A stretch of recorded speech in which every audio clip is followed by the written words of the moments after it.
Good afternoon, everybody, and welcome into another wonderful day here on the Double G Streams. And today you might be wondering, where's that Magic the Gathering already? This is not it. Well, it's not. I actually put a little thing underneath the game there that is going to be checking in for the update to Magic the Gathering Arena. We have to wait for the update to settle in. It started around 11 p.m. Eastern Standard Time, and it's scheduled for the maintenance to go on for about roughly 3 hours. So, that means about an hour from now, a little over an hour from now, give or take. The new set should then be live. We can play some Magic and create a draft and stuff. So with that, yeah.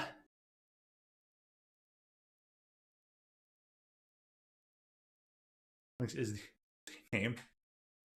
yeah. So turns out there was also, I guess, a bit some updates here for Pokemon Unite. I figured, I haven't played this in a while. I'll start off with some Pokemon Unite to pass the time. Heck, one match is 10 minutes. You can get 6 matches in and whatnot. Time passes real quickly with Unite. So, hey, Dr. Ed, good to see you. Basically, I wanted to start off with Unite so I could show you a bit more talk about it a bit. But yeah, Phalanx is, I guess, now added. So a lot of the old leaks from a while ago finally, yeah. Oh, it is for MTG, but the client, the MTG client, is under maintenance. Is undergoing maintenance right now to put the new set into Arena. So it won't be available for about another hour. But I was like, all right, I'm going to get started. I'll do some streaming and we'll play a little bit of game till that thing's ready and then slam right into it. So I figured I'd get 2 birds, 1 stone, tell you a little about Unite, then we can talk about some Magic and stuff, whatnot later. I see you're going to be streaming some Noivern EX later. I'll be catching up the replay of that one for certain, just to see how the deck plays out and try to understand more about the Pokemon TCG. So there were some updates, I guess, to this game. Looks like they had to decrease the attack on certain things. Might be... I wish this YouTube chat would remove the heart little icon or like change its location because it really gets in the way.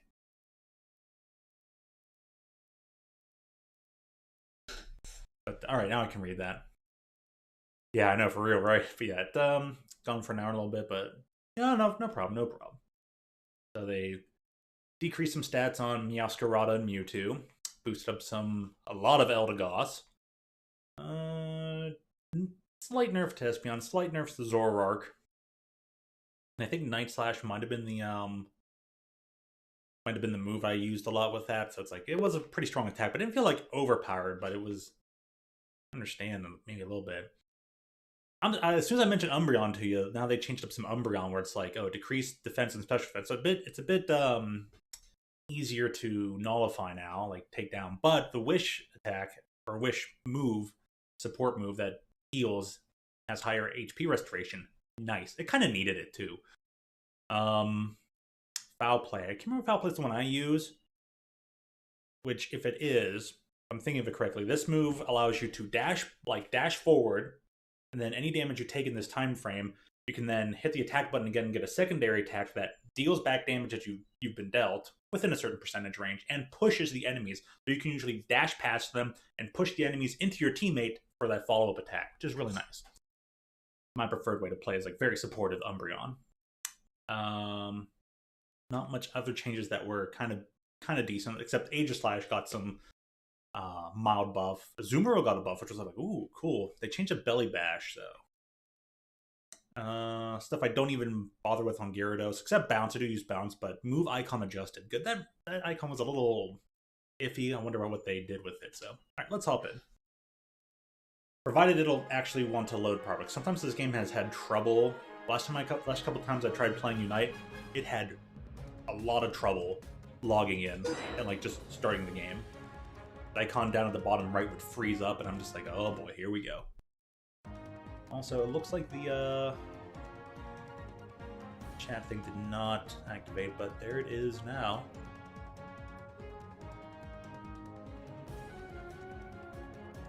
I've got some movement. It froze up. Okay,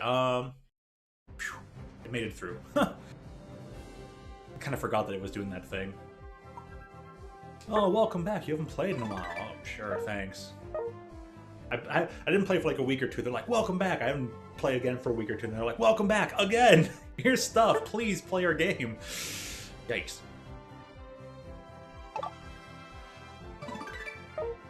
No, it's just more of the same stuff. Okay, sure, give me things. Appreciate it. So many little micro things for them to give you. They're like, please play the game, please. Please, I'm just gonna keep playing the game. These costumes are very nice, but way too expensive. Stupidly bad expensive.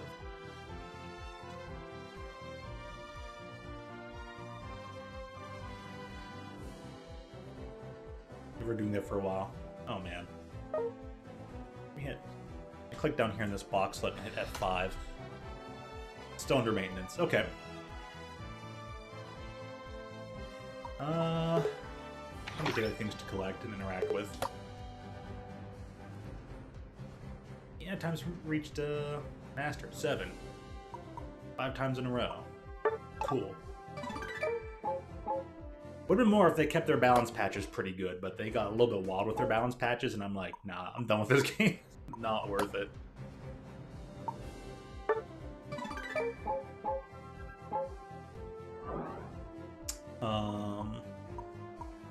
But as of recent, it's like, oh, some things were pretty good, pretty dope.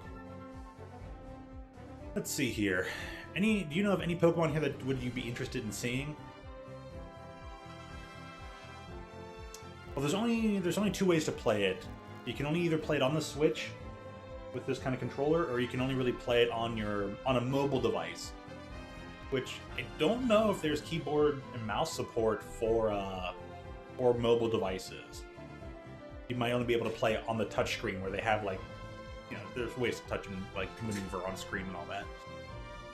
But yeah, it might only be mobile and Switch only. Whatever I want. All right, cool. And I'm gonna double check something here. I want to double check that makes when I have my ultra low latency. Okay, good. I do. Phew. Nothing bothers me more when I have it set to accidentally left it on standard latency. It's like, oh man.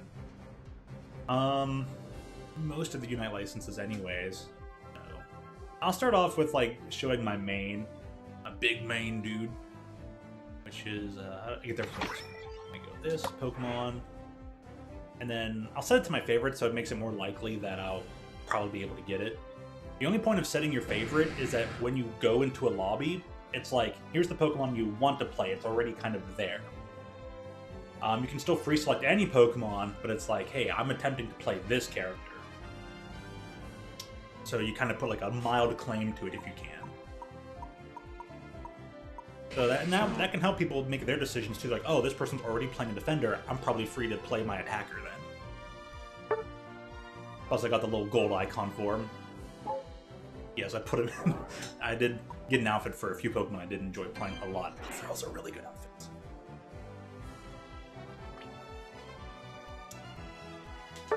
Alright.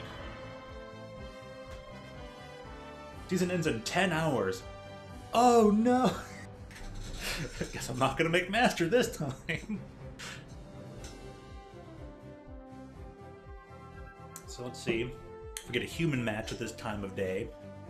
This time of year, located, centralized entirely within this room.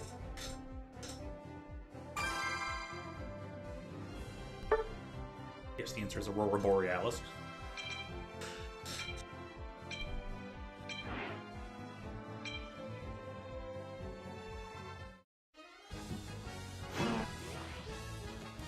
Alright. This is probably a bot match. Because there's no way 4 people are like not selected right away, and they're probably not even going to pick routes. Sometimes they do. Sometimes they do.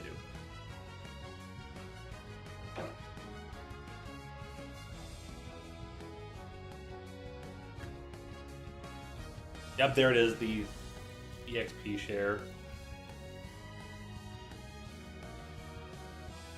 The EXP share is not as common of an item as one would expect, but I'll get into things about I'll get into details about held items and badges, medals in a bit. Right now I just want to show off the gameplay to you there, Dr. Red, which you might have heard a little bit about. Same as in League of Legends, it's like, you know, League is all about, you know, work your way to their base, destroy their home base, then you win. This game, you have 10 minutes, that's it, score as many points as you can. But by the flow of the game, you're pretty much going to try to either overwhelm the opponent or you're going to get overwhelmed.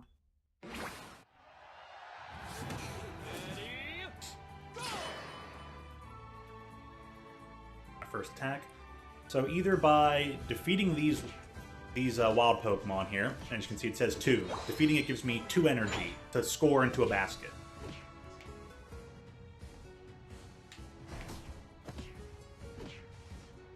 Snorlax also has Cleave on its move, so it can hit multiple Pokemon with a single attack.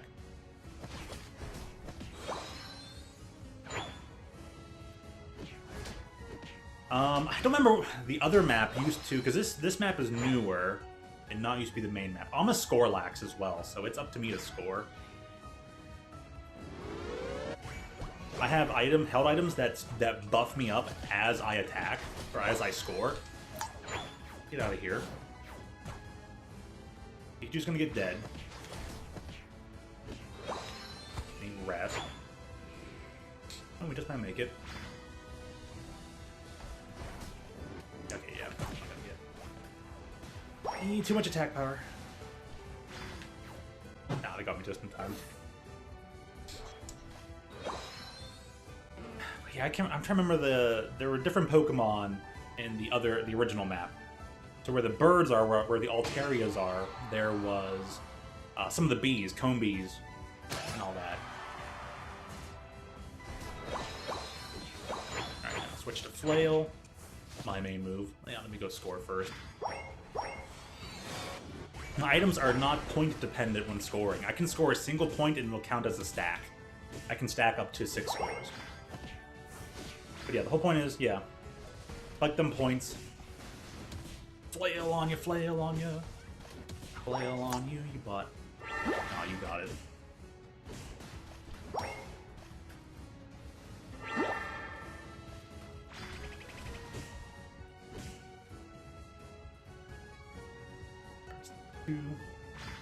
So yeah, break these goals.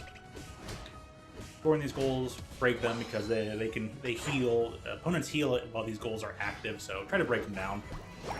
It only takes 80 points to break the goal, the first set of goals. It takes 100 points to break the second set of goals. You can score over that amount if you have a high enough number. And you score faster. The more teammates are standing on the point when trying to score, the faster your scoring will go. So, we're losing bottom lane. You can see on my mini-map in the top left, we've already lost the first point. Ooh, I got a critical hit there, so... That, I can't remember its first form name. That Ralts got stomped.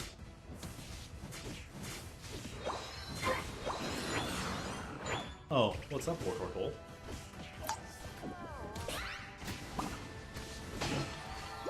Ah, I took out 2 Pokemon at once. Let me go heal. Team's here, so I don't have to worry about it.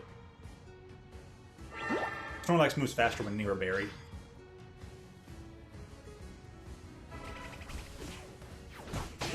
Okay, the fact that Ralts is still level 4. It is a bot match. Unfortunate, but allows me to kind of showcase the game. There's other objectives on the map besides just breaking down the goals. There's an objective at the top of the map, which is this Regieleki, which was Rotom in the original map. If your team beats it, it'll just stay in the top lane and go towards a goal. If it connects with the goal, it's on an automatic 20 points and then makes scoring instantaneous for roughly 20 seconds. So the attack moves down there at the bottom of the screen, the Yawn and Flail, they're controlled by the shoulder buttons, R and ZR. The ZL is my Unite move, the super powerful move that each Pokemon has. The funny part about the moves is that your 2 basic moves are actual Pokemon maneuvers in the game, like from the Pokemon series. The Unite move is a completely uniquely named move to each Pokemon. So something not actually from the series itself. Oh, I'm already up to 6 stacks? Alright, cool. Didn't even need it. Alright, yeah, the bottom objective. The bottom objective is one of the other 3 Lekis, the original Lekis. Not like he's Reggie's. I was doing that in reverse. Any of the other 3 Reggies, you know, rock, steel, ice. Depending on which one is there and which one you beat up, you'll get a different buff. Steel will give you attack bonus, you get defense bonus from rock, and you get automatic heals from, you get slowly healed over time from ice. Ah, Braden, welcome in. How you doing? We're just waiting for some Magic the Gathering here, which it's still in its maintenance mode. Probably will be until the next hour. 50-ish minutes. So yeah, you said it was an ending. You said it was pretty depressing. Is it the overall environment or story? And what's the word? Ending that make it all depressing? Is it an overall storytelling atmosphere? Oh, the article caught up.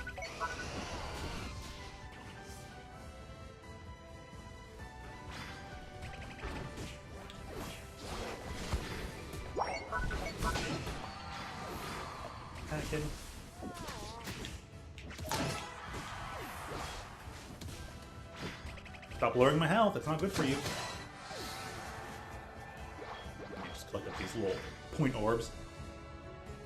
Lives also under maintenance. Huh. To the whole story, basically. Oh, man. Oh, alright, alright. Let me scoot a bit closer here, though. Make sure I push the mic, you know, get some speaking time in. I'm oftentimes not as audible as the game. And that's on me. I've always been a soft-spoken giant. Dr. Red could probably tell you that. Okay, maybe not all the time. if I'm fervently built up on a topic. Not always. Come here, Greninja. You're asleep now. And you took all that damage. Nice. Lily's back. That's the problem. See, after the 5-minute mark, team members are allowed to jump in to their respective points, and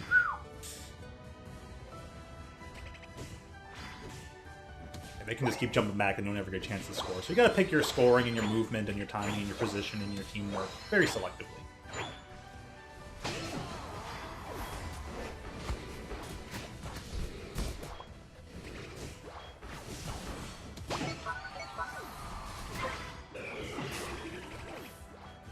Okay. It's pulling along even though because 13. Yeah. I understand. At some point though, maybe it could worth spoiling. Maybe it will be. It's fair. It's fair. Yeah. You know I'm not gonna spoil a game from 13 years ago. Nice Unite move.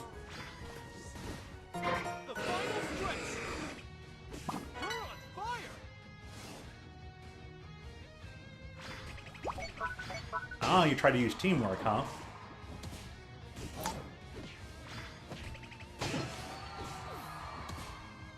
Yeah, it's a ball match, because nothing would run without attacking.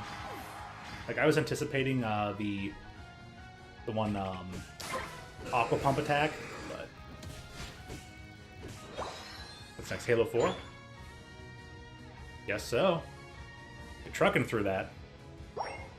Alright, so unfortunately I didn't get to show off the center, but at the 2-minute mark is the final stretch of the game. And it used to be Zapdos in the previous map. Now on this map, it's Rayquaza. And breeding Rayquaza will give you a shield that buffs your attacks and increases your scoring speed. Whereas on the previous map, when it was Zapdos, you beat Zapdos, and all goals are automatically affected and can be instantly scored upon for like 20-25 seconds. Which method is better? I don't know. Man, now you're... Ooh, that was a big critical hit. Oh yeah, anyways, on the home base, there is unlimited scoring there.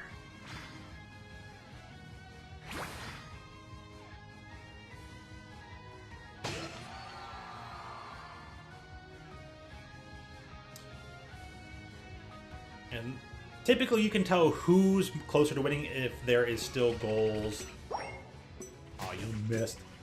5, 4, 3, 2. If there are still goals left, you can kind of guess who's going to win just based on the amount of goals that are left standing. Posts.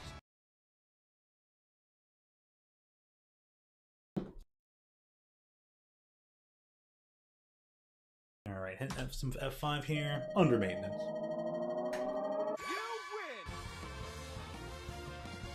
win. All right, don't see any good games going on here. I'm gonna check something here. Can't be okay. Yeah, so they'll probably all say can't be viewed, which means it was a bot match. So you say Reach. Halo Reach is definitely the Bungie game to experience last. Is Reach one of those ones where it kind of takes place at somewhere offset in chronological order? So it takes place somewhere between like before 1 or between 1, 2, or 2, 3, stuff like that. Does it reach somewhere like at the end of the timeline when it was made, or is it?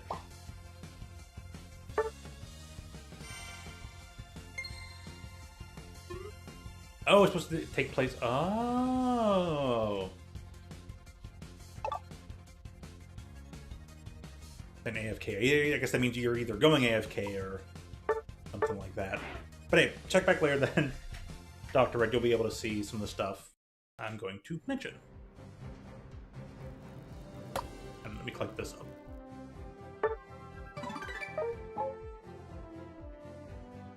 Let me explain something here to you, Dr. Red. Going to held items. There's two aspects in this game that help kind of pay into unique player experience. One subset is the held items, which each Pokemon can hold up to 3, except Zacian can only hold up to 2. And you can mix and match these, you can swap them out. You're like, oh, I want to play a Snorlax that has these items as compared to others. Like, let me see here. Example sets.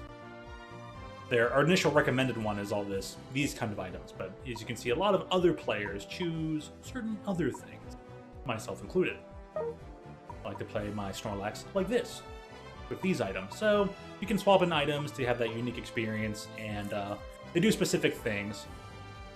Like this Koki initially just gives me health, and every time I score, my max HP is increased, so that makes Flail even better as an attack, because the less health you have, the higher percentage, the more percentage loss you have, the more damage you're going to do. So the more health is missing, the better your multiplier is. Plus, then buff up the attack of it. So, and this thing that helps you get critical hit damage, it's like, oh, Flail is basically is your basic attack, but with added bonus. So this thing increases the damage of basic attack critical hits, and also increases you get more damage if you crit hit, and it also can help increase the chances of getting a critical hit. So I like this build, and then you're just gonna explode on an enemy. Then the other aspect that adds into competitive nuance, player individuality, are these emblems. You can create emblem sets. You put 10 emblems together, and they're color coded. Each emblem has its own plus this minus that, and has a color associated to it. They also come in bronze, silver, gold. So the higher their metal material, the higher the plus minus differentiating that they do. Plus, and then if you start combining color coding, you get extra bonuses by having this many of that color. The last one I was working on was Try This, but I have builds specifically for certain Pokemon. Like I have one specifically for Umbreon, I have one specifically for Azumarill, and also have one specifically for Snorlax. And here are the details. It is full health, high attack, really great defense, an improved critical hit rate, and increased physical defense, but not really much on the special defense. Special defenses stay the same because you're more likely to be in the scuffle with another physical attacker, so you're going to want that physical defense. And with Flail and Yonyan, it's easy enough to kind of rush in and of course, as well as full heal as an item, it's enough to help you get in there and catch up with that special attacker and just go, you're made of paper! punch, and then just explode. So there's that. So yeah, those are the ways to have player individuality. But of course, grinding to get some of this stuff, a little bit of a hassle, right? Though one guy proved you can play the game without using any emblems. You can play without using any items either, and still do well. So where are we at? Reach follows a noble team as they try to avert the Covenant from taking over Reach. It's also the second game where you do not play as John 117, aka Master Chief. The Chief Master. Alright, let's swap out Pokemon here. Got off my normal Snorlax gameplay, but it was a bot match. Doesn't really count.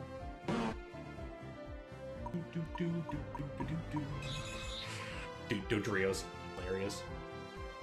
Give me some Dodrio matchup. I'm gonna play one out for Ice though, and then I'll play some of the other favorites. Hey, Dr. Red, welcome back.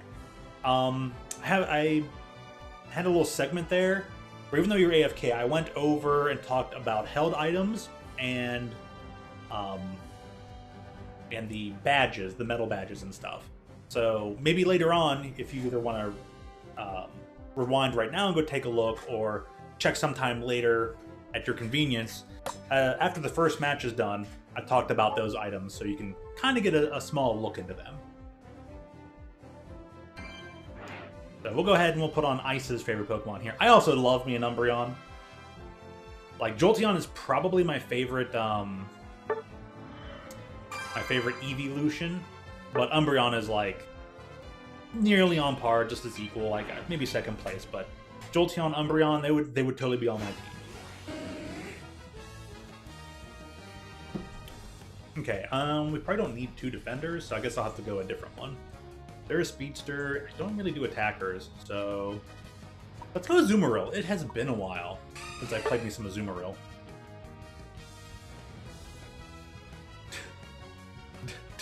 Dude also was trying to go Sylveon. It's not Sylveon. Umbreon. Almost all evolutions are in this game. I think they do exactly have 5. I mean, what we have Umbreon, Espeon, Sylveon, Leafeon, Glaceon. Like, my goodness. But no, this is a real human match because everyone's all selected up, everyone like called their lanes early, so.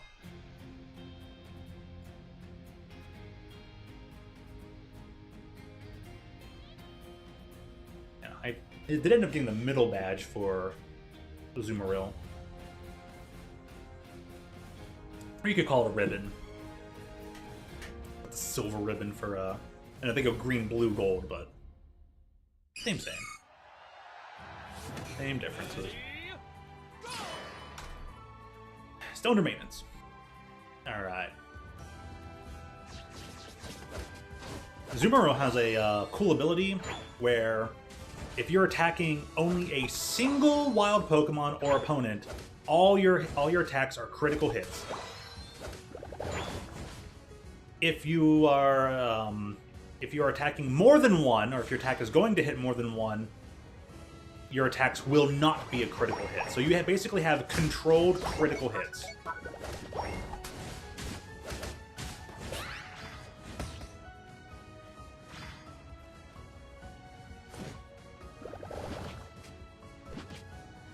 You kind of gotta like pick and choose your gameplay and how you distance in there. I already got Whirlpool. Nice. Oh, no, I don't know that one's attacks. Leafeon. I'm at full health, so we got this. Get there. Their jungler's here. I cannot help.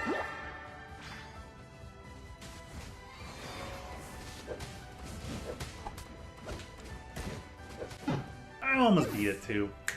Darn. It's been a while. Let's use X speed here to speed up and go faster. Get back to the teammates.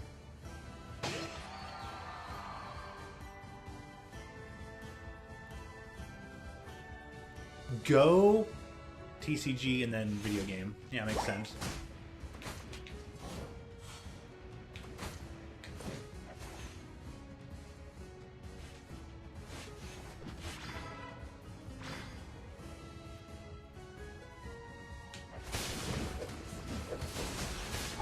On. Got him. Do I have enough time to score? No, I don't. Ah, shucks. I'm surprised that Unite has become the least popular. They don't still do Pokken tournament, do they? I'm surprised Pokemon Go is still as much of a thing as it is. Now, I would always expect VGC and TCG to be like the #1 spots, like by all means. They don't do Pokken anymore. Thank goodness. Sandwich you in here. And I need a stack. Like, I need that damage stack. Thanks for pushing me into your own heels. There should be a second Pokken game, but it should be more like a regular fighter, not like an arena fighter, where it kind of swaps between 3D and 2D. Just make a solid fighter. That's all we need.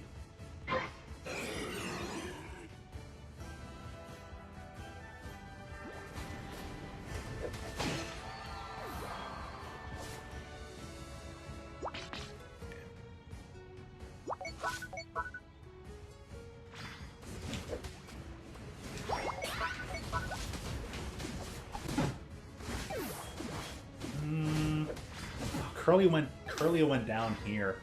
Ooh, if we needed that strength up above. Surprised that the Unite's not getting like day 3 broadcasts anymore.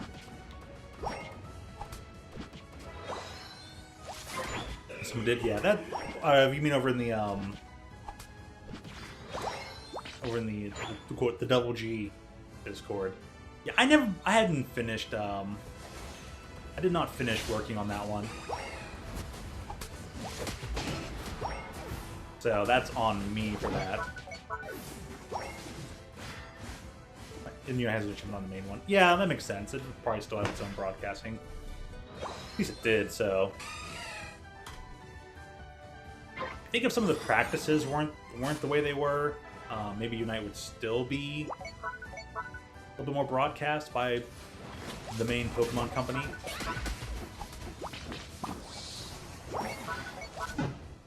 Chase on that Gyarados.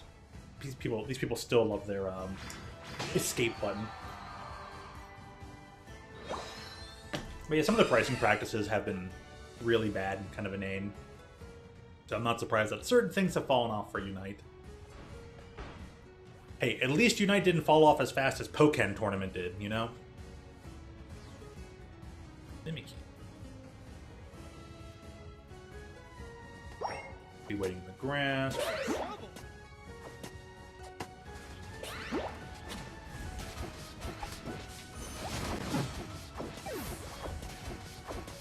That thing hits like a trick. I would love to know what build that person is using. Unfortunately, that data is not available. But I would love to know how that Gyarados attacked as hard as it did. Okay, we're going down here. Yeah, that makes sense. There's going to be a fight down here. One went up north. I was waiting for one to go up north.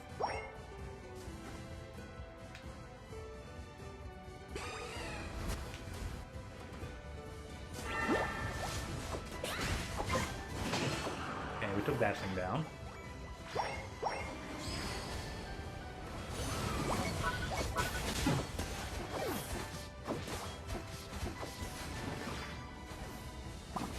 I would say, come on, get.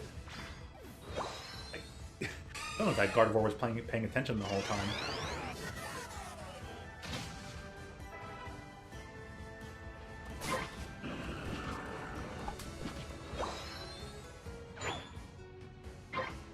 Trying to stick near the team here. Oh, I definitely gotta go north. Yeah, I see the team fight starting to happen.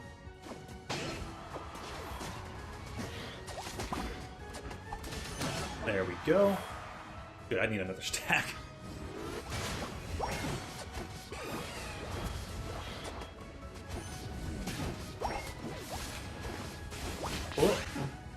Dang, how much damage so fast. The other one's a speedster, but still.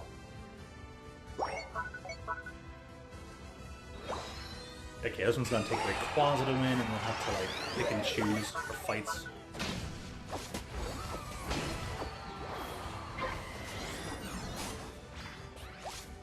Okay, use the XP to get out of there.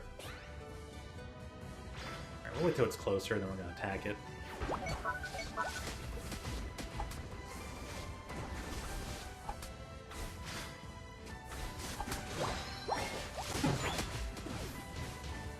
I died just off the Reggie alone. Okay, under maintenance. Wait. Still maintaining. Come on, Arena.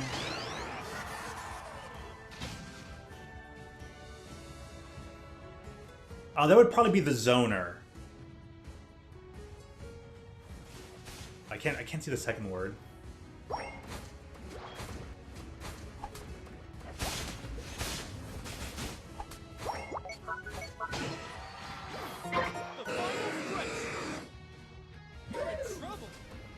Or mill. Got it, that was the other word. With 1 health.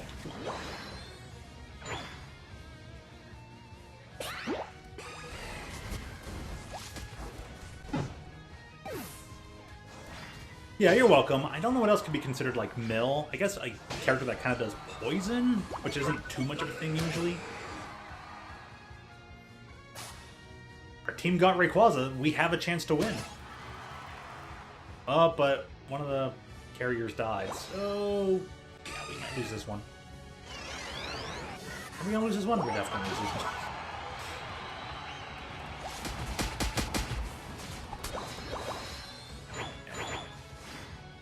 Points. Attacks. Don't turn around. You're not gonna get there in time. Our only option to work together.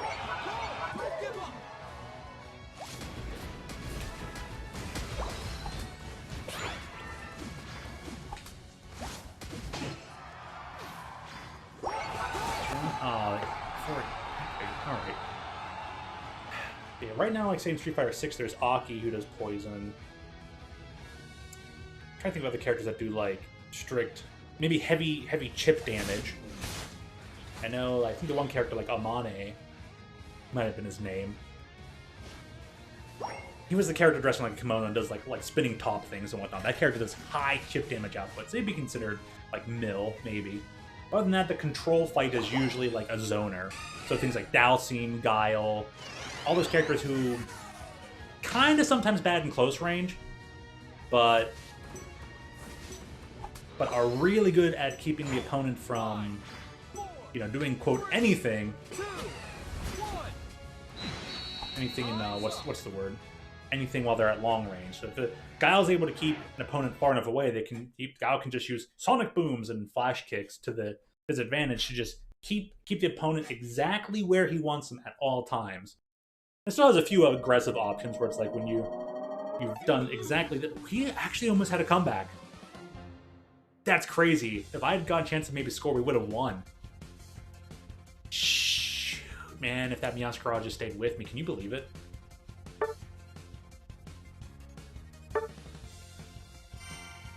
Close results like that are actually pretty rare. Huh. I'm satisfied with that, though.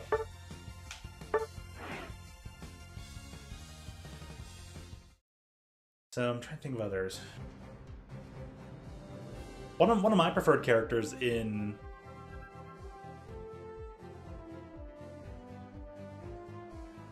I'm trying to think.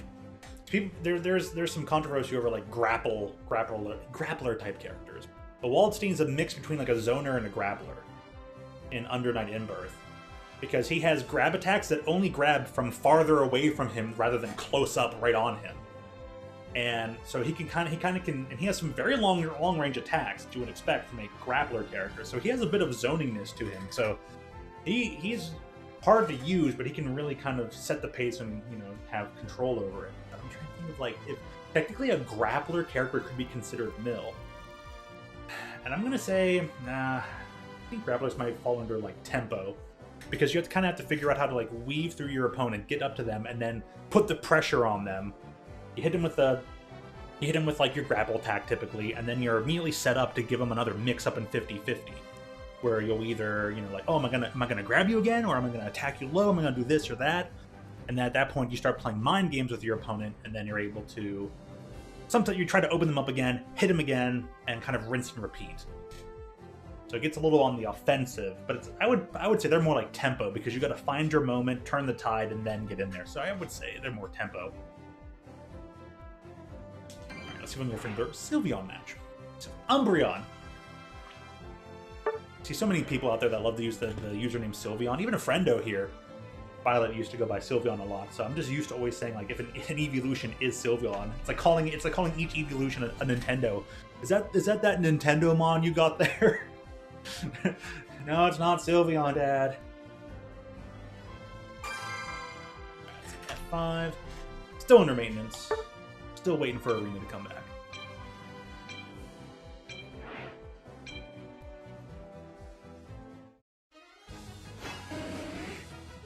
Okay, get to try and pull off some Umbreon here. In what looks to be probably a bot match. How unfortunate.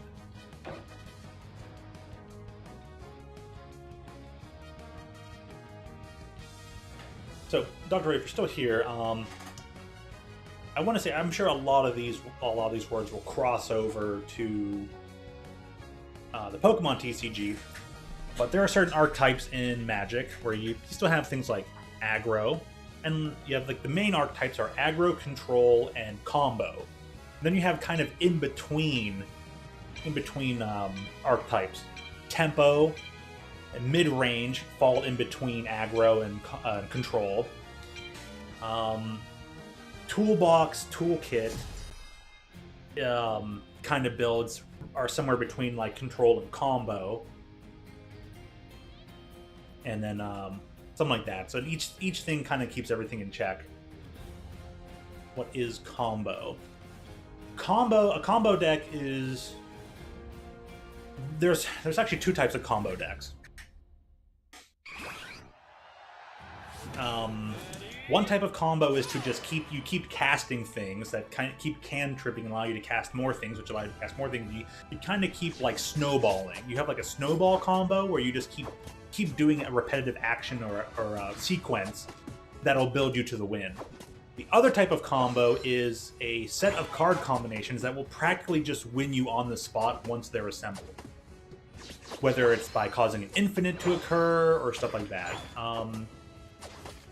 One such example of the snowball effect is something called Storm, where it's like there's a spell that says, you know, deal 1 damage, and then copy this spell for each spell you cast before you cast it. So you're just like, I'm going to cast this draw card, which also produces 2 mana, which allows me to cast another card that does the same thing, and then recast it from my graveyard. And you just keep casting and casting and casting until you've gotten to Storm count of 12, and they're at 10 health. And you play the Grape Shot for 1 mana, and have 14 copies of 1 damage. Now they're dead. That's kind of a combo, and you do it all in your 1 turn, maybe at the end of their turn, instant speed. The other type of combo is, let's see here.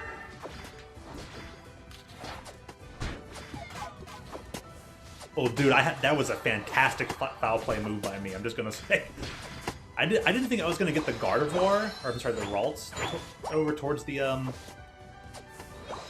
Greedent. I don't remember the Greedent's unevolved form, but it worked. Okay, the other type of combo is, like I said, a 2 or 3 card combination that was pretty much going to instantly win you the game. One such famous example is called Splinter Twin, where there would be the card Splinter Twin says, you know, you enchant this creature, tap the creature has an ability called tap, create a copy of this creature. It has haste, exile the copy at the beginning of your end step. Well, you just put that on a creature that says, when this creature enters the battlefield, untap, tap or untap target permanent. So you'll go, oh, put the enchantment on the creature, tap the creature to create a copy of itself. The copy untaps the original creature, create a new copy. Untap the original creature, create a new copy. Basically, go infinite, attack for infinite damage. It will just win you on the spot. Another example is a new card combination has kind of just come out in Outlaws of Thunder Junction. There's a card from 2 sets ago that says, whenever an opponent loses health, they lose twice as much health. Well, there's a spell that got released, and it basically costs you 5 mana. The creature is 4 mana. And the spell is 5 mana, so you can just go turn 4, play creature, turn 5, cast spell, win. The spell says, each opponent loses half their health, rounded up. Well, if they're going to lose half their health, and the other card says they lose double health that they lose, you just lose full health. You just lose on the spot immediately. You're dead. Goodbye. So that's a combo. Those are the 2 types of combo. Either continuous repetitive like actions, or instantaneous as soon as it's cast, it's probably going to win you. One of my favorite combos, which was not a very competitive combo, but I always did my best to try to get it to work,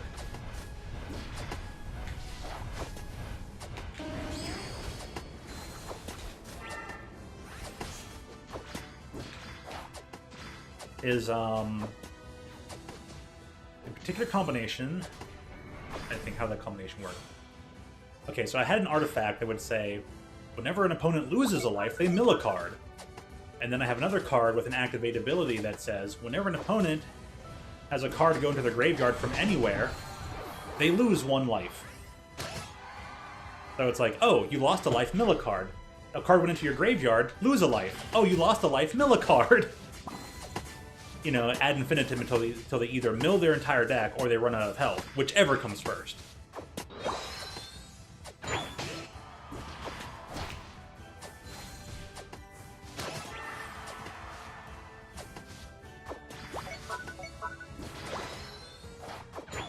So yeah, that's combo. Combo can be hard to deal with because they have lots of small odds and ends and spells and ways to get around control and then still just win. Whereas aggro will usually defeat combo before it can get set up. And then usually control will beat aggro because it's usually able to just outlast the aggression. So it's kind of a bit of a triangle that goes on.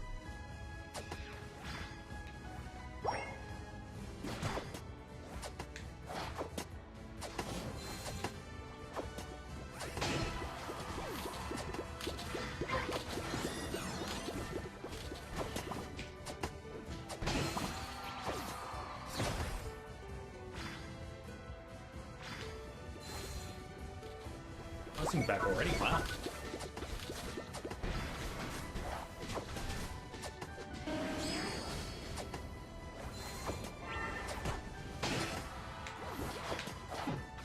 Alright, cool. Fucked up that floor. Man, he stole it.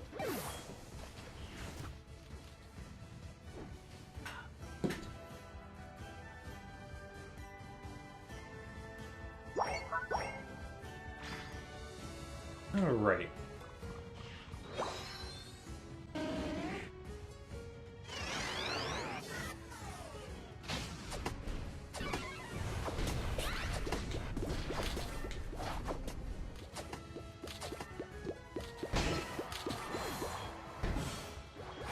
Got him. We're still losing. Yay! It's kind of tied up. Oh, they got 2. They just finished the second goal. Pushing the wall. Trying to heal my teammate, but it is not going well. Keep missing. Hey, you. Get healed.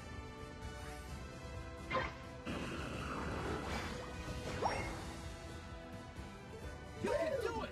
He went from trying to score to just not, like, total ball match.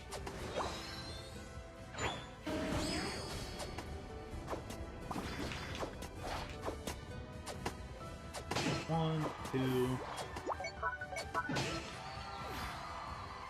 Okay.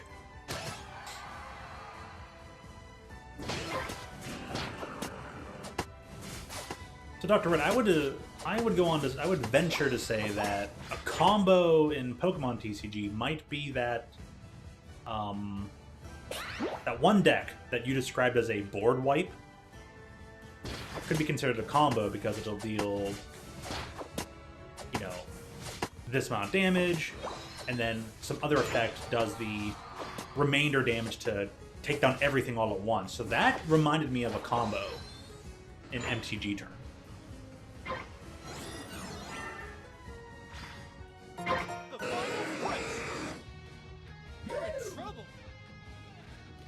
Okay, we're struggling to keep up, so they're currently in the lead. They are currently. Ignoring this.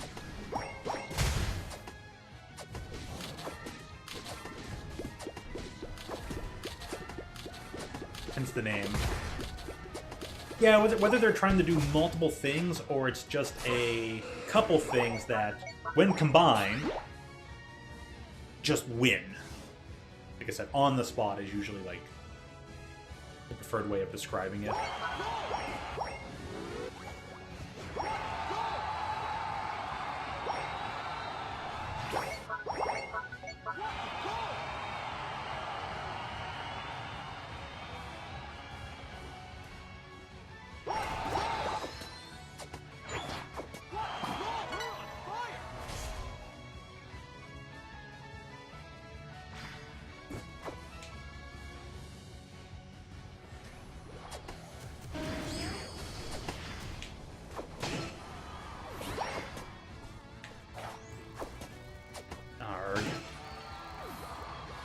Still my thing, so I still score fast.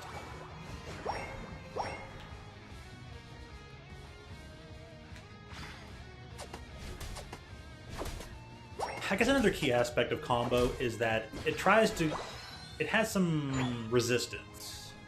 It's like very resilient, so it goes out of its way to be as uninterruptible as possible. Because usually there's too many good targets for like control to stop and lock down. 5, 4, 3, 2, 1. Time's up.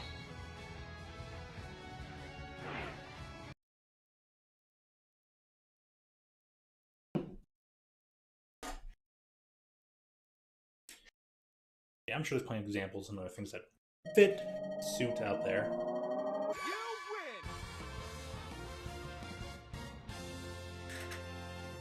Right, still won that one out, but that match felt odd. I'm presuming it was a bot match.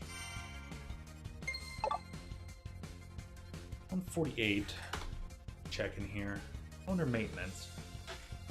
Well, here's hoping that the maintenance for Arena kind of sticks to the 2 o'clock benchmark.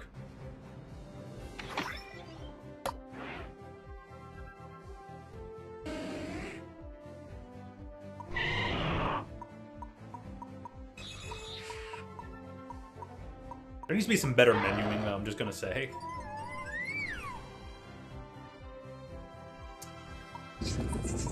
Trying to look at certain Pokemon I have not played in a while. I haven't played Buzzwole in a while. I could play that.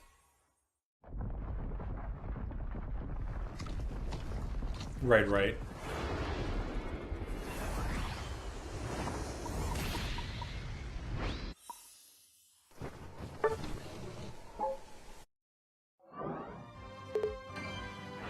Zoroark.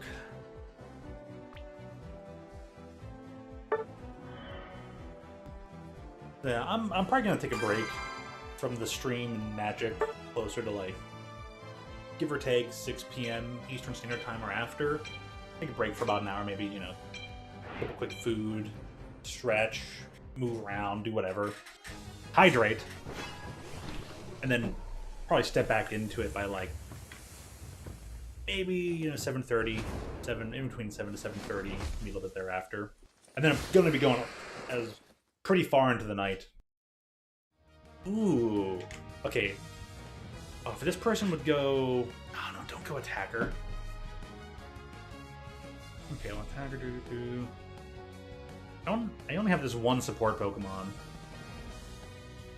chancy, so I'm gonna go... try double defender.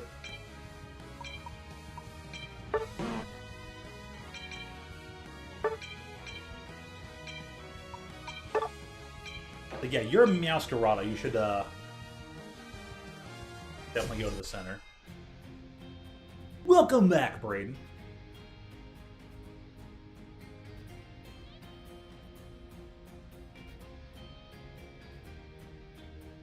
Yeah, hey, whenever you're back there, Duck Red, I will explain anything you have questions upon. Try to talk things. I usually try to talk things out pretty well while playing Magic. Gives me a chance to focus and talking. You know, I've always been a person who will talk, make noises for hours. I don't really talk. I just make noises. They just happen to sound coherent.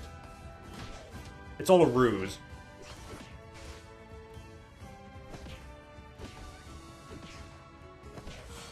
I might put some of your stream on down the corner of my own stream here.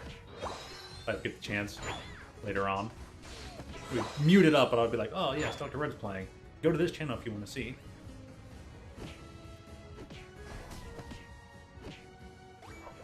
Okay. And gotcha. The person's gonna come here.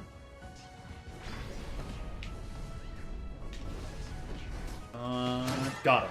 Alright, let's score. Darn, he didn't leave a point for me.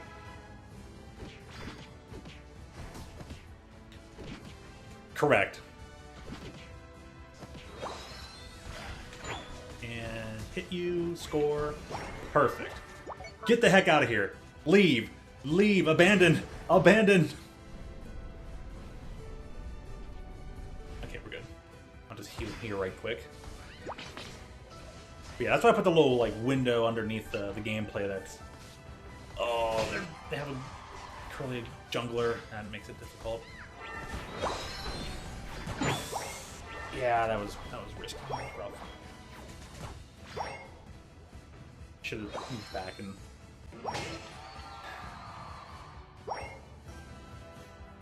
I'm glad they're doing good up there. I hope Meowscarada will take a moment to go back to jungle, come down here and help us.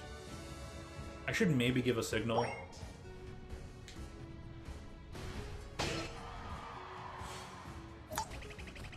Bam! Stole that one. I can get out of there, but...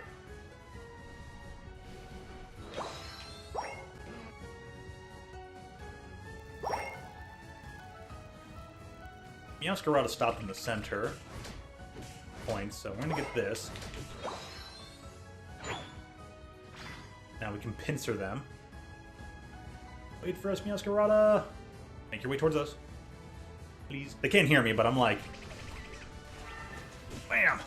Wham! Oh, it was so close. Nice. Alright, I did my part. I slammed on him. Yawn Flail Snorlax! With only 2 stacks. Shucks. I want to tell Pikachu, like, go get the center. You got this. Okay. They're Gardevoir now. I have full heal, though, so...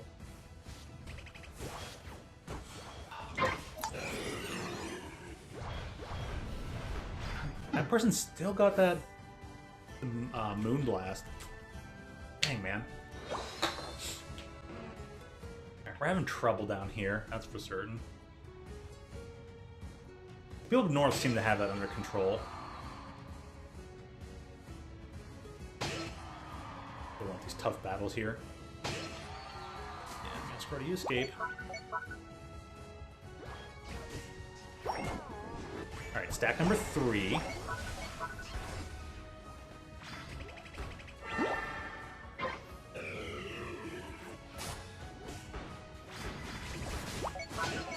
You're done for. Oh, I'll say if I can get that one punch in, that... Meowscarada seems to be getting it, though, so... Cleaned up the other 2. Nice. Teamwork! And it's under maintenance. Okay. You know what? I'm gonna go get to the jungle now. I still don't have my Unite move, and there's only 6 minutes left.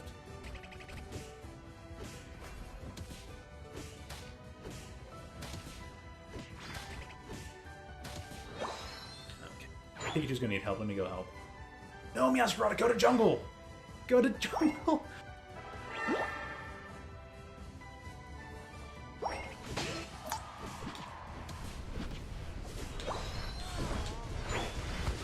Alright, tossed them. Good. That was a good combination of attacks.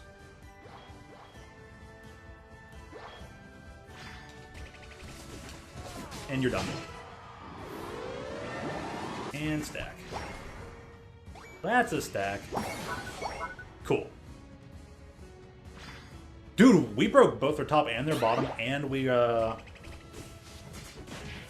Man, we've really turned this game around. It was going rough there early on, but... Alright, they got pinched.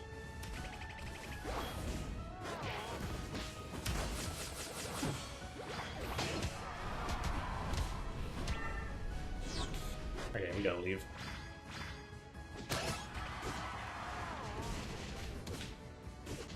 Let's see, I'm not gonna beat that Lucario on time, but...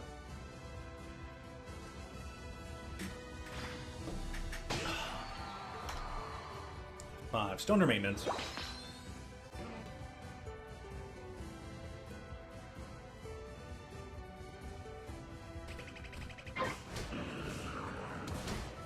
Let's get 50 experience points. I'm on the way. I'm on the way. We'll be there. I agree, though. These guys should... Are you heading out for now? Alright, man. Have a good one. Thanks for stopping on by, and we hope to see you again real soon. For real.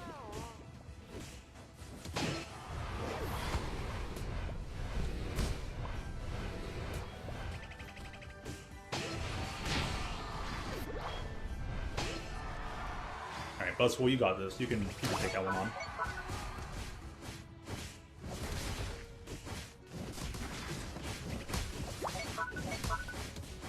There we go. Turn it out. Take it back now, y'all.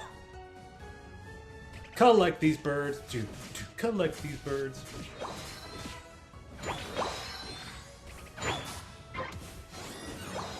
Yeah, we built up, running in.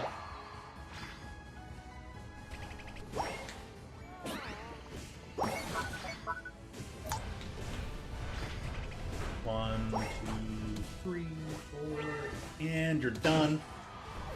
You also missed.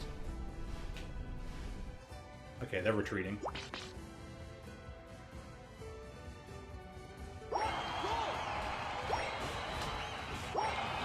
Dude, they destroyed that top lane. Had some side order yesterday. Yes, the Doom. Yes, the Doom up playing side order. Is that like side Doom or Doom order? Side Doomeder.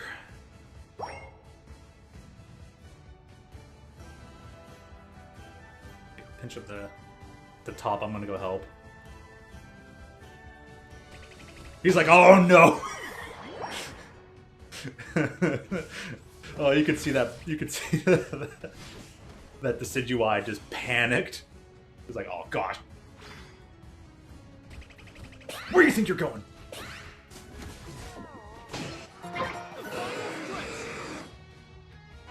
Alright, Buzzwole can't deal it alone.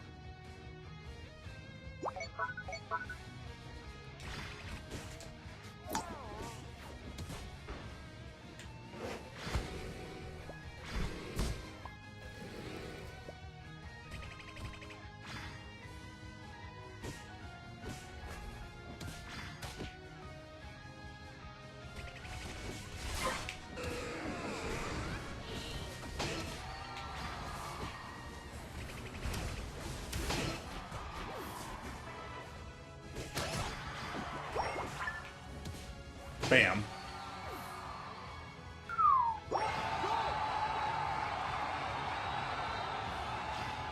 A crime against humanity? Lol.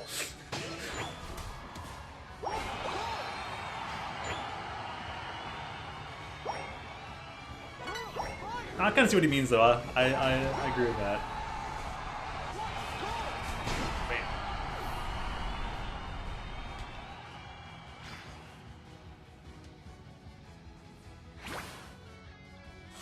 Alrighty. We'll go down here. Yeah, it's pretty good at the top. It's good.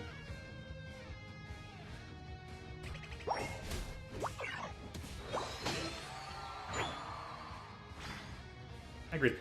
All systems are operational. It is on. All right.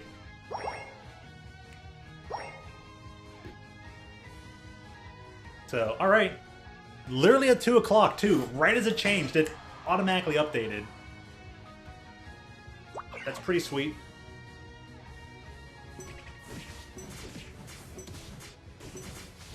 Darn, it's a shame that Dr. Red had to leave right as it came back online. But hey, I'm glad it kind of stuck to it. I had to do an hour of Unite.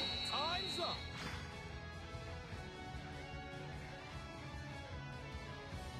It felt wrong to be listening to Splatoon OST while doing Doom, I bet. Oh my gosh. Can you just imagine if your game was modded to also have like Splatoon sound effects playing while you're playing Doom? You win. 989 Sports.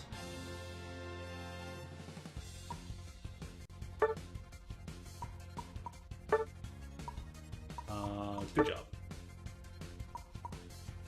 Scores, got the kills, did the things. Yep. This person also did a good job. And Pikachu, you did really good. You won't tell me it back, but you did good. Everyone here did really fun. This person's name is Bing Bong Dead, and they were. They so were. Oh, they didn't get the single score, and that sucks. Alright, next though.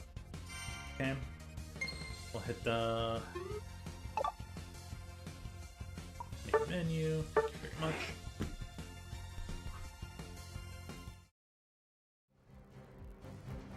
So that. Oh, didn't hit that button. But I gotta collect the thing anyways. And now close this out.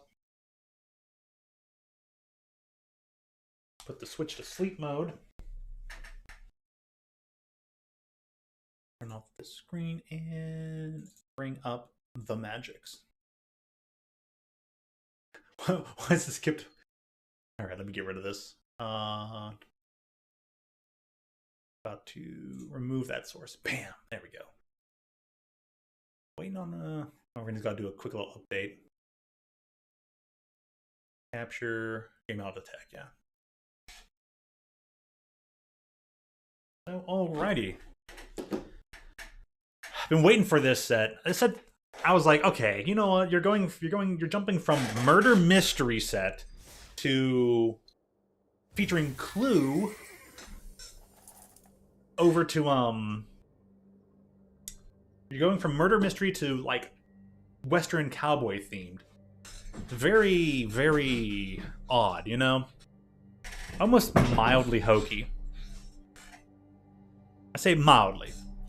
But the more this set was released and the more certain things were showcased, it's like, yeah, okay, they didn't do too bad of a job. Like, it's not too tongue-in-cheek, it's not too goofy. Like, they kind of stayed on point. It still feels like it's like a very silly Magic set. The storyline actually gets a little bit serious, but overall it still feels like a mildly silly Western, so it's like, eh. But it's okay. They could have done far worse. Far worse. The original Kamigawa block says hello because people, and especially the Japanese, were very upset with the Kamigawa block. They're like, you have disrespected the history of Japan. And MTG was like, Wizards of the Coast, they were like, we're sorry. We're sorry. But they did it so much better with Kamigawa Neon Dynasty. This Western set, pretty good. I think it's a better play on things than the Murderers at Karlov Mansion expansion. So amazing thing is, this particular set here is the last set for the year until the next like, you could say block, the next year start, which is in September for Magic the Gathering. And this is the 100th expansion for Magic the Gathering, I think, if I got that number correct. So I guess when they only release about 4 sets a year, yeah, I guess that took, over like just a little over 30 years to get to 100 expansions. But that's really amazing though, huh? Isn't it? I'll plug this thing over here. So a little bit less electricity being used. So you might ask some people to do Doom-like Splatoon songs in the future. I don't know, how are there many Doom-like songs?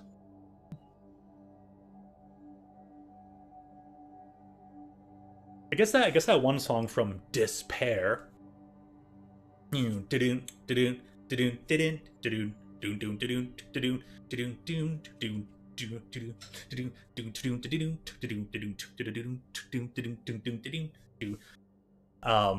That song.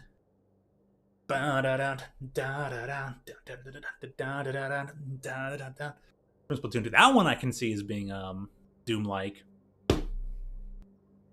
Okay, there is the one song in Splatoon 3 that's like, as soon as the first time we heard it, I know both Josh and we were like, Guilty Gear in Splatoon?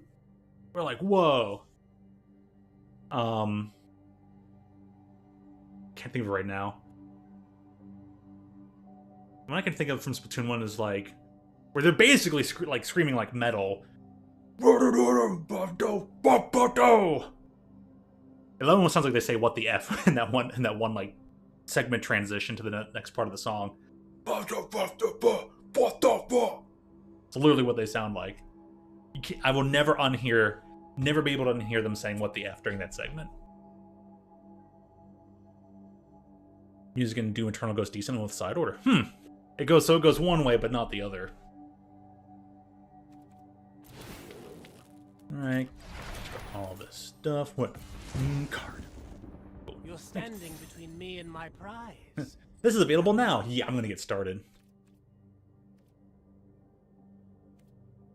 Let's check the store.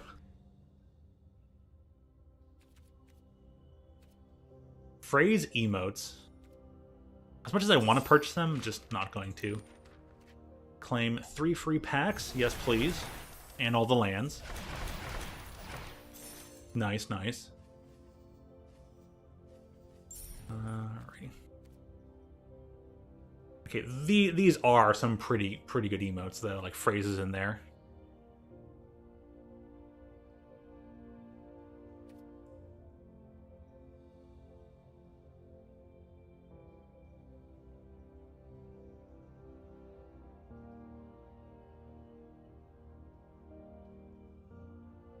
Okay, the sweating emote's kind of hilarious. I do like that one's pretty good. The other ones, eh. But maybe like slightly more cheaply cost for these coin amounts, but we'll deal with that later. They'll be around for a little while. Yesterday they had a bunch of artists, and now I guess today they're all librarians for these themes of what's on sale. Interesting. Alright, we'll open up a few packs. What else is online? Mr. the Rhine. I hope he's doing good. Alright, packs. Let's open up just a few. And one golden pack, just for the heck of it. One of the 3 freebies they gave us. So that way there's already a little bit of vault building when we go to open up some stuff from sealed or draft. I don't know what to go for first. Do I go for sealed or do I go for draft? I think I'm going to go for sealed. Then maybe do a draft if I don't have enough. Dust Animus. Draw 5 more untapped lands. Dust Animus enters battlefield with 2+1/+1 counters and a lifelink counter on it. So it enters as a 4/5 lifelink flyer.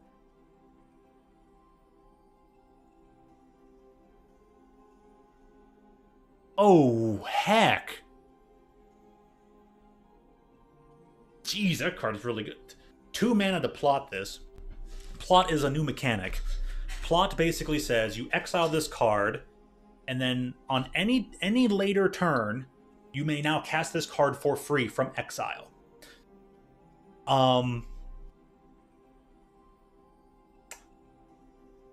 So this thing only costs 2. There's a red card that's 2 mana, 1/2 flyer and haste that has plot 2. This thing is 2 mana, has plot 2. So if you either have 7 lands and cast it, or you cast it from its plot zone while having at least 5 lands out, it becomes a 4/3 flying lifelink. That's really strong. Dies to things that say converted mana cost 2 or less, but still really good. You know, Wizards of the Coast has gotten really good at making, like, pseudo Tarmogoyf cards that can be really strong creatures off of just 2 mana. They don't feel as broken. Alright, but that's solid though. This was going to go very well in the Quintorius deck that I need to readjust, because since Plot allows you to cast from exile, and the Quintorius Planeswalker card allows you to it has an ability that says when you cast a card from exile, each opponent loses 2 life and you gain 2 life. Like, heck yeah. So Plot alongside Quintorius is going to be absolutely freaking fantastic. All right, we'll continue on though. There's a couple decks I want to change up and throw cards in, but I had no idea I needed to throw that white card in the Quintorius deck for certain.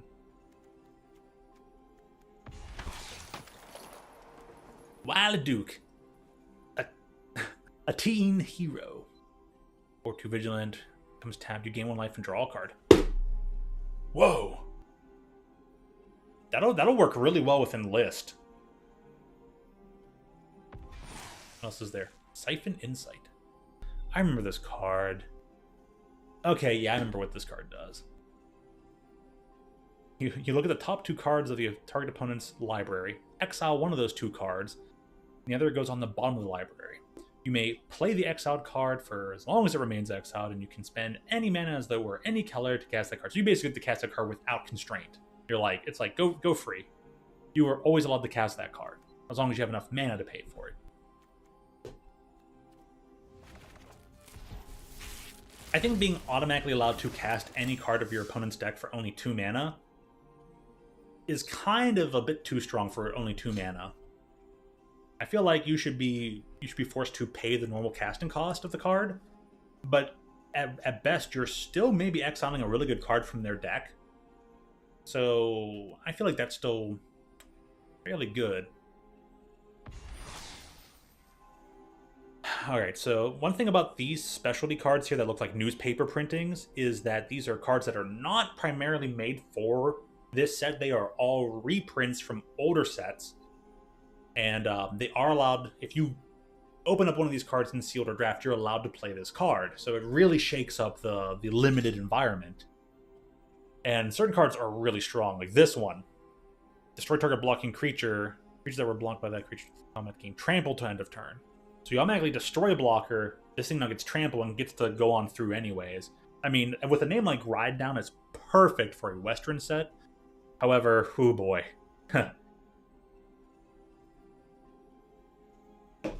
Limited's going to be difficult, but also kind of cool. Tiny Bones. I heard this card was really good for Standard. Okay, this set was really pushed, so a lot of cards are really good. 1 mana, Legendary Enchantment. When this enters the battlefield, any number of target players each discard a card. So it immediately causes a crime effect, which is a mechanic in this set. And crime basically is, if you target your opponent or anything your opponent controls at all whatsoever, you've committed a crime. And there are cards that say, when you commit a crime, do this. So that is what crime is in relation to Magic the Gathering.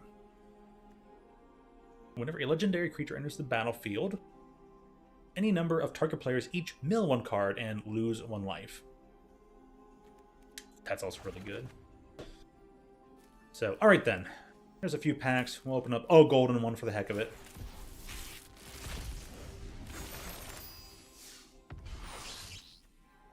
Fade from History. Oh, Fade from History. The green board wipe. Each player controls an artifact or enchantment creates a 2/2 green bear, and then destroy all artifacts and enchantments. Funny part, and this artwork does feature like cubs with Mama Bear in the background, like, aww. It's funny how there's a difference between what a board wipe is here in MTG versus Pokemon TCG. Roxanne! Gosh, that is a lot of text. I don't even know if you guys can read that. Sheesh.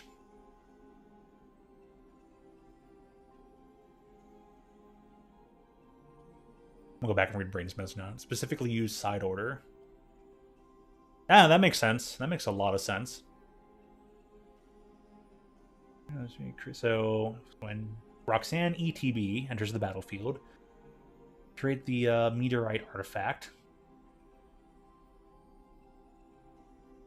Meteorite deals 2 damage to any target, and then add 1 mana of any color. Oh, so it's a permanent mana rock that immediately deals 2 damage. Okay. Whenever you tap an artifact token for mana, add 1 mana of any type that artifact token produce. So she helps then double up on it. Huh.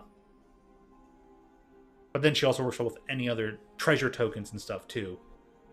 Ooh. Actually pretty decent. Could maybe see that being in a certain build.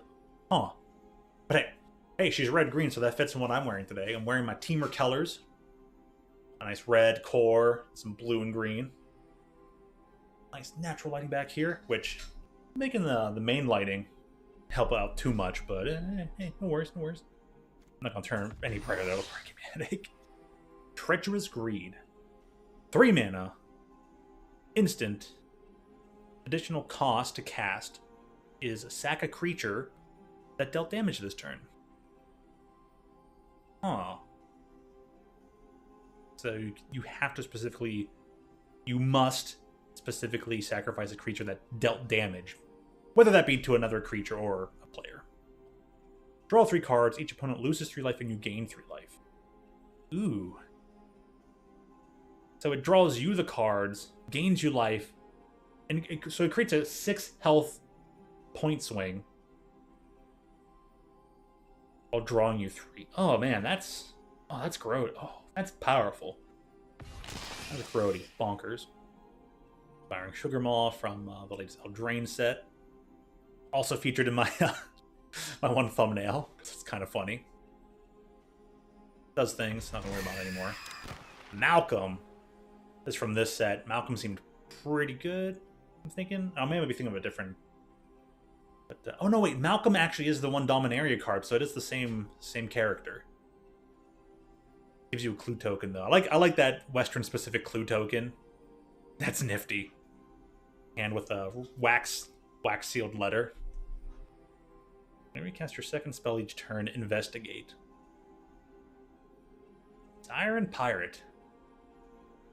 Oh no, wait, was Malcolm's from Ixalan? Oh yeah, he's that mono blue card, right? Oh my goodness. 2/2 Flying Haste. That's really good as well. So it's 2/2 Flying Haste. You keep cat as well. It'll give you 1 clue token per turn, which makes artifact under the battlefield, which gives you something.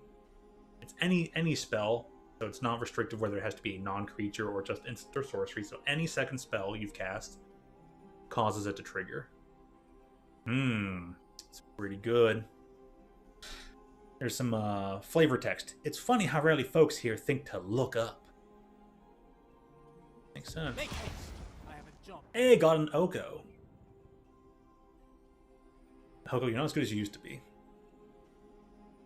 Oko can turn to a creature. I can turn to a copy of any creature you control. So, beginning of combat, you may have Oko be a copy of a creature that you yourself control, except it has hexproof in addition to being whatever it was. So it's draw 2, discard 2. If you activated crime mechanic, discard only 1. Create an elk token, which is pretty good. Like, it comes into play and immediately protects itself. Puts 3 power on the board at 4 mana, and only goes down to 2 low. That's pretty good. People were saying, "Oh no, it's not that great looking. I don't know about it." It's like, this card he's pretty solid. I'll probably be trying to build around this card in standard, try and include him in things. Not a fan of Oka's personality type in terms of like characterizations, but you know, I like me some blue-green cards. I do own a Simic shirt. For each other non-land permanent control, create a token that's a copy of that permanent. So basically just replicate your entire field for each non-land. Oh boy. Good stuff, good stuff. Alright, well now that we've passed enough time, maybe enough people have logged in, we'll try and get a thing going. So we're doing limited. Because it's here, limited. Traditional draft, traditional sealed. I used to do regular sealed over traditional, just to try and get some more matches in. I think this one you only have to win up. You only can win up to 4 times, but you're only allowed to lose twice.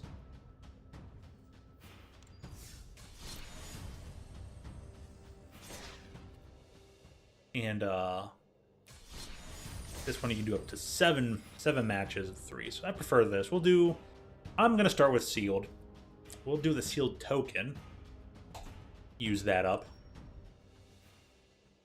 And we're gonna look at our rares. Open up the pool, take a look at it real quick. I'll take a restroom break, and then we'll start building.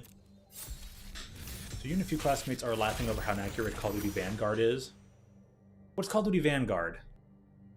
What makes it so inaccurate? Got a lot of extra rares off the bonus sheet and stuff. Oh boy. And it gave me... I got 2 of these things I already have. That's funny. Okay, Legion Extruder. What is this thing from?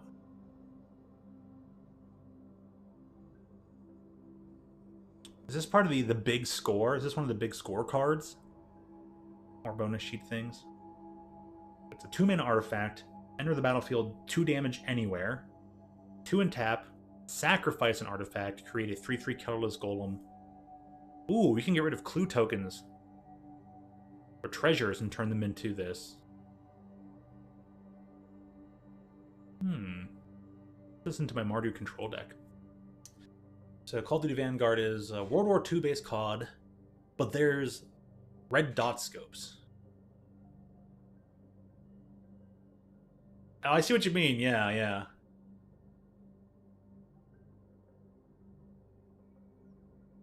How many World War II Call of Duty games have there been? I feel like it's been they've only made like 1 or 2 of them, haven't they? I feel like it's been a while. But yeah, red dot scope in World War II, like, isn't that a literary term called like anachronism? I want to say. Correct me if I'm wrong, but yeah, it's such anachronism, you know? Jeez. Yeah. Well, hey, you're like, oh, red dot scope in a World War game. They might be making a World War III based COD at some point in years future. So at least that point they'll actually be able to have their red dots in a World War game. But I get what you mean, though. I totally get what you mean. Like, maybe sometimes some anachronism is not good to have, and you should, stay accurate. The first three Call of Duties, or they specifically had Call of Duty. Wasn't there one on the Switch that was Call of Duty World at War or something? Anyways, first 3, World War II and Vanguard, are all World War based. Huh. I was talking about 5. Also, drum mags? Dude. I mean, okay, at least that's pretty close to the time frame, but that's still a bit odd. Yeah, it sounds like Vanguard is not meant to be entirely time accurate. It sounds like it's only meant to be a little bit more fantastical and for the players. Let's see. Pitiless Carnage. 4 mana, sorcery. Sacrifice any number of permanents you control, then draw that many cards. It's kind of meh. Very meh.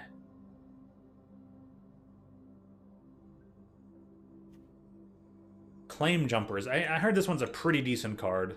Might be better in Standard and Limited, but could be pretty good for Limited. 3 mana, 3/3 Vigilant, which is already stupendously great, and it has more abilities.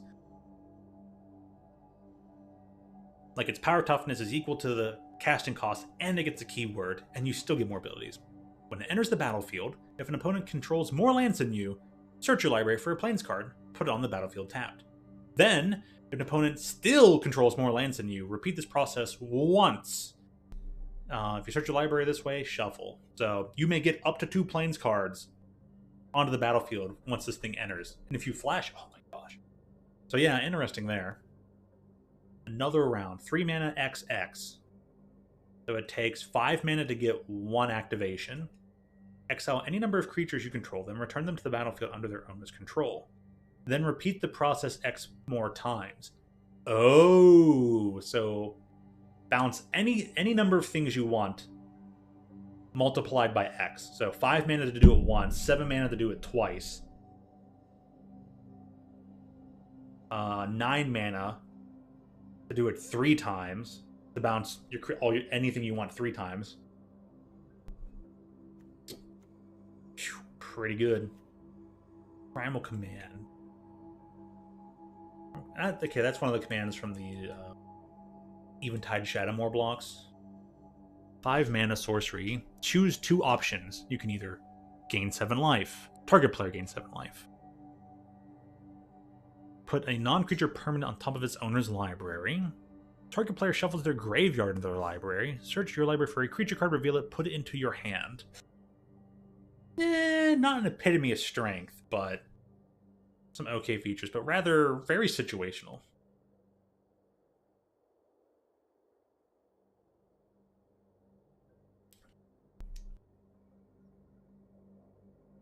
Sledgehammer's the worst COD dev? Oh boy. They don't care. Alright, Collective Defiance. Oh, this was from Shadows. Shadows block. Specifically, I want to say the Eldritch Moon portion of the Shadows over Innistrad. 3 mana, and then you choose one or more. Escalate means pay the escalate cost for each mode chosen beyond the first. So if you pay only the base 3 mana, you choose one option out of everything there. If you want to choose more than one, you pay an additional amount of cost, and you cannot choose anything more than once. So you can pay in for this particular card, you will pay in anywhere between 3 to 5 mana for the options of target player discards all the cards in their hand, then draws that many, so cycle their hand, or this card deals 4 damage to a creature, or this card deals 3 damage to an opponent or planeswalker. Not bad. It could be very disruptive on the hand part, too. Plus, if they're drawing, it's like you punish them for drawing cards. That one would actually work. And then 3 steps ahead. The single blue mana instant. Oh yeah, with Spree. So Spree is kind of like a different version of Escalate, where you cast this card with its singular mana, but then you have to pay for any of the other options, and the options have specific payments. Which is, and I wonder, I don't know if you're allowed to cast Spree cards without paying for an additional thing on there. It does say, Spree says choose 1 or more additional costs, which means like you kind of have to pay those costs as well. You can't just go blue mana, choose nothing, card does nothing, which is still technically cast. But we'll see. We'll see once I actually try to we go into gameplay. So it's either a 3 mana counter target spell. Of course, you can also pay additional. You can choose all options if you want to pay a supreme amount of mana. It has options for counter target spell, create a token that's a copy of target artifact or creature you control, or draw 2 cards, discard a card. I'm surprised it's just not straight up divination of draw 2 cards. Divination, well, because it's an instant. If this was a sorcery, you'd probably be allowed to draw 2 cards straight up. Okay, that's what we've got to work with. So, let me just double check. I'm not looking for gold. Let me check the rares and mythic rares again. And see where the Keller spread is. Mostly into red. We got 4 red sources, 2 green, 2 white, and 2 blue and a black. There's some give and take though, but there's a lot of red. So maybe there might be some use there. There are some strong white options too, and I know blue-white blink is definitely a one of the archetypes for this limited format. That being considered, there's not a whole heck of a lot of white cards. Including the 2 rares, there are only 1, 2, 3, 4, 5, 6, 7. Excluding the rares. That is 9 white cards to work with out of making a 40 card deck that's just going to require 23 non-land cards. Oh boy. A tap effect. Tap target non-mount. Take up the shield. I think this card was a rare when it was originally printed, and now it's a common. And it's like, good. Could be thinking of a different card, though. That was a rare, where it's like, this is a really good effect. But yeah. 2 mana instant, put a +1/+1 counter on target creature. It gains lifelink and indestructible to end of turn. Really good card. Yeah. Arynx. What a weird name. Trained Arynx. Trained Lynx. It's 3/1. Whenever Trained Lynx attacks while saddled, it gains first strike until end of turn, scry 1.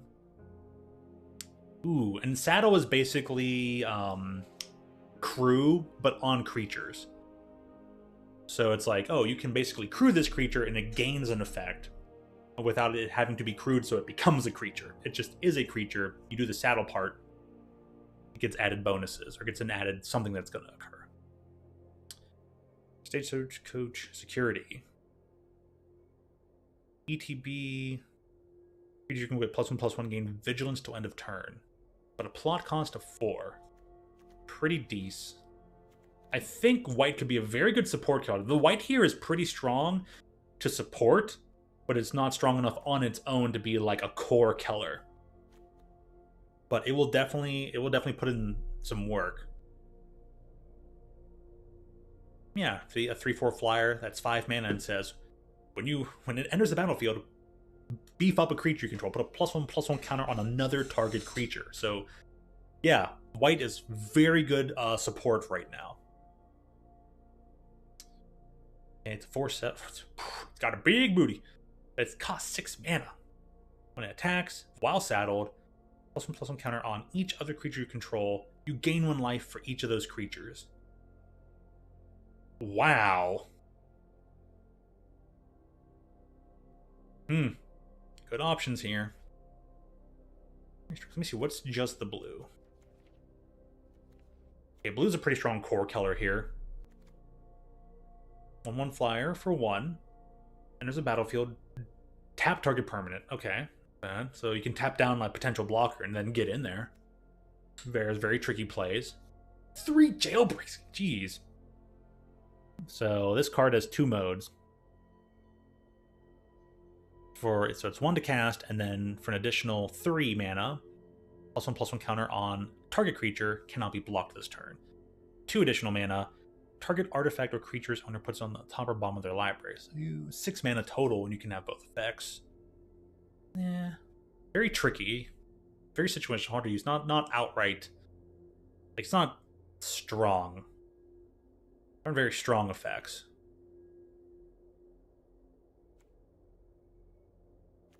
Very late game effects, so lots of spree cards here in the blue. Like, got the rare one, we got this one. What does this one do? 2/2 white spirit creature token with flying for a total of 4 mana. Target spell is its owner. Oh, you can. This card can also be basically well, not a mana leak, but something similar, just weaker than a mana leak. Mana leak is they have to counter unless they pay 3. This one's kind of like a 2 mana counter unless they pay 2. But this was any spell, so that's really good. This might be a good change up for the mono blue deck of Professors. Anyways, what's the crab do? So 0/5 for 2. You can reactivate this ability, so you can basically turn it into a 2/3 and then into a 4/1. The crab is gonna, for 2 mana, the crab will get +2, -2 until end of turn. Beginning of your end step, if you haven't cast a spell from your hand this turn, draw a card, then discard a card. It's okay. It's like solid. Yeah. Whenever you cast your second spell each turn, put a +1/+1 counter on Razzle Dazzler, and it cannot be blocked. I like the flavor text. Now you see me, now you don't. Oh, that's right. I wanted to wear my I wanted to go upstairs and grab a hat. I don't have a cowboy hat. I'd be wearing like a safari hat, so it's really not on theme. But I mean, if I could wear something that was kind of like a bandolier, oh, that would have been awesome. I'm still wearing a bandana up here, so I wear the bandanas. You know, I'm still kind of on theme. Got them bandanas. All right, partner of our howdy varmint. All right, all right. Splasher. Whenever it attacks, debuff a creature. Pretty solid. Spell for return to its owner's hand, draw a card. Oh. Seize the secrets. 2 mana sorcery. Cost 1 less to cast if you've committed a crime this turn. Draw 2 cards. Oh, jeez. Like 2 mana, draw 2? And apparently the crime effect is very easy to activate in this set, but 2 mana, draw 2. Oh boy. Lockpicker, 2/3 for 3. ATB. It's the battlefield. Target instant. So target an instant or sorcery card in your graveyard. It'll gain flashback to end of turn. Flashback is equal to its original mana cost, and flashback means you may cast this card from your graveyard for the flashback cost. So it's like, hey, you may cast to end of turn. You may cast this card from your graveyard. Rope Master, 4/4 for 5. Enters the battlefield. Then you return up to 1 target tapped creature to its owner's hand. So theirs or yours.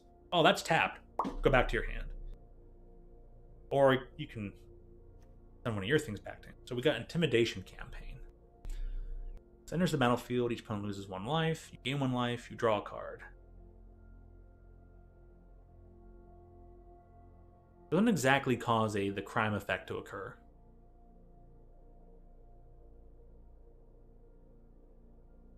Whenever the crime effect is committed, then you return this enchantment to your hand. You may play it again, and you may keep going. You lose 1 life, I gain 1 life, I draw 1 card.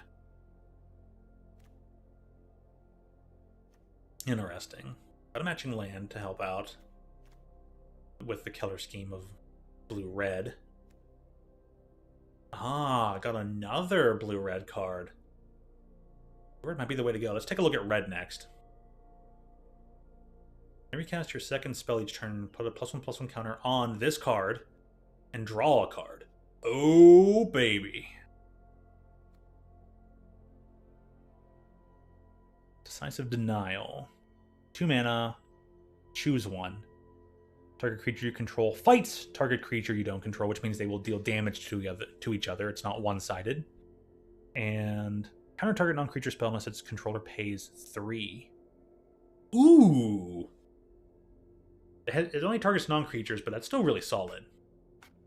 That's everything in blue. Blue is looking really good. What's in the black area? Some things. Some things. Vial Smasher. Oh, that card's from, that character's from, Tarkir. The Tarkir block. Ooh. Welcome back, Vial Smasher. I almost didn't recognize you at first. Whenever another outlaw enters the battlefield, Vial Smasher deals 1 damage to target opponent.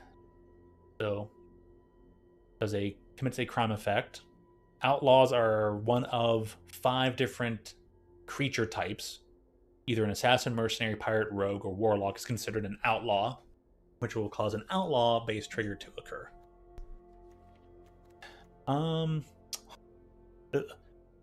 Murder is like an auto-include like in every set practically. That's an evergreen, always returning card. It's very simple. 3 mana, instant, destroy target creature. Cost 2 black and a colorless, but you'll get there.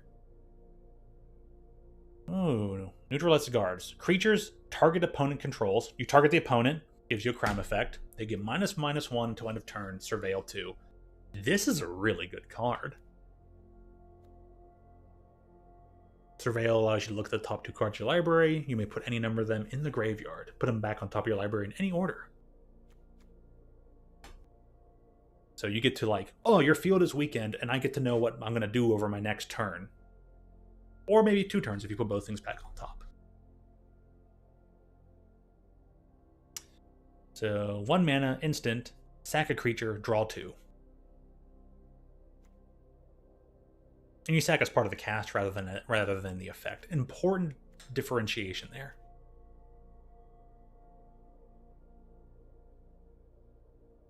Skull. This is a reprint from Ixalan, the original Ixalans. Until in turn, target creature you control gets +1/+1, and target creature opponent controls get -1/-1.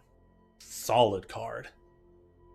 Love this. Why you yellow-bellied loot stealing good for nothing, bottom-feeding dog-faced, lily-livered, and it just ellipses because it just keeps going. That is so spot on though.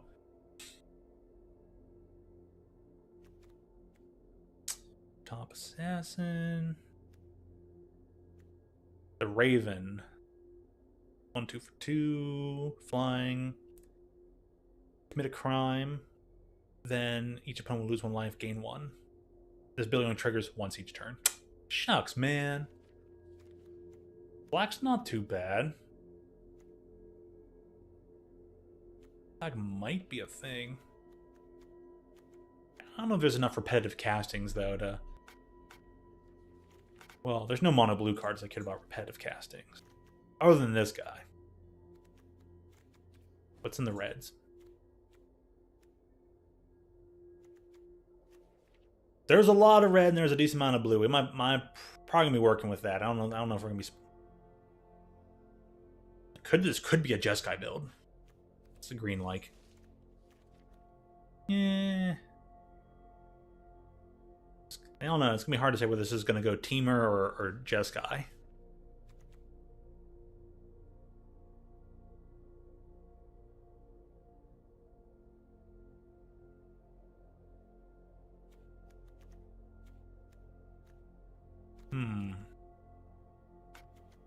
Well, let me look the red over. Alright, this red spree card. 4 damage to a creature for 3 mana. Or for an additional 2 mana, destroy target artifact. Yeah. The Coyote. Oh, yeah, that's Wily Coyote and the Roadrunner are technically in this set. Unnamed, but they're technically there. 2/2 for 2 haste. That's pretty good. There's the battlefield. No target you control gets +1/+1 and gains haste till end of turn. Plot? Ooh, boy. Oh boy.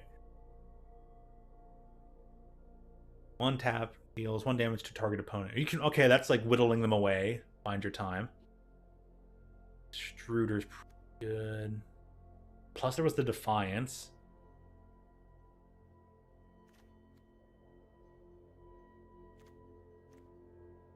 I'm seeing, yeah, very good stuff here for the blue-red deck. I wonder if this is Arras. Yeah, this is definitely Irascible. Hard to say if it's Irascible or Irascible. Wolverine. 3 3/2 for 3. ETB, exile top card of your library. Until end turn, you may play that card. That works well with the plot part. So you plot this, cast it for free later on, exile the top card of your library, you may then cast it. It says you may play the card. So if you even get a land off the top, you can play the land if you haven't played a land yet for a turn. So kind of useful. That helps with the cast multiple things. I think this is more than obviously a blue-red multicast deck. Let me go pluck a few things here from blue. This card. The blue-red guy. Definitely Malcolm. Then continue to work from there. Wait, I got 2 Malcolms? Oh, dear jeez. No way. This sealed pool is bonkers, man.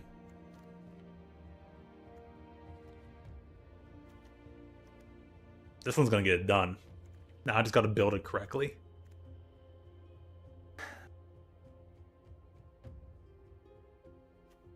Question is, how many artifacts can I really get on the field? I don't know if I'm gonna be doing this extruder bow. I'll wait and see. If I have 2 Malcolms, I mean, my likelihood to start getting stuff on the field is pretty good. I'll go the double Malcolm. We'll see what we get because he's still a 2/2 flying haste. That's for 2 mana. That's really, really good. Plus, then the artifact can either draw me a card or be sacrificed to a 3/3. Yeah, okay, we'll go with that. At least 2 of the Wolverines in here. Prickly Pear, a 2/2 for 3 mana. Plant Mercenary. Ooh. Thus the name. Oh, that's pretty good. They're cactus people. Oh my goodness. They grew together, awoke together, and took up arms together. If they were going to fall, they'd do that together too.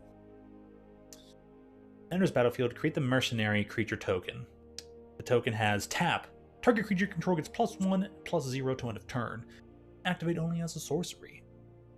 So you still kind of get 3 power. This thing can...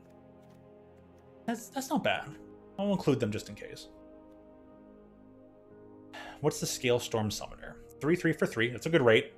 And it attacks. Create a 3/1 red dinosaur creature token if you control a creature with power 4 or greater. Ooh, that works well with the mercenary token. If anything else that like bumps up power. The white cards do that.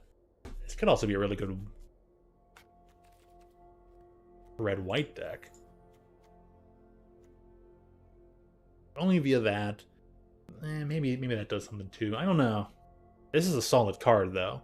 This Claim Jumper. Pretty good. Pulverizer. 4/5 for each. Whenever you cast your second spell each turn, it deals 2 damage to target opponent, scry 1. That's in there. Coyote. Hellspar Brute. 5/4. Affinity for Outlaws. Trample.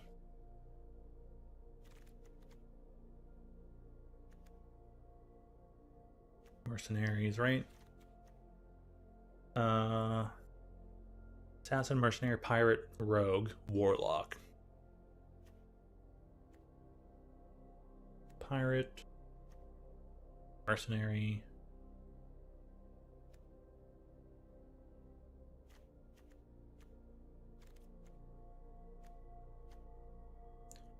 Assassin one? Yeah, Assassin's another one. This would work. Might be able to get the Brute in there.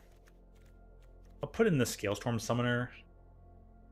So getting them big enough to actually, like, create the dino is kind of tough. Collective Defiance, definitely.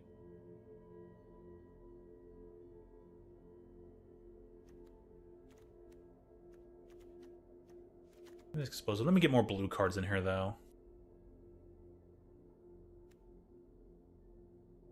Definitely that one.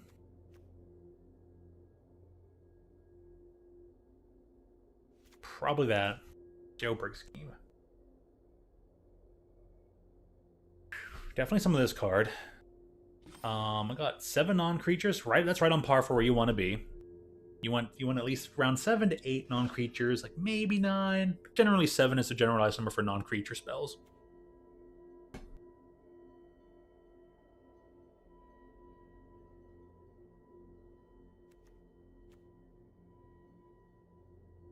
Oh, Harry Strix will definitely help you get in there. Like, oh, tap that down, attack. Peerless Rope Master.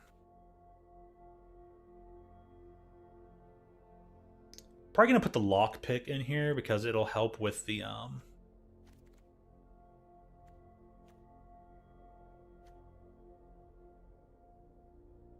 be pretty good for aggro.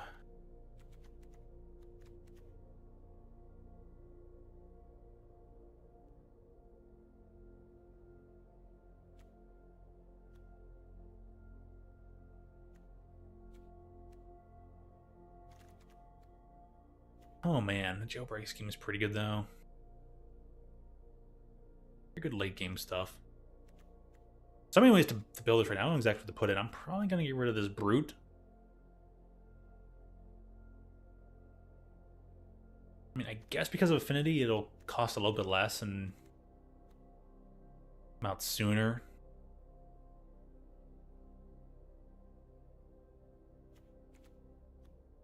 Maybe the Roadmaster just might be better. One of these as a late game thing.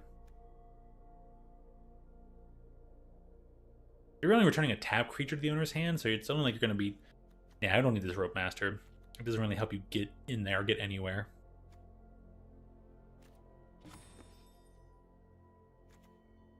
I'm probably okay with putting one more spell in, because a lot of these cards care about multicasting. Malcolm especially is the only one that's going to get us, you know, artifacts to sacrifice to the extruder.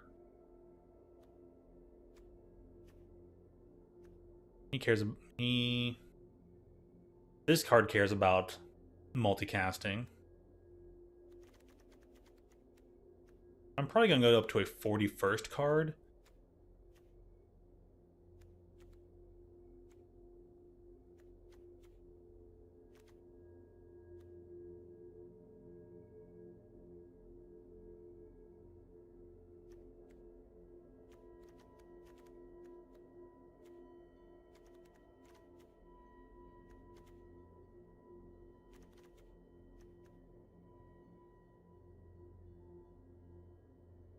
Hmm.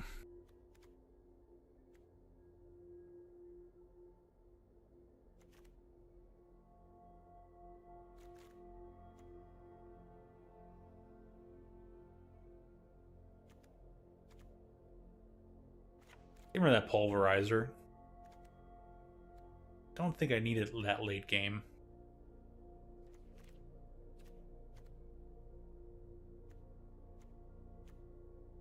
So many good cards, though.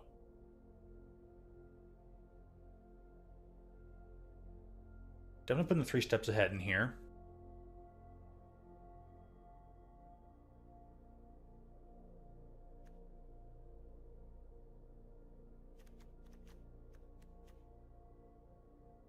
I don't think I need a 3rd jailbreak scheme. I don't know if a 2nd Seeds the Secrets, though, is kind of needed. I'm trying to double check how many prime effects occur.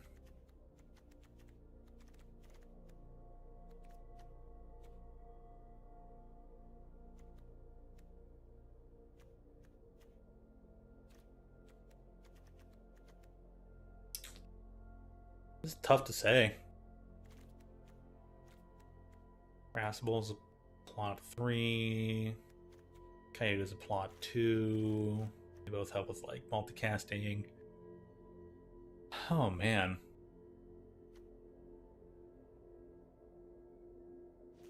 Probably do this and the Seas. That'll probably be good.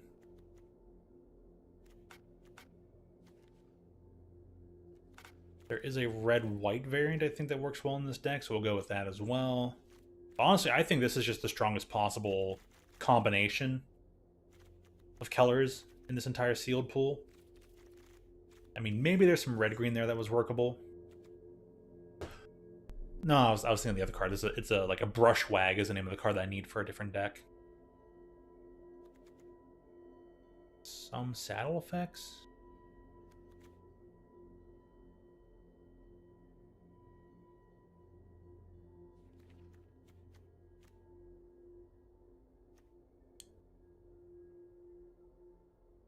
Cactarantula, plant spider. Oh my goodness.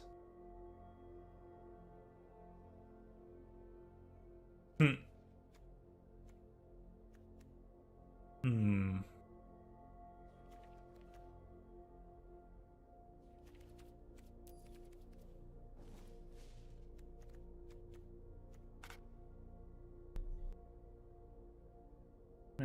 Colors. There's a few deserts in here. Turn land control to its owner's hand. If another desert was returned this way, surveil 1. Tap, add 2 mana. Add 2 colorless mana.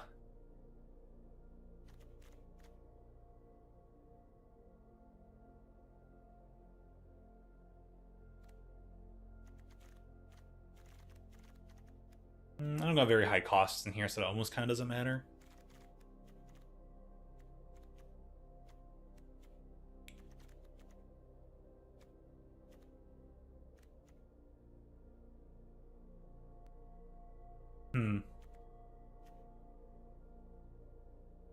Yeah, We'll let it be. I'm not going to worry about that. Lots of different interesting ways that this could be built. Let me just double check the black in here, though. That's some good combat trick stuff.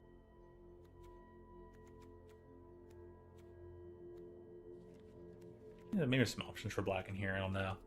I'll stick to what I've got. I like this build I have. So, Brain asks, thoughts on the set so far? Well, I'm finally going to go ahead and get ready and play my first official match here in Outlaws of Thunder Junction. But I'll tell you right now, the initial thoughts on this set is that the power level is through the roof. This power level is straight through the roof. The power level on this set is just explosive. It is strong. There are so many good cards that do so many powerful things. So, like, yeah, this set has a lot of top-notch cards that are...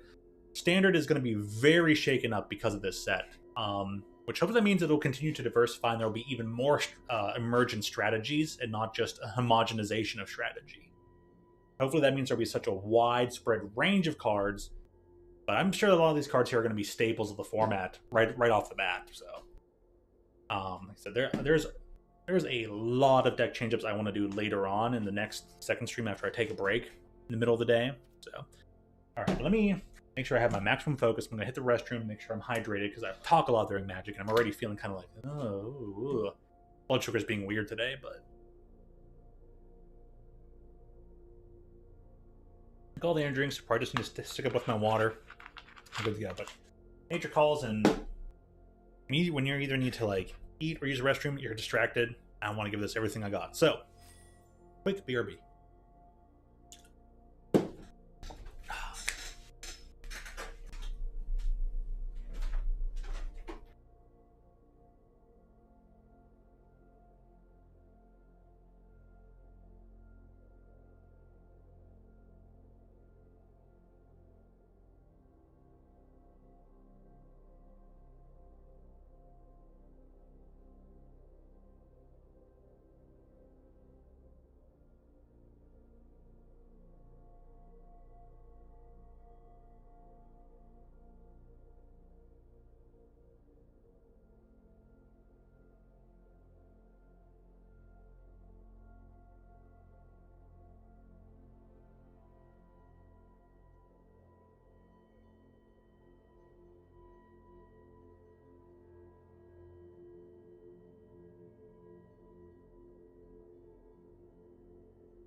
Alrighty.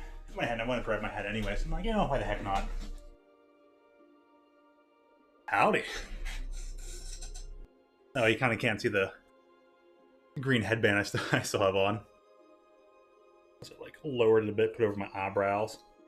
I ain't gonna have much emotion with these eyebrows, but we're gonna have a good old time here.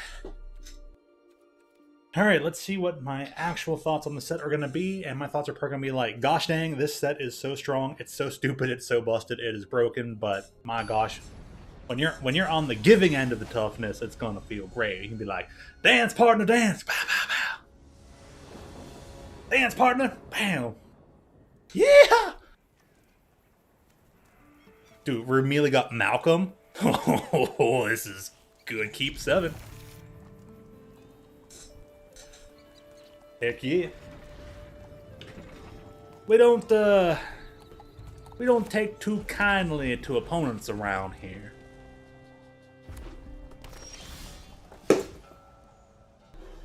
Slide me one down here, bartender. I've got a need for a few hasty creatures. 2/2 flying haste, it can attack right away, same turn, get in there, smash face. You're down to 18, we only got 9 more turns to go. The clock is ticking. Oh, by the way, welcome back, Red, how you doing? Oh, the energy drink hit a dry spot.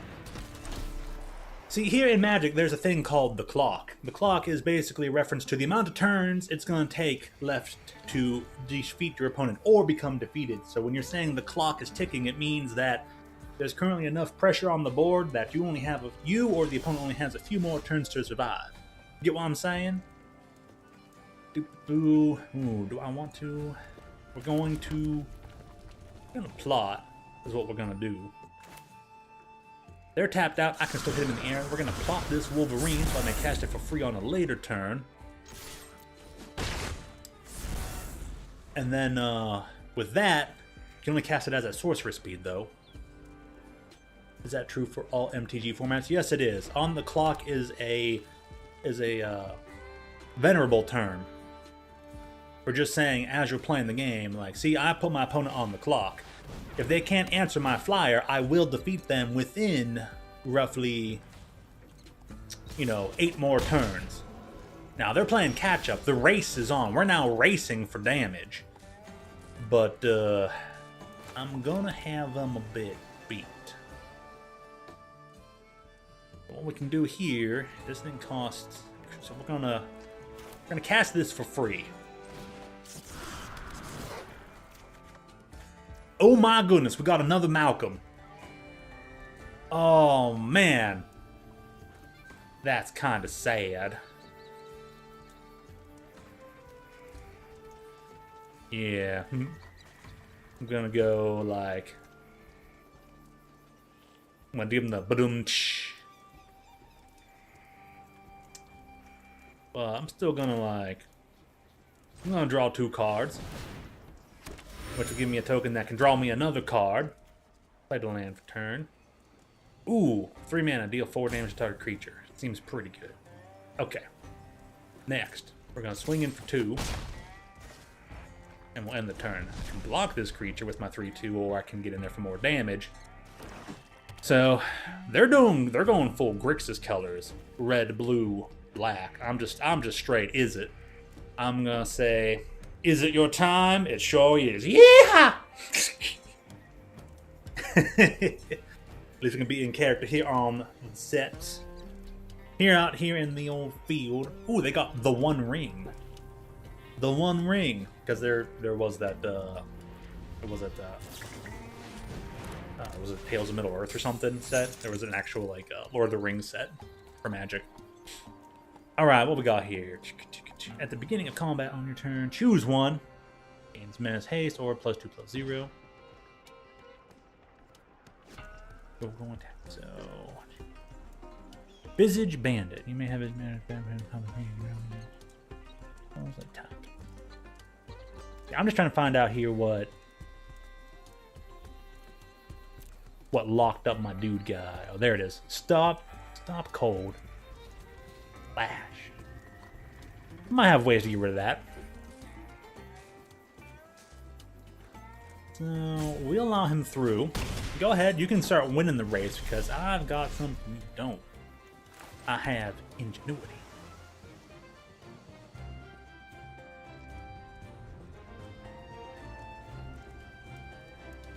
Return a creature you control to hand, right?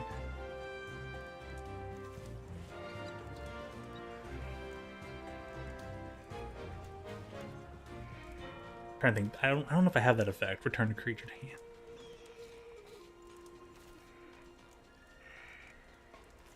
Gonna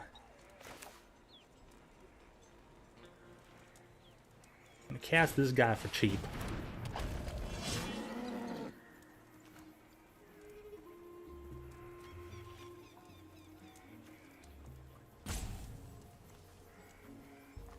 And this is what?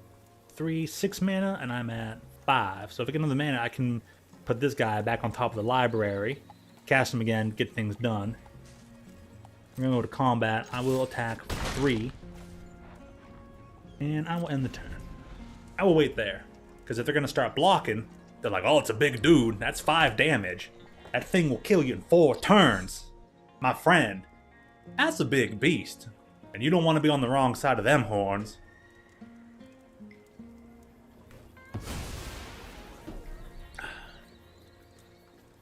Got me my little dino here on the left-hand side.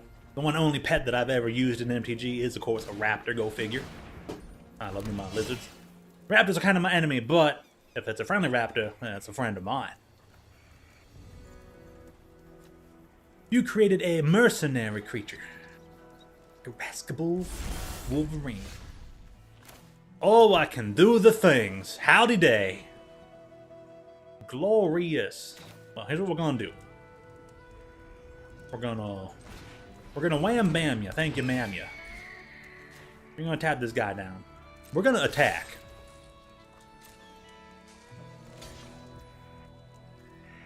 Next to that damage, we're gonna deal it all.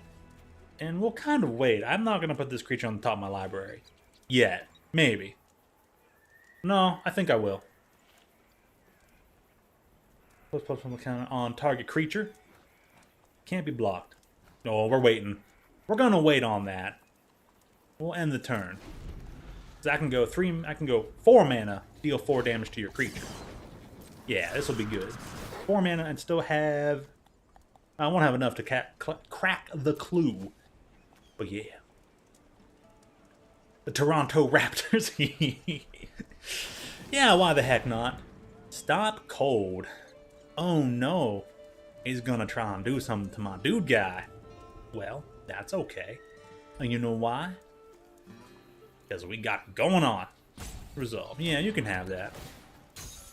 Alright, I'm gonna look after this game's done, I'm gonna look through my deck, see if I got more options to bounce my creatures. Go ahead, Ferocimify your dude. Oh, that's fine. You can have that. Pass 2 attackers. End the turn. Explosive derailment. I'm sorry, sir, but your train ends here. My oh my, how the time does fly when you've got to activate your clue and get a free card draw. Okay, it wasn't for free, it was costly. Dude, Razzle McDazzle. We're at 6 mana. I can go wha-bam. And I can also go wha-bam. Drew that card. Oh yeah.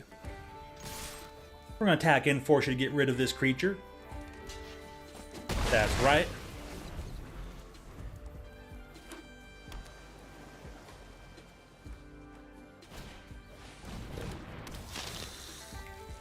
That costs 4 mana, plus there's me 7.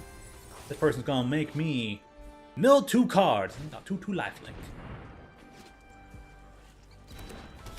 I have enough damage in the air, so I'm gonna win now. You can give a dude Menace haste. That wouldn't be too bad.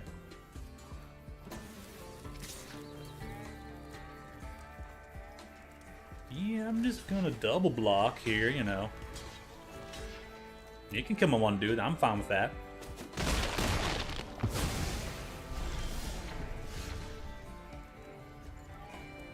Oh yeah. We got 6 mana.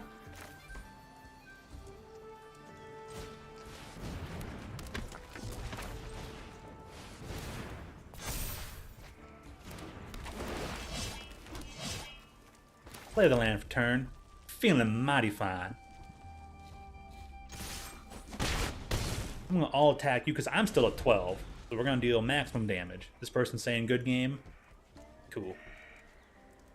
I will tell them right back. Good game.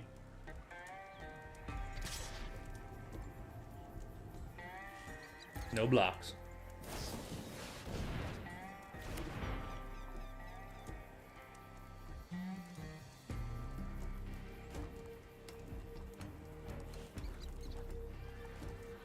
We got 4, 7. Oh, I'm sorry, 4, 8. I cast as many things as they could. I'll give them that. Okay. We make it here. I just want that activation. So it's 8, 52. Yeah.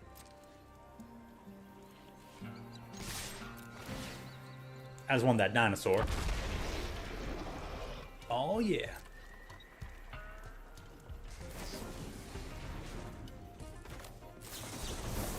Counter unless you pay 2 and create this. Thank you very much. You thought you could trick me, but you are the one taking the fall.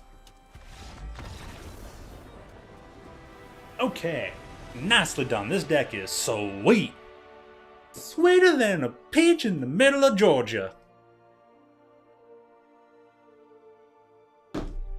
This is an awesome deck, I'm just gonna say right now. Kinda glad the green is missing from here. And we just got a red-blue deck.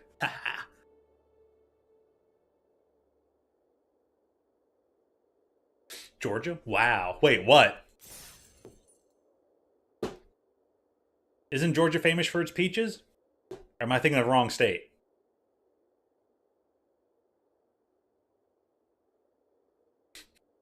I don't get the wildness, but alright. I'm just like, huh? So let's see where it's. That's what team you go for, honestly, but they suck. Oops. Oh, I just caught you off guard with that one, huh? I was trying to be clever with it, you know? There is something about old-fashioned talk that gets extremely clever, you know? When they're talking about how like that person knows how to nurse a bottle or stuff like that. Also, there's all sorts of lingo that's like, oh, well, I get what they're saying, but man, old speak was pretty nice. Okay, so I'm gonna tell you about the ways to win there, Doctor. You see, my fine doctor. There are multiple ways to win here in the magics when you gather them. When you gather up your magic, you can either reduce your opponent to 0 life, or if a player would try to draw a card when there's no cards left in their deck, they will lose the game. Although there are cards that say if you would lose the game from drawing no cards, you instead win the game. Oh, so that makes self-mill a thing. But yeah, the Magic Gathering over its course of time has had its fair share of just adjust my straps here so that it's even, because I'm not a little OCD about this thing being even and not being lopsided. It's had its fair share of like, oh, if this would occur, do this. But there's the counter to that too. Oh, and if a player would heal, they instead lose life. And there's so many effects like that. So many. But anyways. Yes, it is a thing that if a player would draw a card when there's no cards left in their deck, they lose the game. So mill is a strategy. Mill is typically not a strategy that's seen too common in any constructed format like standard, pioneer, modern, especially not legacy and vintage, but it does exist. And mill's a bit more of an applicable strategy in here in limited, because you only have to mill 40 cards instead of 60, and those 20 cards can make all the difference. Typically, mill only happens in variants of 3 cards, anywhere between 1 to 3 cards. So if you're only milling 3 at a time, that's an additional 7 activations to try and beat your opponent. It can be a little bit tough at times, but there have been times, even I have run a mill deck where I've milled my opponent out because it's like activate. I got to activate multiple times a turn. It was pretty good. I felt like the pioneer on that deck. And then someone out there, I think, figured out either a similar, maybe slightly better version. It still was underplayed. It was still a very underplayed deck, but I tried my best. Most people were like, I'm doing the red-blue mill. And I was like, I'm blue-black, and you are going to get trounced. And it did okay. I did okay. I was the only one playing my style of deck, but I felt good about it. Felt very good about it. Even though there's millions upon millions of players thinking about the same card combinations that you are, there is things, people will work together, things will get solved rather fast rather than they used to be. So the thoughts on Commander. My thoughts on Commander are twofold. Commander's no longer the fun place it used to be. But I won't blame people for trying to have their fun. Because Commander's been kind of solved. All right, I'm gonna drop the accent for a bit. Commander's been kind of solved, and it has been. Commander's gotten fast, so there are now multiple power levels in Commander.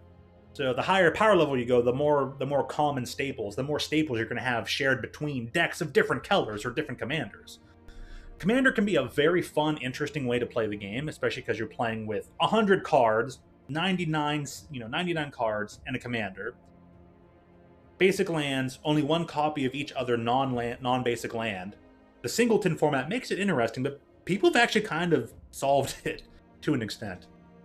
So unless you and your play group, and it's also best because no one plays one-on-one commander. There's always 4-person play group commander. So it can be fun for that little bit of extra like group activity. But unless everybody's agreeing to play on the same power level, everyone's kind of in agreement. It's not, you're not going to have fun unless everybody's like within the same range. And there's websites out there that can tell you, based on these cards in your deck, your deck is this power level. Like it's this number ratio, this number equivalent. So there's resources online for people to kind of keep it equalized. But yeah, Commander can be fun if you don't mind like political intrigue for your little play group. But and you can all agree to a similar power level. So it seems like it can be fun. Commander has kind of turned away from playing like the big powerful 7-drop, 8-drop, 9-drop cards. Now the most powerful Commander cards are 3, 4, and 5 mana kind of stuff. So it's kind of lost that feel of like, here's this big stupid card you wouldn't play in any other format, but you get to play it in Commander. Now you don't even get to play it in Commander anymore. So that's kind of So there's some give and take there. I wasn't never that much of a fan of Commander because I never enjoyed the politicalness of like, okay, how about you and I work together for this turn, and by next turn I'm already betraying you and doing this and that. It just wasn't for me. I just couldn't stick to that. Like, I just like to sit there, throw some cards down, do whatever. I'm the kind of player that's like, oh, you know what, you get a bonus, do this or that. Just be silly. I want to sit down and just be silly with my Commander deck. And most people were kind of just straightforward, do this or that, do these intrigues, and I'm just like, nah, man, not for me. So it does seem cool. It still seems like sometimes there's some room for some really funny, wonky stuff to occur that doesn't normally occur in a typical one-on-one game of Magic. But so yeah, it seems like most people are into Commander. Commander is almost now the biggest format of MTG, surprisingly enough. So there's some stuff to be said about it at the very least. So yeah, if you like that group play and everything, you don't mind the like, okay, you and I let's team up and do this, and then you don't mind that like political intrigue of group play, then it might be the format for you. So Commander seems cool. It's the most popular thing. I don't blame anybody for actually playing it and kind of enjoying it. Not my cup of tea. Though building and brewing for it would kind of seem fun, but yeah, I don't know. I like the decks I had for it at the time. They were kind of fun. They were like someone helped me make a $100 budget Mormir Vig deck, and it was solid. And it wasn't even the strongest, stupidest, most powerful thing that could be assembled for it, but it was solid. And it's like it had some this or that, and it was fun to play. And every once in a while, I'd do this where it's like, oh, I basically would go infinite. Be like, okay, tap all this stuff, bounce everything, replay. and just, you know, kind of rinse and repeat. I kept people locked down. It's like, okay, you're probably gonna win the game. Everyone's scooping. I'm like, well, I only ever got to do that once with the deck, but it's like it wasn't easy to assemble. But I got lucky and it occurred. And I'm like, I guess I'm doing. They're like, oh, I'm like, okay, cool, whatever. I'm like, that was silly. I'm like, that was silly. I wasn't even trying to like win that way. I'm just like, I guess I just do this. And yeah. So give it a try. Commander can be fun. It's easy enough to get a game over for Commander because most people love it. It's the most popular. So you could probably go over to, say, Top Deck or something, or go over to a place and probably pick up a game Commander, no problem. You'd be able to play with your own friends who play Magic. So, like, I would still play matches of Commander. If my friends really wanted to play Commander, I would hop in. I would play. So we got, like, say, Professor Me and, you know, his friend Joe to play. You could play this Commander with us, or them, or with everything if that was all set up. So I'd say Commander is, you know, try to find a budget deck, or just make a proxy deck. Give it a try a few rounds, see what you like. It can probably be the simplest, easiest way to learn Magic, because Commander used to be slower. Guess not that slow anymore, so. Hope that helps sum it up. I still think it's a good format. I still think it's a solid format, because it must be good enough if people are still playing it and enjoying it. And if Commander's been able to expand to a point where people can calculate their power levels in Commander, I'd say that means it's at least a very, very varied format with plenty of room of styles to play.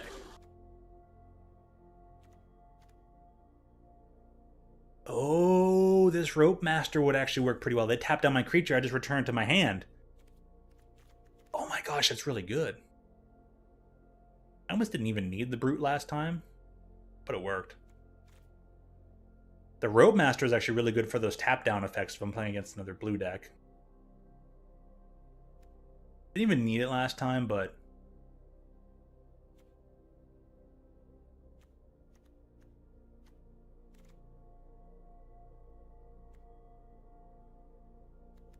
okay, that's my only answer though, is Rope Master, and I'd only get it like one time thing, so I can return a creature to my hand, play it again.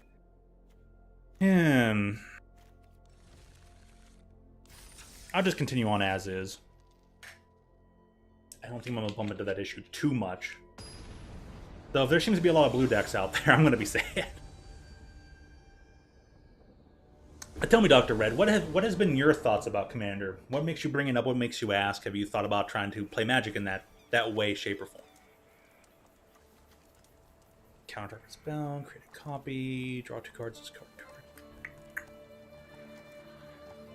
So I only get to do this effect on turn 3. Opponent's going first. We'll see if I draw a mountain. I probably am not, though. Oh my goodness, I get to do the turn 3 thing. Nice.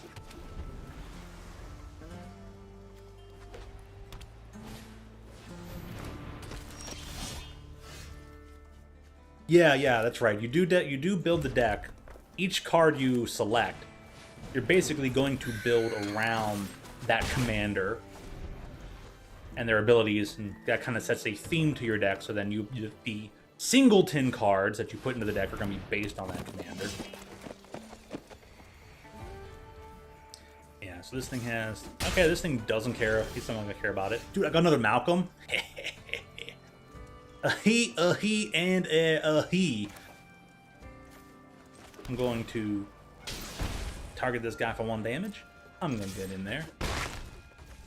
I'm going to cast this and draw 2 cards.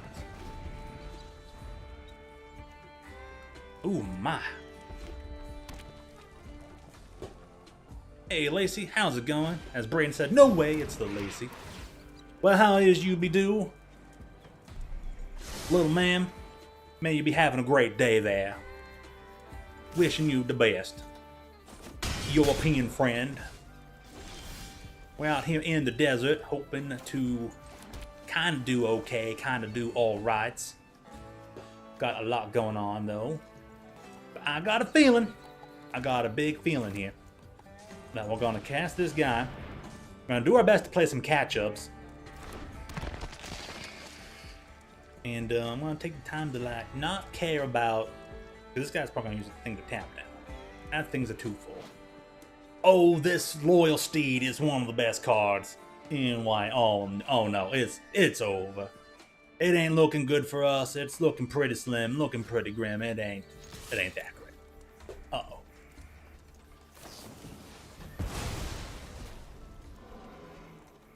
Path to Exile.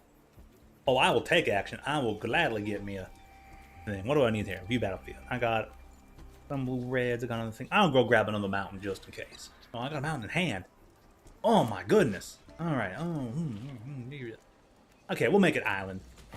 We're going to the Oasis.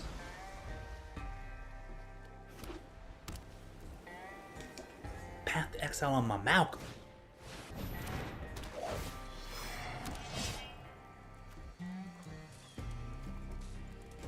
Oh man, their deck just went faster. They're Naya. They're red, green, white. With a splash of blue? Whew. Spicy. You know, this player is one of them players that likes their spicinesses. What does it do in this thing? Attacks while saddled. Exile it into one creature that saddled this turn. Then return to the battlefield. Oh man, who saddled it? Oh, I didn't see who saddled it. It was probably this guy. Yeah, because it creates things. It's saddled that guy. Okay. One card hand.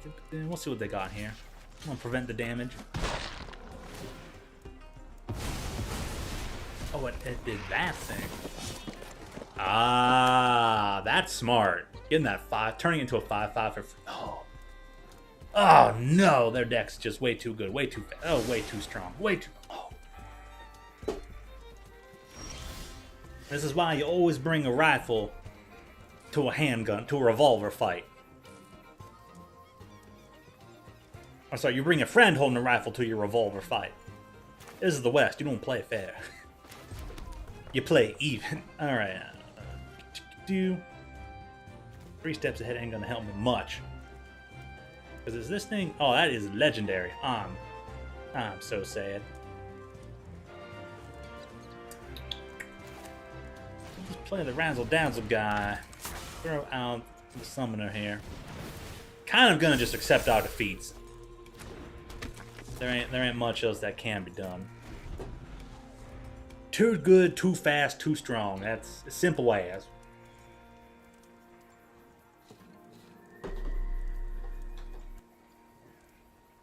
It is truly a misfortune what has occurred here today in this here round.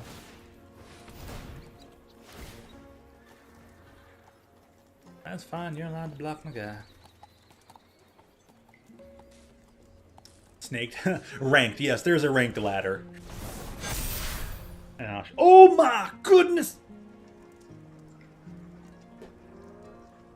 Yes, there was both a ranked ladder there in Unite.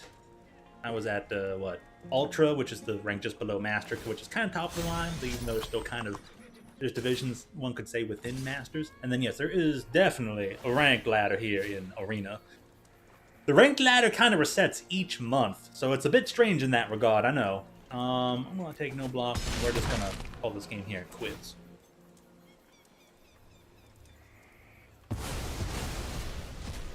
A bit of a nombo there, because they kind of just lost out on their +1/+1 counters.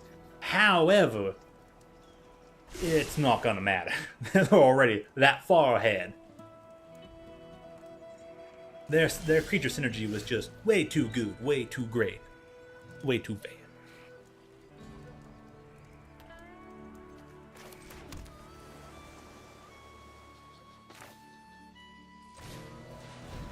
What I'm gonna do here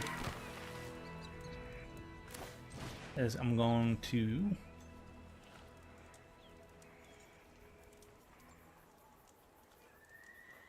deal 4 damage to target creature and deal 3 damage to the opponent. We're gonna play that 4 mana.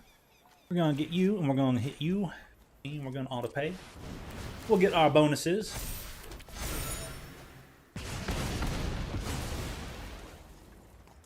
And then from there, we're just gonna attack everything. We're just gonna not care. Got that guy. Got the dinosaur. Dino Roar. 4, 7, 9 damage. Even if they don't block, Still dead. I mean, we are still dead. They're going to survive by 1 health.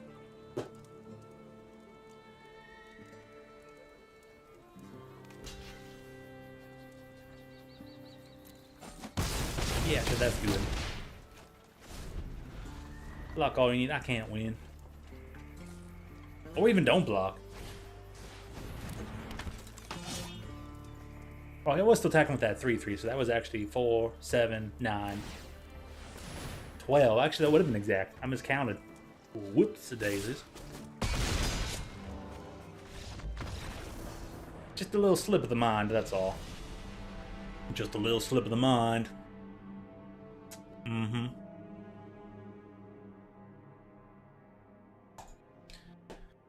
Well, I guess we gotta get out of here. There ain't no way we won that battle. Synergistic, though, was pretty good. So this set, this limited format, is potent. A P-O-T ant. Potent. It's a pot and an ant. Potent. That's a strong one. Like a gun, like gunpowder in a barrel. This is like a stick of dynamite. This format is strong. So let me show you here. So I can click here on the tiers. Here are the tiers of ranks. And there's 2 types. There's 2 ways to get ranks. You can have 2 different ranks. You have both a constructed format and you have your limited format. Limited is only going to pertain to drafts. Whenever you're playing a draft, you may have a count towards a rank. I think there are maybe some that won't count towards rank, but overall, you have a limited format drafting rank and you have your constructed format rank. And constructed format rank is not specific to any format. Whether you're playing standard, alchemy, explorer, historic, or even timeless, those are the formats here on Arena. No matter which of those formats you're playing, they all count towards this one constructed rank here at the top. And so they're divided by bronze, silver, gold, platinum, diamond, and mythic reward. But if you ask me, I don't know what this here platinum or diamond is, but you give me some of that gold and I'll be rushing right to it. That should be the top. That should be the top one. Everyone's out for that gold, you know what I'm saying? In them hills. Get the dust on your fingers. You can actually buy a slice of bread. All jokes aside, out here in the Wild West of the Outlaws of Thunder Junction, you go in this order, and once you hit a level, it will not go away. So you won't lose your silver if you lose all these points. You won't drop back down to bronze. If you hit gold, you won't drop back down to silver. But you do have to collect enough points to go from 4 to 3 to 2 to 1, and then you're in the next one. Then you go, boop, you bump up. So, yep, you go from bronze, silver, gold, platinum, diamond, mythic. I've made it to platinum. I've made it to platinum before because I made a really interesting brew. That's what creating a new deck is called. You're brewing up a deck. You're brewing one. Kind of like brewing up a pot of coffee, or brewing up a stew, a nice chili. Brewing up a nice chili, yeah. But you brew up a deck in here, rather than the term cook, as you put in your video there so eloquently, Dr. Red. So I got as far as platinum because I brewed up a nice red-black aggro deck when I started playing Magic again here on Arena, back when this channel first was around a couple years ago. Highest I ever got. It would have been awesome to kind of hit platinum, or maybe one day just hit mythic.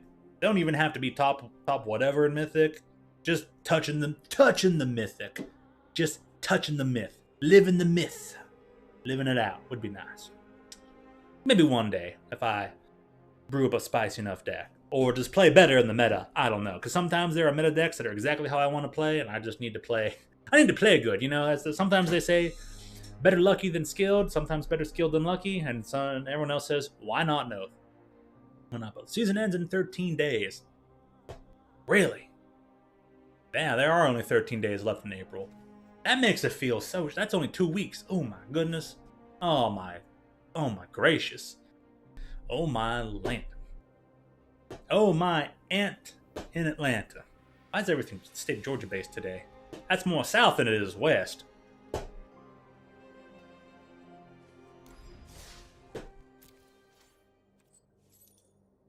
Dun, dun, dun, dun, dun, dun. That's Nevada. Alright, we're gonna resume. Resume sealed here. Bam. Had the most potent 6-packs one could probably have in a red blue color scheme.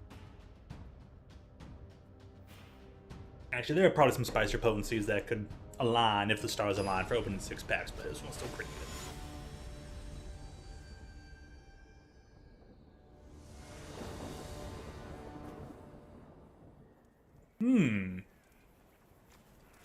Ooh. Duelist. As well as this Summoner.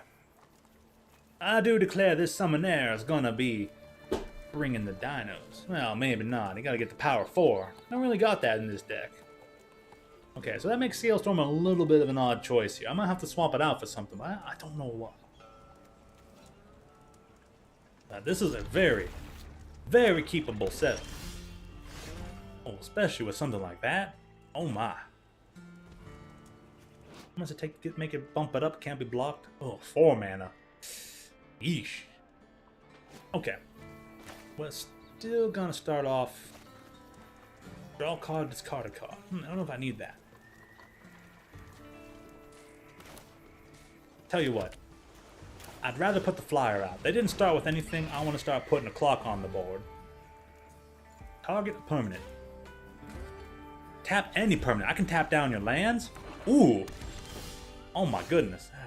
That's some gravy. Put the gravy on that steak.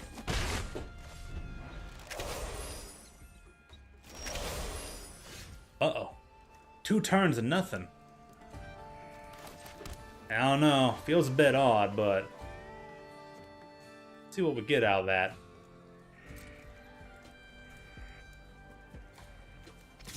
There's no hasters in mono black, so... and I got control mana. We'll get in there for 2. Getting in for 2 is just fine. I'm not going to play the owl just in case they got the creatures get -1/-1. I'm going to hold on. Hold on to my creatures there. Oh, they conceded. Guess they had too high a cost and not enough resource.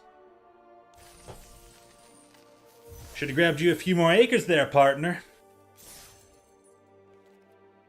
That's some country folk. That's some country folk terms for lands. Should have got you some sweet lands. Maybe that was city folk terms for land, but it needed to stake out a few more acres there. They've all been there, done that though. Hand looks pretty good. I just need to draw some lands. Draw no lands. Sucks. Oh, it sucks indeed.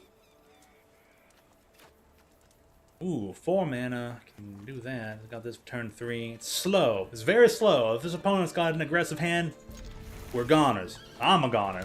Y'all get survive, and y'all get sit back and laugh and go like, man, you should not have played that. You should not have kept that hand. I told you there, LTO. Don't be playing that hand into an aggro deck. Uh-oh. Oh, no. 2/3 fly for 2.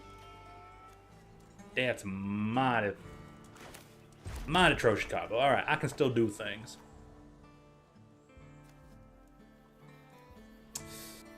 Oh my, oh my, oh my, oh my.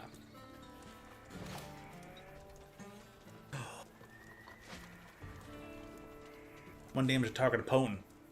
Oh no! Ah, I almost had to wait. I was like, maybe I could kill that thing. Oh my goodness. I don't get many artifacts unless Malcolm's here, so oh, this hand was rather lousy. We're gonna do things on par here. We're gonna boost down your life. Maybe we get a Malcolm going later, so we have a Malcolm engine to create 3/3 golems off the clue tokens. That's a mighty clue. I'm just gonna use a little origami.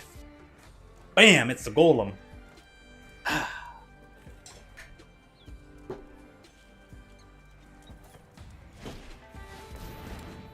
Mama never said, boy, you ain't got no tricks. She finally taught me everything I know. Alright. 2/4. At your end step, you haven't cast a spell, and it doesn't have flying count on it. Put a flying count. Oh my. Oh, it's so bad. It's so bad here for us. I got my feet on the ground, and they're in some sort of hot air balloon. This is malarkey. This is outright the greatest criminal offense I've ever seen. Oh, they've literally got every possible way of just circumventing my deck. Every conceivable notion. Well, I can still deal 4 damage to a target creature, so there is that. We're gonna hold off on this guy. We're gonna try and... Oh, they got some cool sleeves. Hold up. Oh, nifty. That's a glittery sleeve if I ever saw one. Got 3 damage here. Do I want to slow them down? What else they got in hand? Oh, they must have a mighty fine thing. This is an instant, so... Tell you what. I'm going to pass the turn. We're going to... An instant means I can cast this during their turn, or at any point in time, even during battle. I can cast this anytime I want and all. We're going to try on their turn, take down the 2/4. Now they got this guy, and they got this guy. Everything is just... Oof. Everything here is so tough. Ain't making it easy, not by a long shot. So they're going to get their 4 damage in no matter how they play it.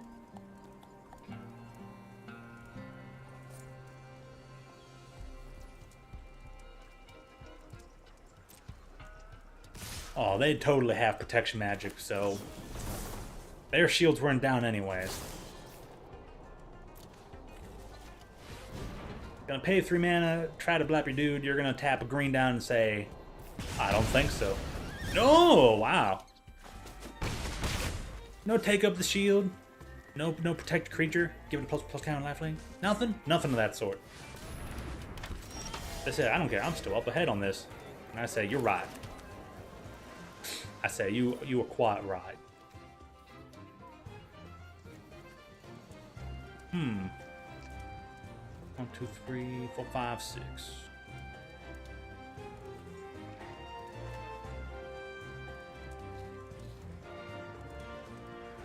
Oh, play the wrong land. Oh my goodness. We'll save this for a later turn. They get me for another 4 in the air.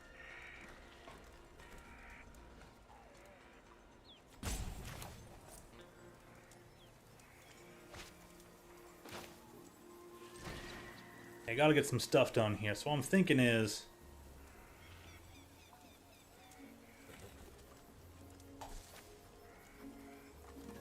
That makes 3 mana, 4 mana, 5 mana. We'll just do everything.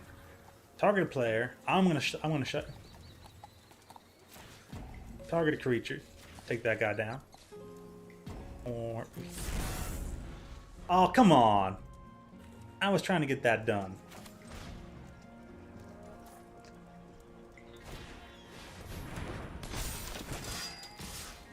Now my game's all bugged. Oh, the game is super bugged now. Wonderful. Why you gotta do that to me? I was trying to decide. I was trying to figure out, oh wait, I want to target this over that. I don't wait, I guess I get this.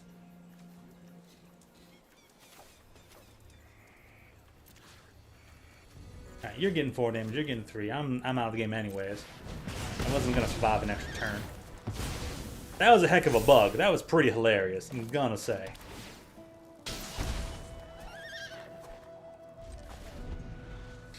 So, that was an unfortunate game from my end.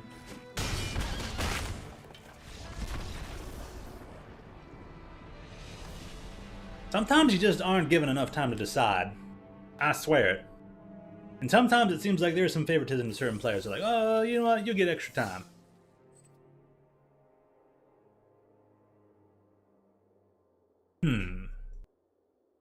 Maybe I might.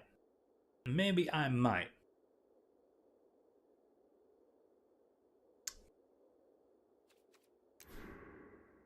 Yeah, I'm going to hit cancel here. I'm going to change up the deck just a teeny bit. I only got one game left to lose. So let's see how far I can take this thing. Scale Storm is pretty cool. But it's not getting effects off right the heck aways. I'm gonna try and get one more thing up in here. Question is, what we throwing in?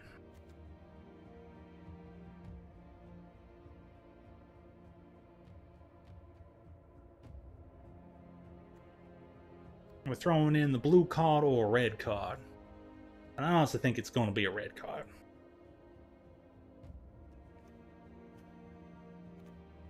I think I'm just throwing in the extra Wolverine here.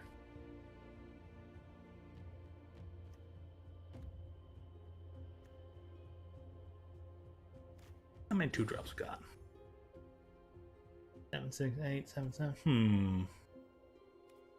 Well, this thing set to 1 is not exactly accurate because those are all spree cards. That technically end up costing more in the long run.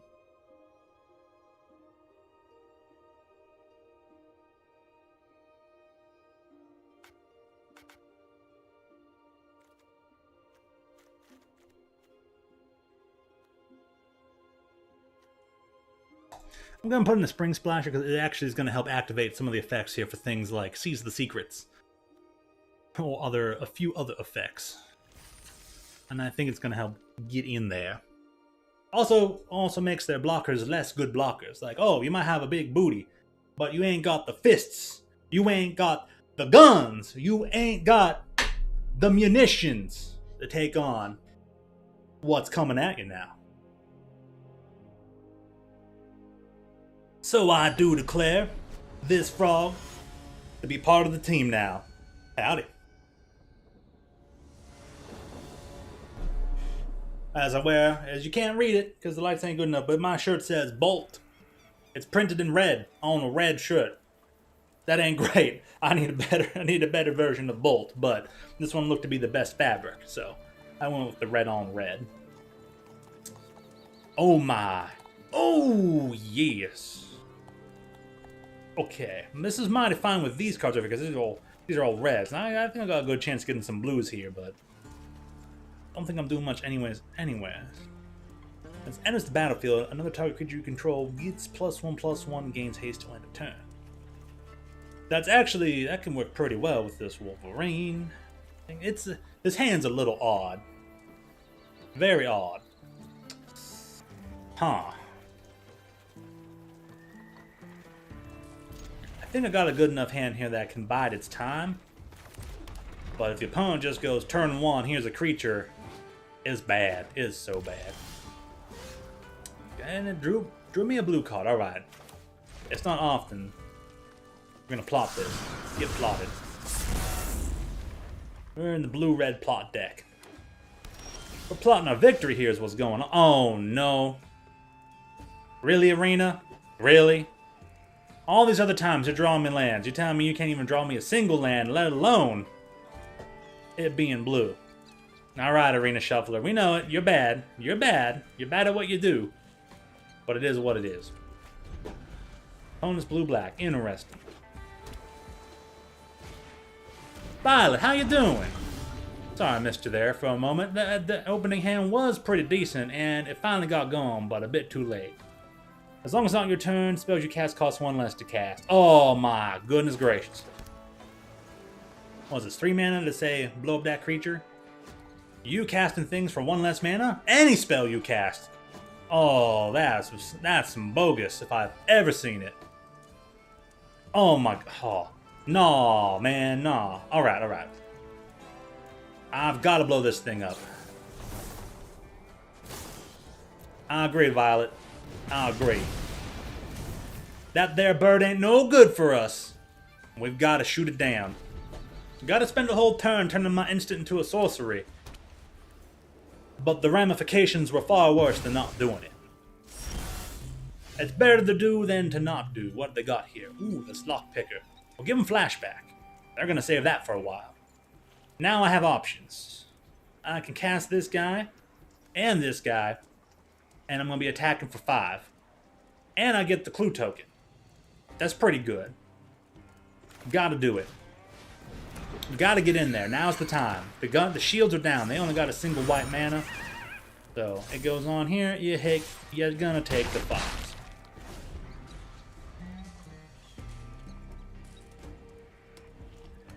Since we plotted the coyote, we can now play the coyote on any future turn than the what turn we plotted it for free. And we're a deck that has a lot of cards that say whenever you cast your second spell for the turn. Which means there is some possibility we could cast things during their turn, but typically not gonna happen. I can double spell this. Here's what we're gonna do. You are gonna get tapped down. And then we can maybe draw 2 cards for 2 mana. And get an extra thing. Target a permanent. Okay, this thing still has a mode. Thing and can't be blocked. We're gonna save that for later because that costs 4 mana. So we're gonna get in there. 4 taxis.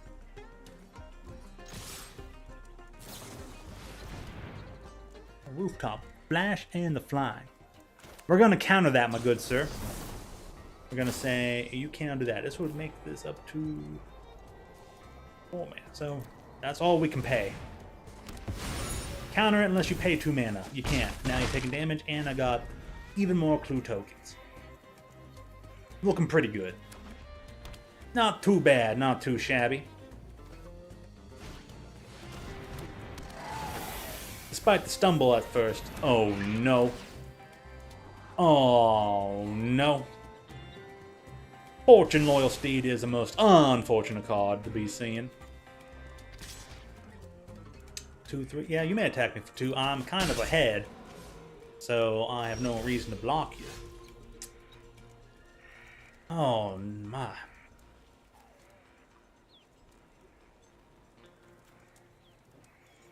This sure ain't easy.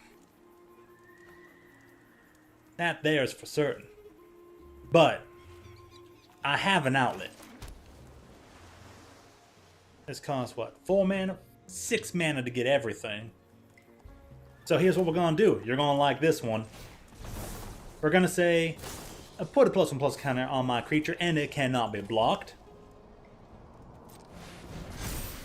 But now I can still hit you with everything. Oh my, that's gotta hurt. Plus more cards coming up in the future.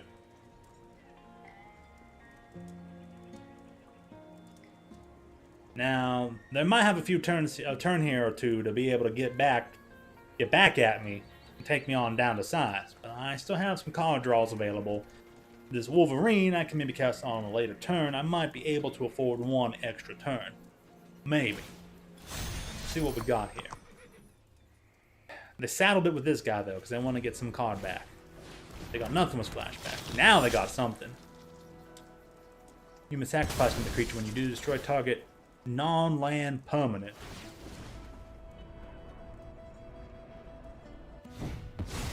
Yeah, they're going through a lot of things. You took my dude down. That's mighty fine, but if I draw another one...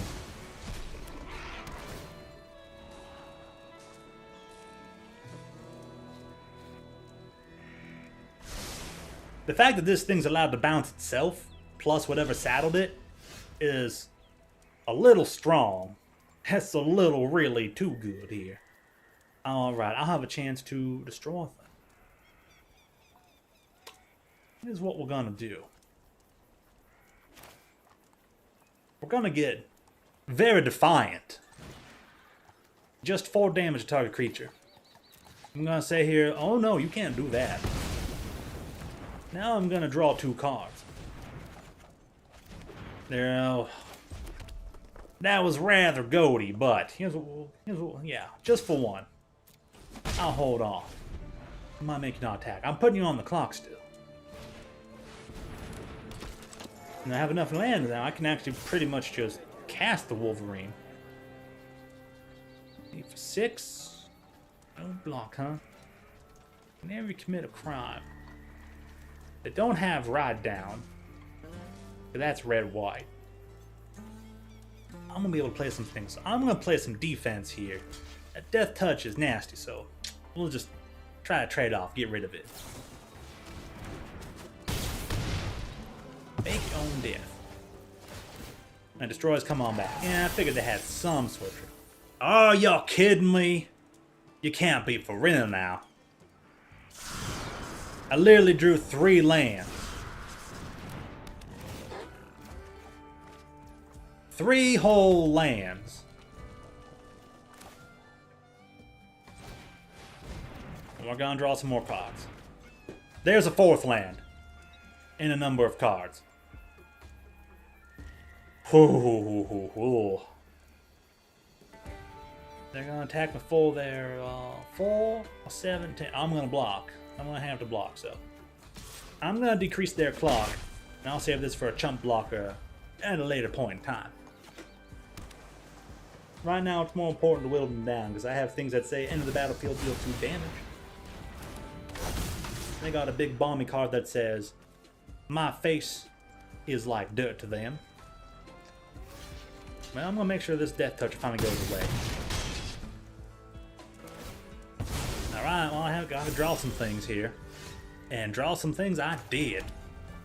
4, 7 out of 8 mana. Gonna get it done. Cool. That's exactly what I needed. Bam, and to the bams.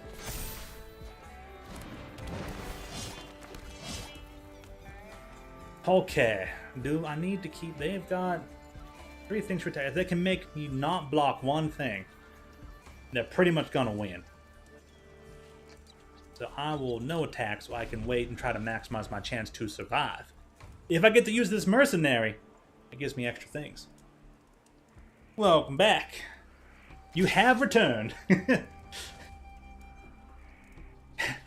you're gonna be saying that from now on, I gotta say, that's a pretty good one. I don't blame you for that. I'll gladly hear a dumb story. But I gotta block the 2 creatures, huh?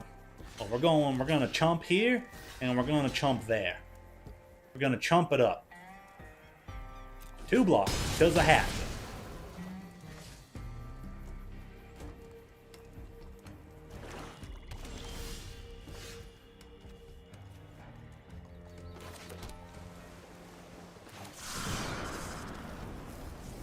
Hey, the Wolverine. Gotta hope for the best here. Give me Malcolm. No way. No Malcolms.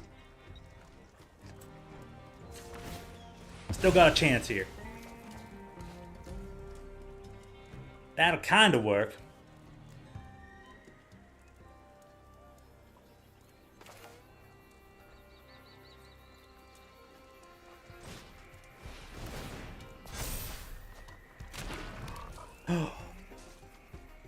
Oh, that's going to be great for next turn. Okay. I got this for next time. We're going to pass now.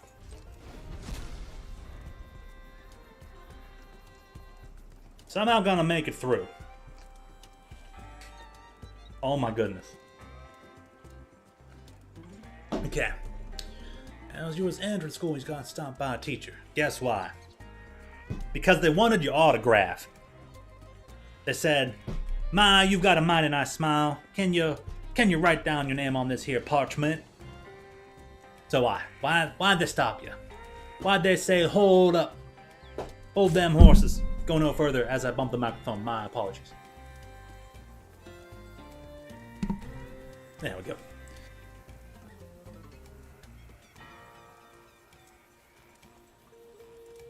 What?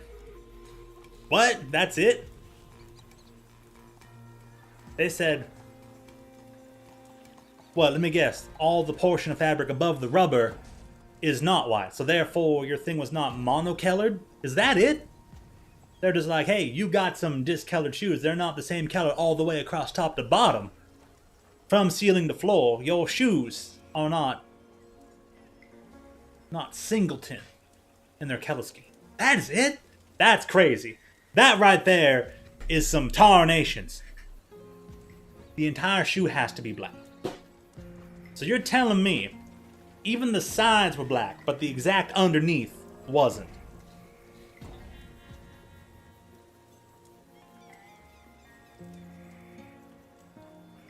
That's some very lousy shoe lawyering right there. That's some rules lawyer stuff. That ain't no good. Also, where'd my opponent go? What happened to my opponent? I can't even get rid of this here. Because it's ward 2 life. I had to pay 2 life just to target it. That ain't great.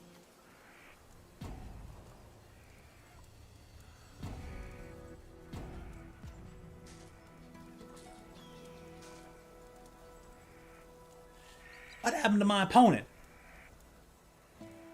Where'd they go?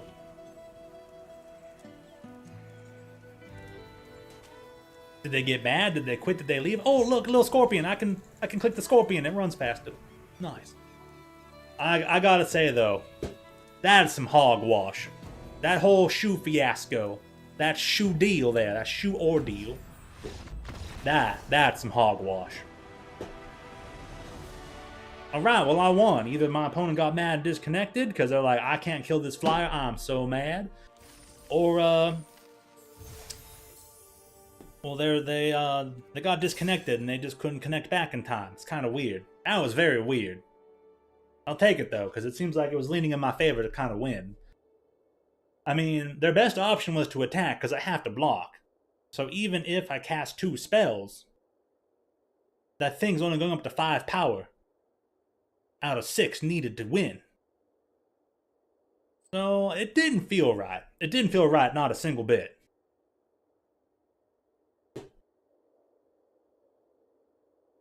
Funny, I'm still thinking I'm like, my accent's a bit more south than it is west, but we'll give that. We'll give and take.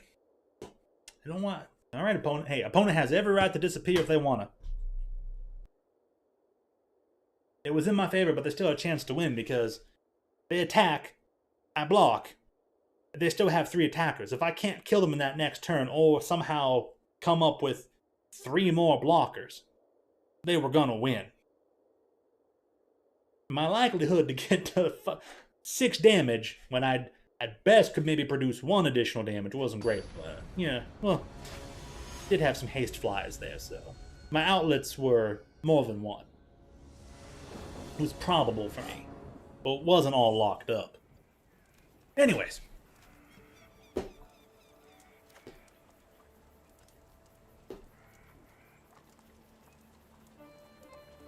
Alright, Shoelace, I got a question though. What you gonna do about the shoe thing? Did you have to change shoes? You gotta go get new ones? You can just keep wearing them? Because man, I see no reason to not just keep wearing those ones, you know? But anyways, I hope that resolves just fine. Man, I'm gonna be thinking about that one for a while. Like, really? That's what the world is coming to? There's so much going on in the world and your teacher's gonna be like, that shoe. If the shoe was pretty multicolored and you got that like all black thing, but just on the bottoms, man, like, some battles are just not worth picking. And that just don't seem worth it, you know what I'm saying? Alright, got plenty blue, plenty red. So that one's the +1/+1 counter. This one's technically a counter spell once I get to 3 mana. Alright. Malcolm. Get him, Malcolm. You got him. Get him done. Malcolm got a lot of late game potential with the investigates, but it ain't the strongest thing outright. A lot of these spree cards cost a lot more than they look on the top. Like, this thing is at least going to take 3 mana or 2 mana to get something done. Maybe draw 2 discard might be a good idea. Oh, you're doing the frog too. Well, can't blame you there. Oh, they're doing blue-green. Uh-oh. That can make it a bit rough. Alright, my best bet is probably just to put down a 3/3. And maybe block for 2/1. I wonder if they're going to want to bump it up. I don't think they're gonna. But they just might.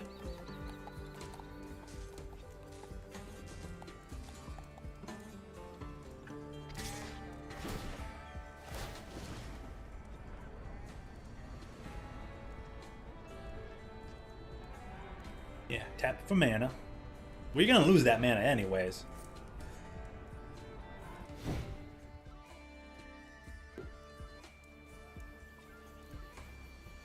You want to attack me for 2? Yeah, that's fine.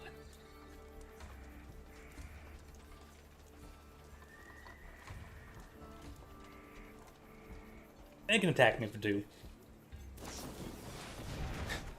Repulse. Okay, well, that's mighty strange, because I got an even bigger, better creature. They got 2 of them. Wow. Well, it's only a common. Yeah, okay, okay. That makes a lot of sense.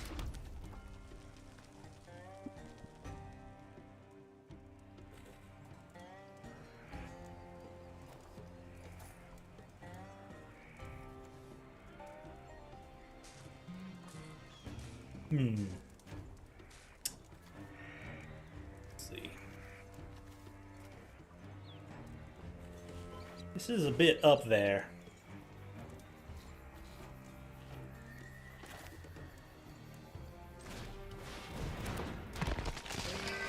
It's gonna attack for 2. That's fine.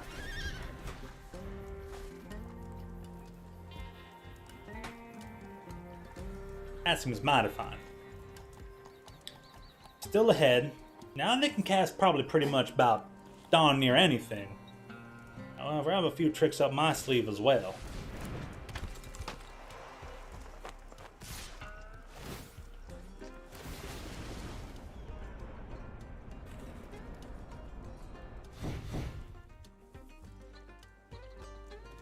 Do they got anything for 1 mana?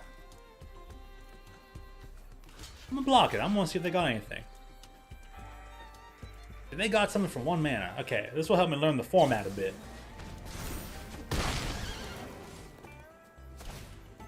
Okay, Skulldugger. They didn't even have any black mana left. Oh, they could still tap it. Oh, that's fine. Now I actually would have been able to cast some things. That is a lot of frog. That's all I'm gonna say. Okay, well, I'll finally get to cast this guy. And I can put this down here. Cast the second spell, got the investigation going. And, I'll attack. It don't really matter. Now, they have quite a pile of cards here, but...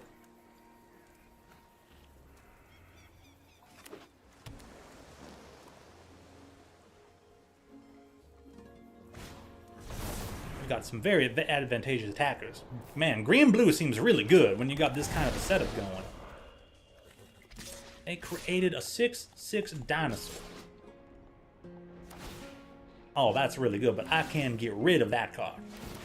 I'm mighty fine and okay with that. Block me for a bunch, all tapped out. Now, I will go ahead and take your, 3 damage. This is an instant of draw a card. Can do.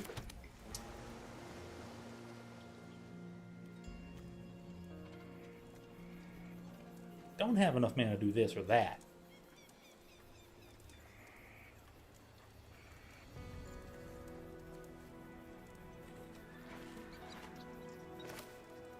But hey, I'm going to return this to your hand. It's a token, so nothing happens. Now I can play a second card for turn. And say, tap that guy down. And then I'm still gonna get in there for 2. I'm gonna keep that clock a-turning. Because the more I attack, well, better it's just gonna keep on getting. Until they do that, oh no. The cavalry has arrived. Yeah. Target that thing, I can still block you. Do your thingamabobs. So what does this thing have? Reach, like, what is this? 4 mana, gets +3/+2. Finish. When it's put in the graveyard from that field, draw a card. Reach for the sky! Well, I'm gonna take down one of these frogs. So them frogs are mighty annoying. One less frog.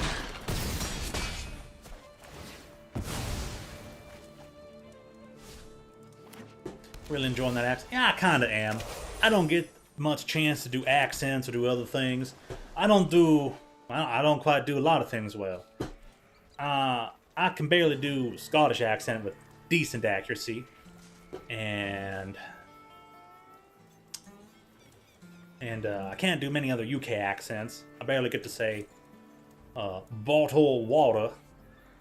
I'm the one there, ball, because you gotta use an all sound like kind of from like raw or war, bottle water. And that's all I can say, and it's like that's kind of sad. I need to do better than that. I need to do a lot better than that to do a UK accent, but man. Western, I sound a bit more southern than Western. There's kind of a difference in the nuance between the two. But I'm doing the accent because this is the Outlaws of Thunder Junction. So you might as well do a Western accent and wear a hat because it's the law of the West. Of the West. It's the law of the West. They both shoot revolvers. True, there are some sick shooters here. Okay. Mighty fine.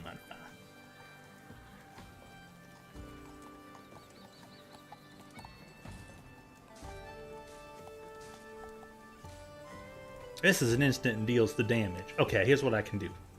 We're going to go to combat. We're going to attack here and here. I'm going to bother to see what they've got cooking. I should have left 2 blockers behind because I only got 1 frog. But if I'm going to lose a bird, I'm going to lose a bird. That's okay. I can draw cards here, so we're good. We're good. We got this. We're gonna be just fine.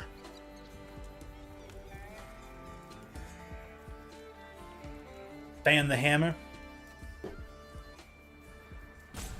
Fanning having to do with some of them there. Just holding down the lever and just quick tapping. I'm not too familiar with my revolvers, but I try my darndest. That I do. We got a counterspell and we can deal damage. So we'll see what they've got up their sleeve.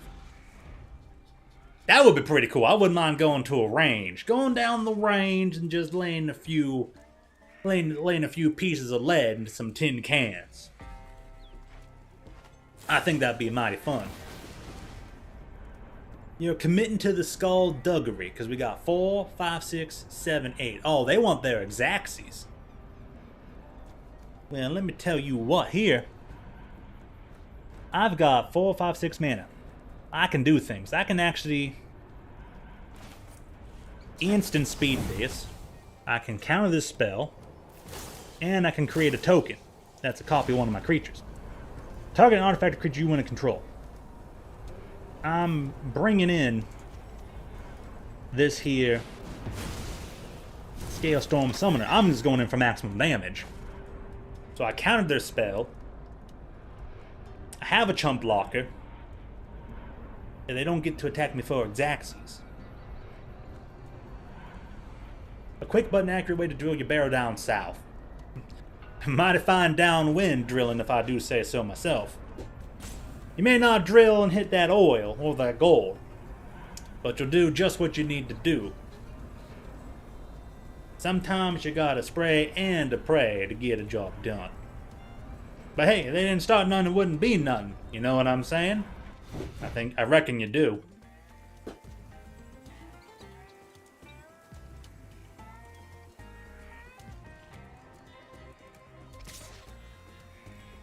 You want to attack me for 4? You ain't even got Vigilance. Can be blocked if you committed a crime. Ooh. So they got me. They think they got me dead to rights. Well, I got a creature that can't be blocked either. You got 3 blockers. They got 4 mana. So that is 4 mana to make it unblockable. 3 mana to do it. I got, if I draw a land, then I think we're good.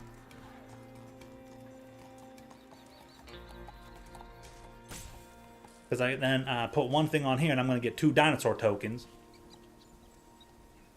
They're mathing it over. They're thinking it out. They're like, what am I want to do? What am I want to do?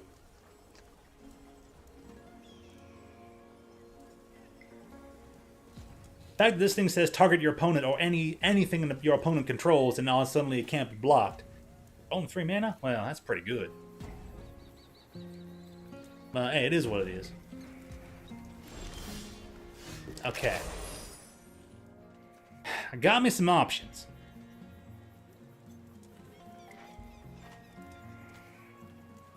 I did not draw land.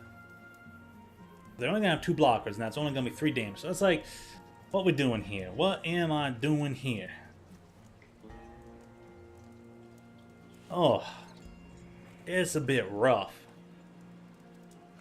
If I can't be blocked anyways, if they so much as target me, I don't have enough mana to make it win.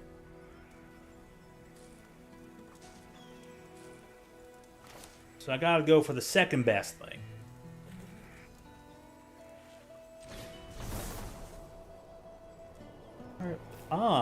Maybe I can still get everything.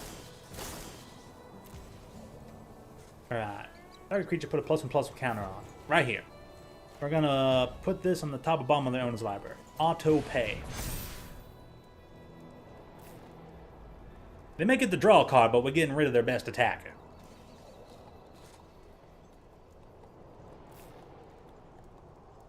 What's that second thing? Oh, I entirely forgot.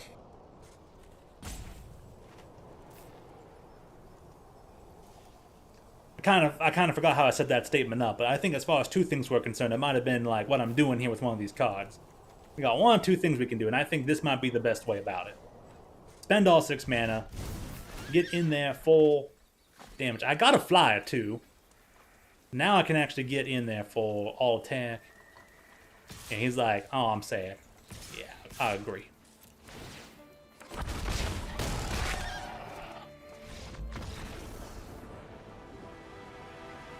Well, it actually wasn't a salmon, it was a capybara. One of them Cappy McBaras. I've heard of old Cappy McBara. He was up there on the hill. Righty swell fellow. Very calm. Very dandy. Nice. So that was actually just for the win. I didn't even think of it like that. Their reach guy was tapped down. I got on them flyers. That's unblockable, provided they had no other shenanigans, because they had all the mana open. So yeah, that could turn sour. That was the make or break play. That was definitely it. I say, hey, nice field. I hope you don't mind if I ignore it. Mighty nice fence you got here. It'd be a shame if somebody just went past it. Yeah. Okay.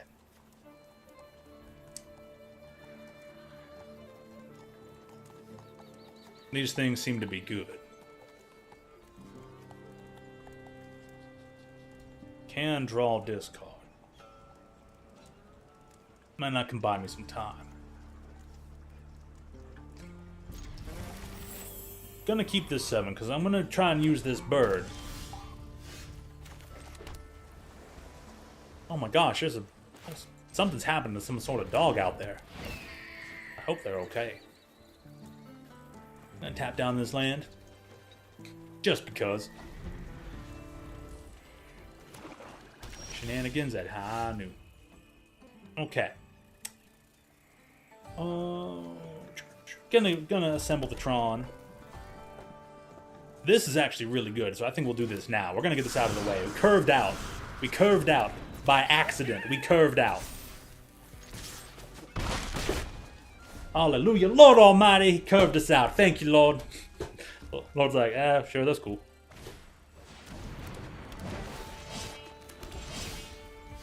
No, I have expressed interest in that kind of stuff, but you will. Still, Lord's name should be praised even when there are no good things happening. Alright, we're bringing in our own prickly pear. And this coyote is kind of fodder, so if they want the block, by all means, please do.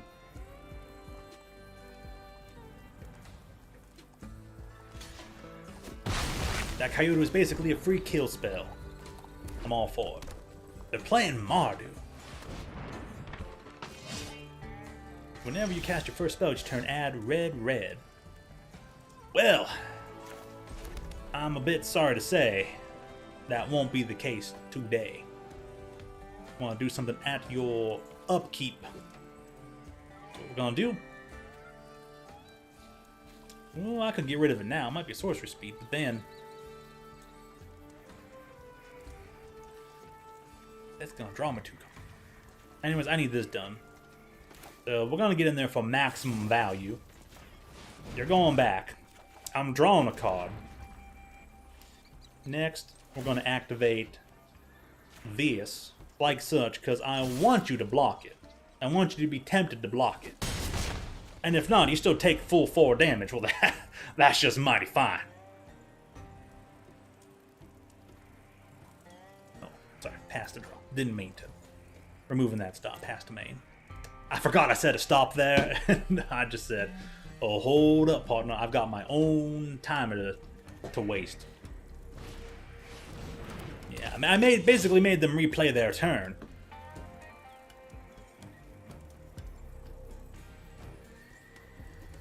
Whenever you cast your first spell each turn, so. I'm sorry, they have a what now? A reanimate. Put target creature card from graveyard battlefield under your control. You lose life equal to its mana value.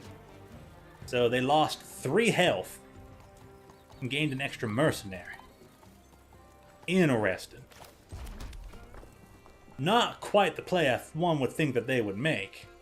However, I here have a dead-eyed duelist. And I can bump up my flying attack because they ain't got nothing in the air. And we're gonna, next combat, throw this one out. We got you on a 4-turn clock. And I'm just gonna draw 2 cards for 3 mana.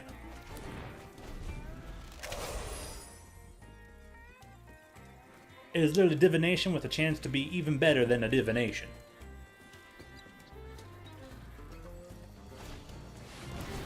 Oh, and that gave me the hell to pay.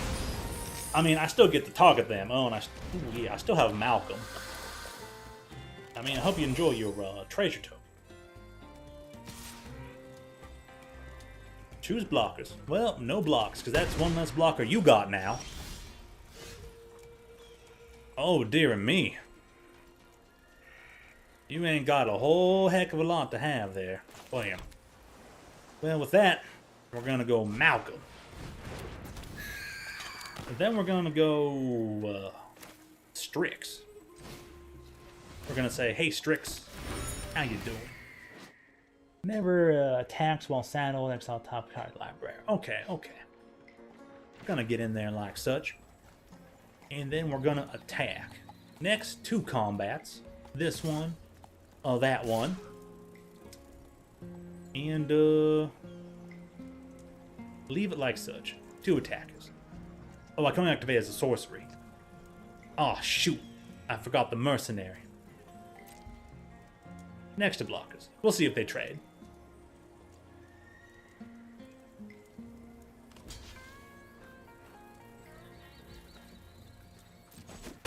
Next to damage.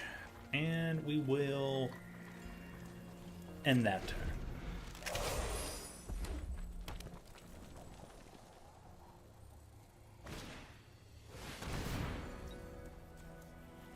Resolve. Oh, you got a flyer. My oh my. That's mighty fine. But I've got 6 mana, so I can do the same play as last time. Guy camp and block, get in there. Alright, resolve. They're gonna tap out. Target player draws a card and loses 1 life. Oh, they just made it easy for me.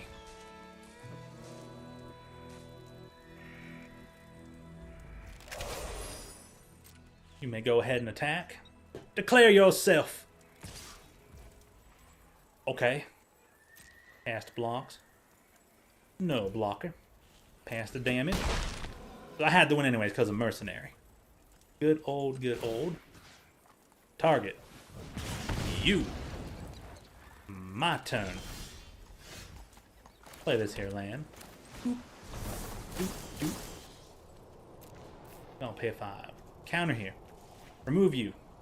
Auto pay. Thank you very much.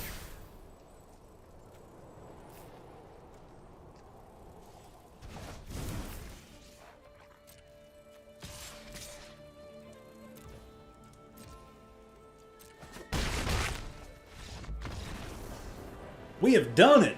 We have got it done. We have seen the light at the end of the tunnel. That train made it. Right on time. No robbers here. Unless the robber is me, because I robbed them of that game. I robbed them of that victory. One could say, but...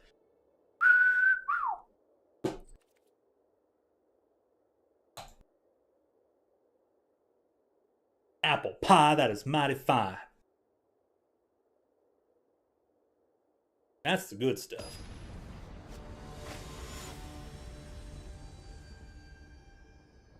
Risky. Risky boots. Well, you're far away from home, Risky. Oh my goodness.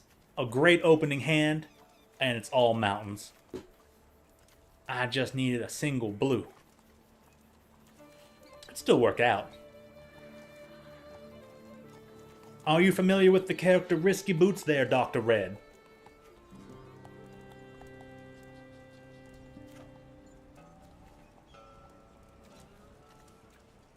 Risky Boots is the main antagonist to Shantae. Shantae the Half Genie, well, her arch nemesis is Risky Boots the pirate. Speaking of risky, this is a super risky hand. If I don't draw a single island, well,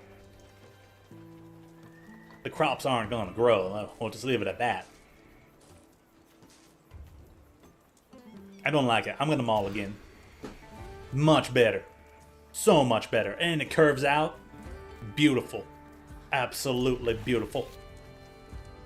I think sometimes I need a bit more. I mean, I got the double red card, so I'm still going to drop a mountain. And I think we'll be fine.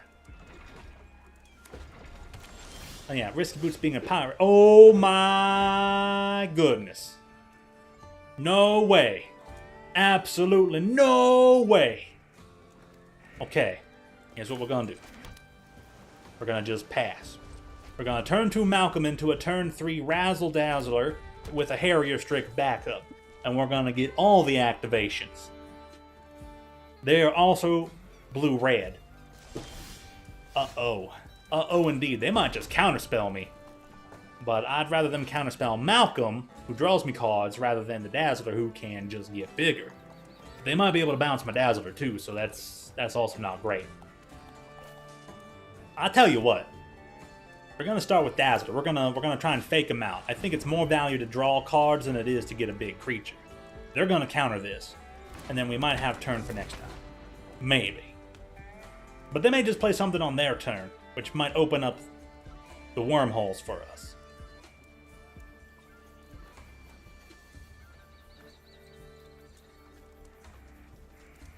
Them letting that through, I think, was the best surprise, because I'd rather offer up the Razzle. Sell the sizzle, as they say. And see if they do something about it. Because, yeah, Malcolm is just more valuable when you get to draw cards later in the game. Or turn them clues into golems, which I've yet to do, because I haven't drawn that card. It's a shame, but it is what it is. Oh my goodness. They haven't done a thing. Well, I might be able to wait, because they might still play a counterspell, so the more creatures I can put on board, the better. This guy doesn't even fly. That's kind of weird.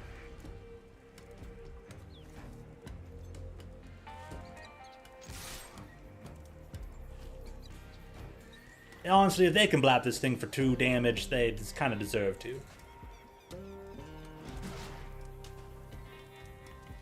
I love clicking on the background effects here. That's so nice. Alright, well, this is make or break time for them. They gotta play a land. Did you draw a land? Can you play it? Because you missed. You missed your land. That's gonna hurt you. That's gonna make it hard. That's like having no energies to do anything in Pokemon.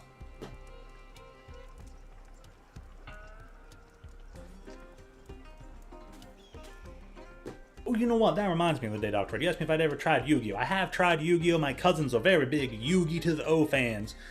I was kind of understanding it, but it was kind of eh. For myself, I was like, I guess I could get used to this. It's weird. It's strange. There's a lot going on there. I'm like, it's a bit too much for me. I'd rather play the Pokemon, because I'm a simple-minded guy. I call myself simple-minded, and then here I am playing some Magic the Gathering. So they got nothing in hand. They didn't counter anything. They didn't do anything. So we're just gonna play land. We're gonna say, I'm Malcolm. Here I am. I am Malcolm. You can't counter me now, because if you got the 2-mana counter spell, well, I can pay the 2 mana. This person's trying to figure out what to do. They're like, I don't know if I can do anything off just 2 mana. They're up to their 4th land. My opponent missed 2 land drops in a row. They're hurting. They're hurting bad. I'm just like, okay, if you're gonna counter a bird, I'm still getting activations. Hey, no problem, man. Maybe I can stop by later during your stream and say hello. Thanks for stopping by. Take care. Hope you have a good one. We hope to see you again real soon. Wheel. A wheel. It's almost like a yeehaw.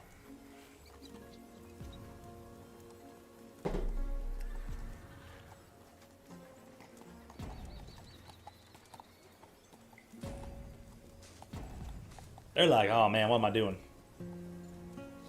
No, I kind of think they just got angry and left. Oh, there we go. Okay, counter the bird. That's fine. I mean, you're getting rid of the Strix. I'm still gonna get in there for a lot. And it can't be blocked if you also buffed it up. Oh, that's pretty good. Can't be blocked effects are just, they're dandy. They're nice. And I've lost my bird. Why you gotta hit my bird like that? Why you gotta do it? Well, I understand why. Auto pay. Ooh, ooh. Alrighty, well. Opponent's probably too little too late on their 3rd mana. They tried to hold me off. Maybe they can turn it around here. We'll see. Let's see what they can do. They might get something all the same. If they can't, I mean, more power to them. I finally got it, you know? I finally got it. And too little too late. The fact of just keep making dinosaur tokens is kind of nice. Takes a little while to get there, but I'm sure the red-green decks are loving this card. The power synergies, the ability synergies between each color pair seems to be really good.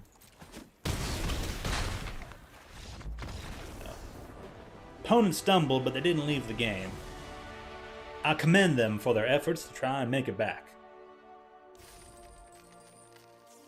Now I'm starting to feel like, oh man, maybe I'm kind of losing the accent a bit, but I'm the kind of person that once you get started, it's kind of hard to stop. Like once a body in motion tends to stay in motion, if you kind of understand that one.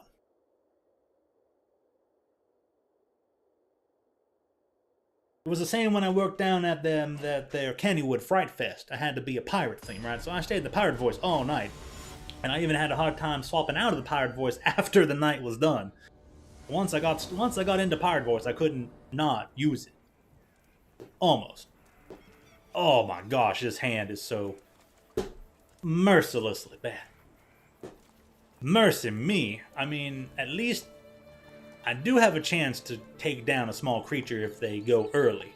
Thanks to this Legion Extruder that says 2 mana, enters the battlefield, 2 damage to any target. I can take down a creature there. Maybe, if it's not like a 1-3 or a 0-3 or something dumb. But then I can plot the Wolverine for later. I kind of have a chance to get things going. And they're going first, so I get extra time to draw an island for my bird and frog. Bird and frog, best of friends. But we'll see. I started going on there. Going on 1 o'clock, right? Yeah. But it's been a couple hours. I have to go eat lunch. And I drew the island right away. They didn't do anything. So, what they do? They plotted the demonic ruckus. Enchant creature get 1/1 menace trample. Draw a card. Okay, tell you what. I'm gonna put down the Strix. We're gonna play counter aggressive. That's all we can do. Red green. No wonder they're gonna be so aggressive. Hot diggity dog. demonic ruckus plot for one is just how you say it. Whew. Okay, discard a card, sacrifice a name. If you do, draw 2 cards. Okay, this is gonna give me a chance to go quite a bit faster than them. I'm gonna put them on the back foot so they can't block. They're swapping out cards. What did they get rid of? The surprise. They're getting rid of their spree card. Okay.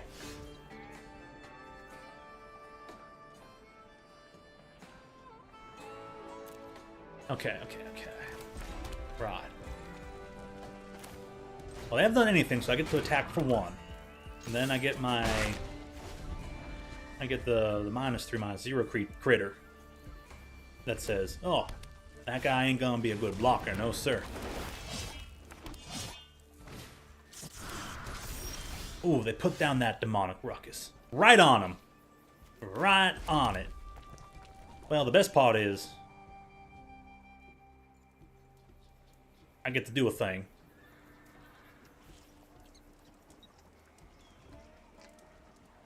I have an idea. I have an idea.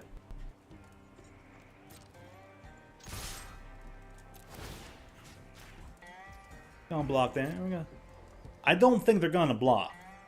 And that's fine if they don't.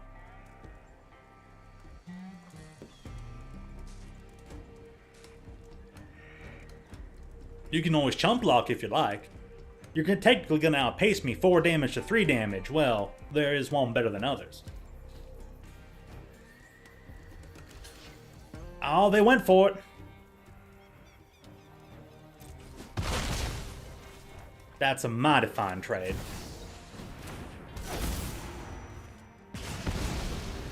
Fantastic. The fact that this thing still draws your card when it's put away when you can plot so easily is kind of dumb. That's a little pushed for an uncommon. A thing that costs 2 mana and draws your card when it goes away. Ah, my goodness.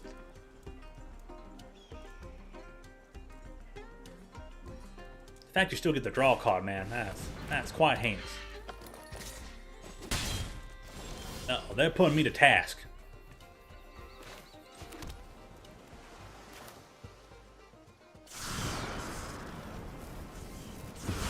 I'm gonna plot this card. And this guy ain't a good blocker anyway, so we're just gonna get in there. We're gonna decrease their clock a bit, but that's about it. That's all we can do.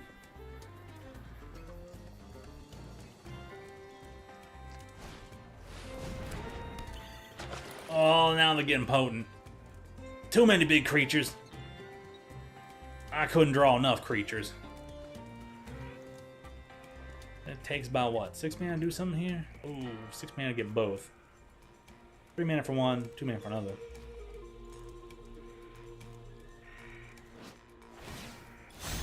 Never John Bear attacks while saddled. Put plus one target creature that's saddled this turn.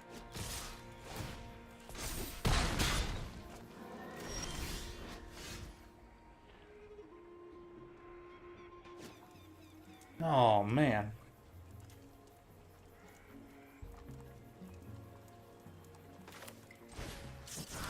We're gonna try and see an extra card. We got this guy, but he's not gonna get his own effect. Get to play the land, and I got no attack. I might get to double up. We'll see.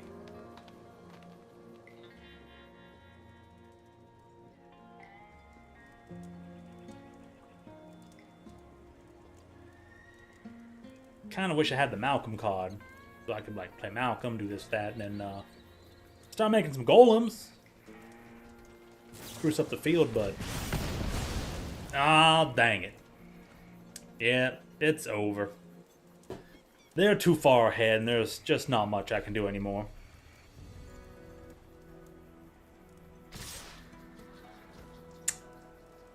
Tell you what, you win. You'll win. You did it. But good on it, though. It was an honest win. Can't even be mad there, you know?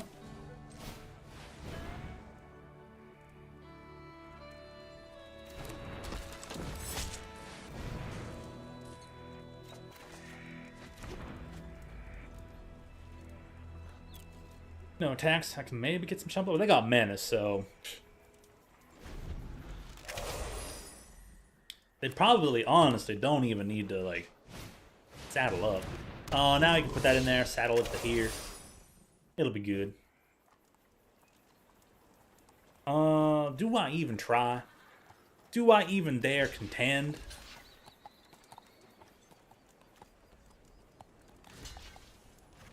I'll put this at maybes. I'm like, this is what we kind of can sort of do, but it's not gonna matter.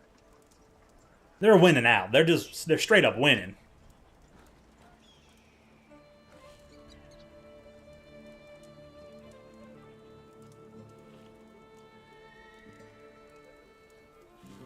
What are you pondering? There ain't much going on here, buddy.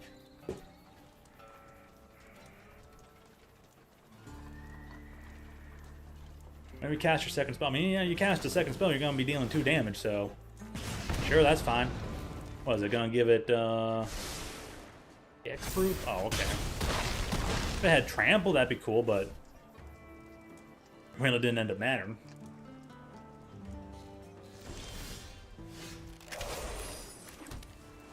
Alright then. Gonna razzle. Gonna dazzle. They don't even have an artifact. Most of my opponents don't even have an artifact. That's kind of lame. This should have been like destroy artifact 1 mana.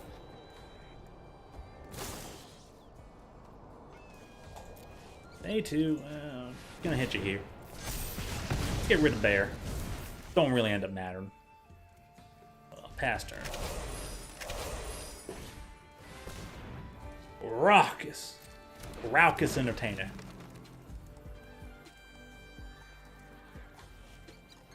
What a cacophony. What a raucous. What a ruckus. Uncle Ruckus. Past attackers. And no blocks. You win. Congratulations. Heck of a game. That's kind of exactly how you want to see red-green play out, but... Phew, man. What a draft. That draft was awesome. That was a good draft. Phew. Oh, man.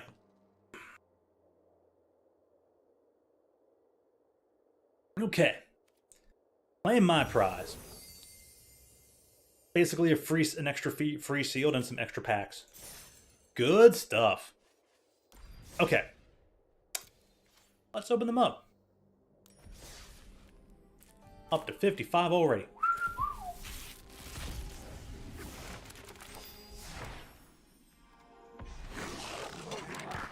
Breaches. 3/3 for 3 menace. Ooh, that's pretty good.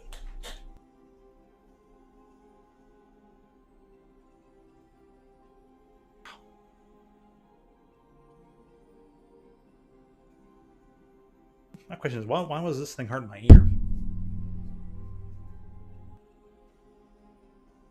And Dana's hurting my ear a bit, and I don't know why. Well, we'll see if that helps it a bit. Whew, I'm kind of glad I can, like, mentally convince myself to be able to stop the accent. I was loving that accent, I'd gladly keep up with it. Even I'm like, okay, I think I found a way to stop, just mentally slow it down, stop the accent. Okay. It's all related to the hat. Put the hat back on, it turns back on. Nah. I can probably do this. Don't have to put on the accent just put on the hat, but now I can feel it. It's like I'm really getting into character. I can feel the method acting. It's like I really want to get into character and like continue the accent, and I put the hat back on. It's like the mask. So this thing's 3 for menace. Cast a second spell each turn. Sacrifice an artifact. If you do, flip a coin. When you win the flip, copy the spell. You may choose new targets for the copy. When you lose the flip, Breach's Blastmaster deals damage equal to that spell's mana value to any target. Okay, so you get an effect no matter what, win or lose.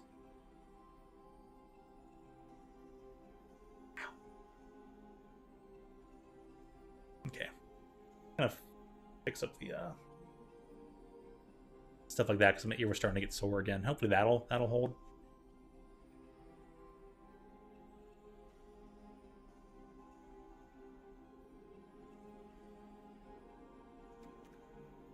Reach for the Sky. That thing was a pretty solid enchantment. The enchantments in here are pretty solid. Overall, I think this set just is a bottom-up set of power level. Bottom-up meaning that they created the power level of all the cards and whatnot first, and then put the theme on top of it. Or top-down is you create the theme first, and then kind of create the abilities based around the theme. Enters the battlefield, create a 1/1 mercenary creature token with... Oh yeah, the mercenaries have this automatic, sorcery speed, tap, creature gets +1/+0 to end a turn. Whenever you activate an ability that targets a creature or player, copy the ability. You may choose new targets for the copy. Ooh, that's pretty good. Be very good in that red-white deck. Back for more. What does this do? It's an uncommon 6-mana instant. Turn target creature card from your graveyard to your battlefield. When you do, it fights another creature you don't control. It almost looks like Godzilla rising up, but Okay. There's that. Good stuff. What we got here? Oh, Ride Down's a great card. Seen all these before. Okay. So what's... Oh, just a wild card. I don't really need any more mythic wild cards. Give me some rare wild cards, but... About to have one more rare wild card in a bit. That's another mythic. Well, this one will be an actual mythic. Buried in the Garden. Enchant land. 4 mana, enchant a land. When this enchantment enters the battlefield, you exile a non-land permanent you don't control until this enchantment leaves the battlefield. The enchanted land is tapped for mana. It will then add an additional 1 mana of any color. Ah, interesting. Oh, the good old Gitrog. I gotta put this in the Frog Me deck. 5 mana, 6/5, trample haste. That's stupidly good. Okay. Next one. Next pack of cards. I'm probably going to grab some lunch real quick. Selvala, Eager Trailblazer. 4/5 for 4 with Vigilance. Oh my goodness, that's good. Every cast a creature spell, you create the Red Mercenary. And tap, choose a color, add 1 mana of that color for each different power among creatures you control.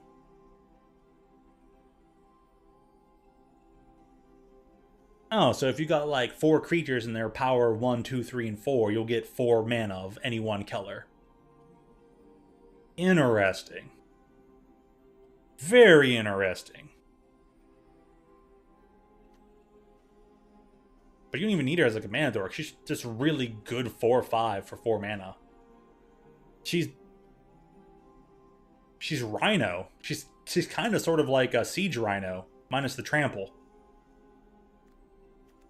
Just swap out Vigilance for trample. The Locomotive. It's a 6/5 for 5 with crew 1.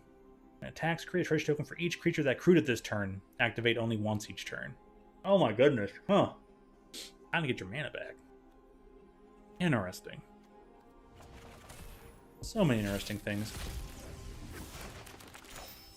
Now, I've read a good number of these cards, and I've forgotten another number, but that's why you always keep reading them.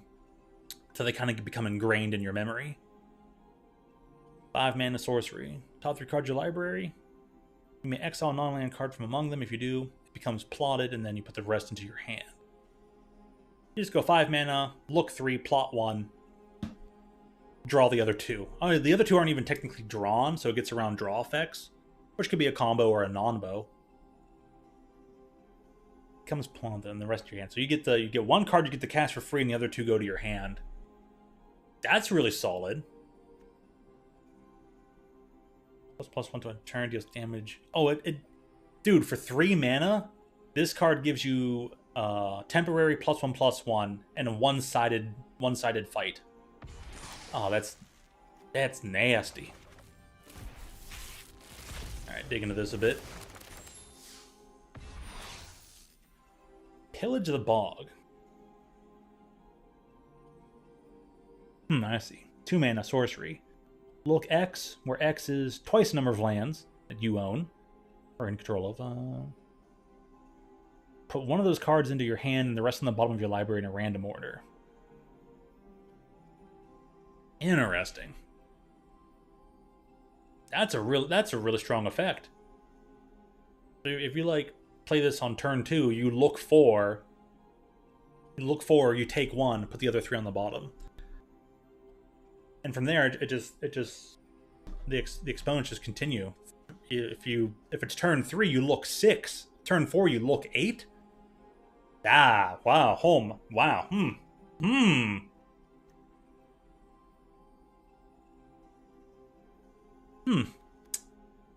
Good stuff. Trick shot, 5 mana instant, 6 damage, target creature. Damage up to 1 other target creature. Token, it has to be a creature token in specific. Huh. Interesting. Alright, so this reflection, I heard this card was pretty decent. 2 mana instant, creature you control gains hexproof. And tap the creature. On a turn, it becomes a copy of up to 1 other target creature. Ah. There's some trick to that. Definitely some trick there.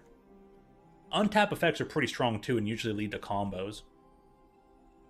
Beginning of your end step, if you haven't cast a spell from your hand this turn, you create the spirit creature token with flying. Wrangler. Alright, one more and then I'll go back and I guess we'll try a draft now. How many draft tokens I got? 6? Man, we'll try a draft. Saw the sealed format. Sealed was potent. And recast a modal spell. Choose up to X, where X is the number of times you chose a mode for that spell. Oh, I see. So if you choose more than one option, if you choose however many options you might choose in a modal spell. Interesting. You can get multiple effects from him. His 3 effects are exile the top card of your library. To end of your turn, you may play it. Put a +1/+1 counter on Riku, and it gains trample. Or create a 1/1 blue bird creature token with flying. So you could potentially get all 3 effects, all of which are nice. Skewer the critics. Pretty good. Pretty good. Okay, well, we'll stop there. Gonna head back over to limited, and this one wants me to cast 20 white or black spells.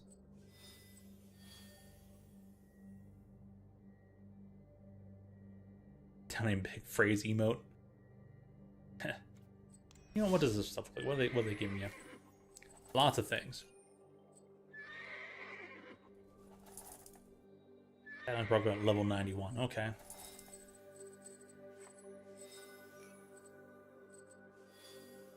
Buzzards are circling. They've chosen some pretty good phrases. Whoa there! Yeah, that's a pretty good one. Maybe I'll complete this pass for once here on Magic.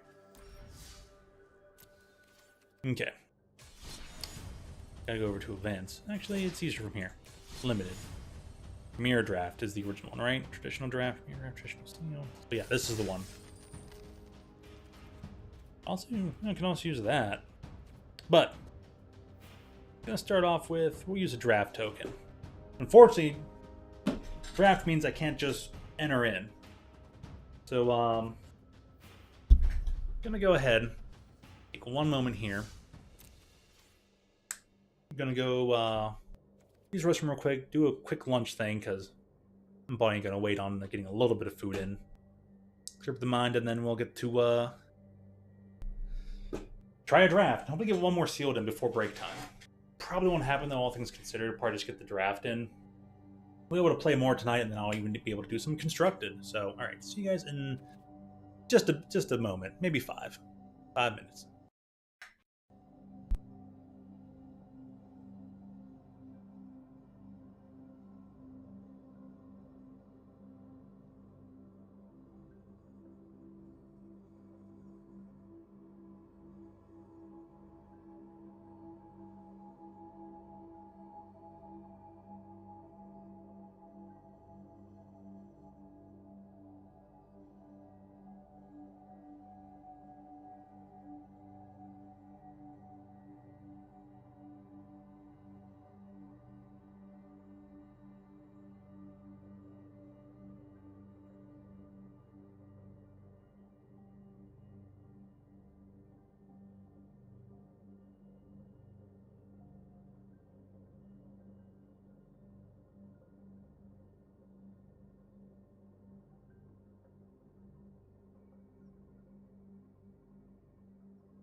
Alright, everyone, we're almost back here.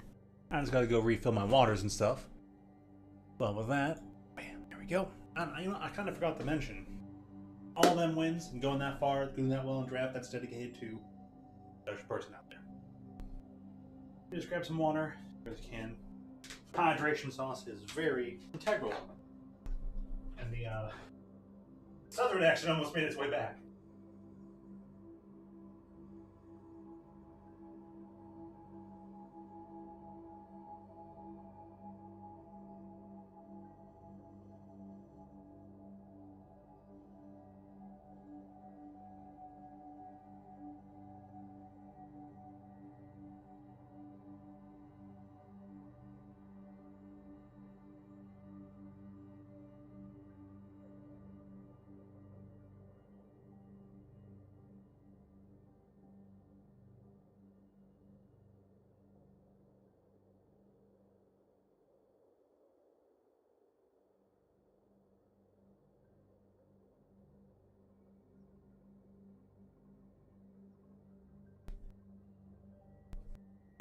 I'm walking past my living room there. Alright, got my water though. Walking past the living room, there's a candy bar there. It's a very special candy bar. Chocolate bar that's chicken and waffles flavored candy bar. Very odd, yes, but kind of funny. I'm looking forward to maybe trying that at some point. Alrighty. Because I'm wearing this hat, I might just take the bandana off. Or being green and all. I think I'm going to do that before we continue.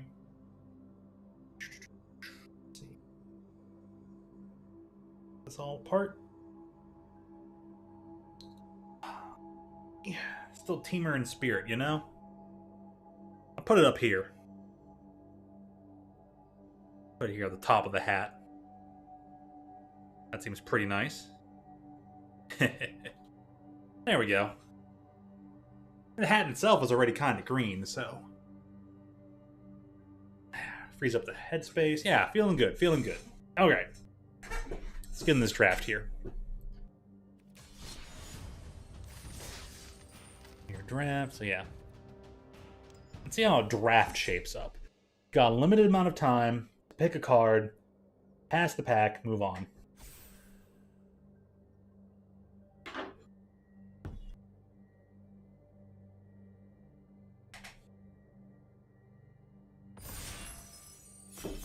Well, just hot dogs and veggie drink.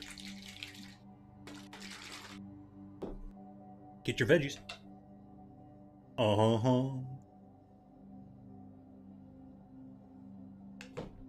Okie dokie. Artichoke. Oh man, dude is not paying attention. Bro's like, wait, I'm in a draft? What? Oh yeah, sure. I'll hit the button. Tomorrow? Oh man. There we go.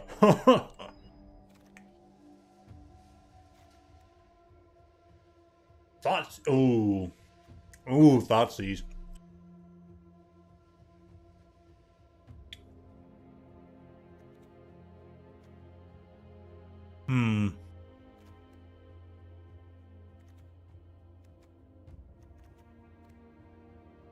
Yeah, I'm taking Thoughtseize. It's just a really good removal card. Pre-removal, that is.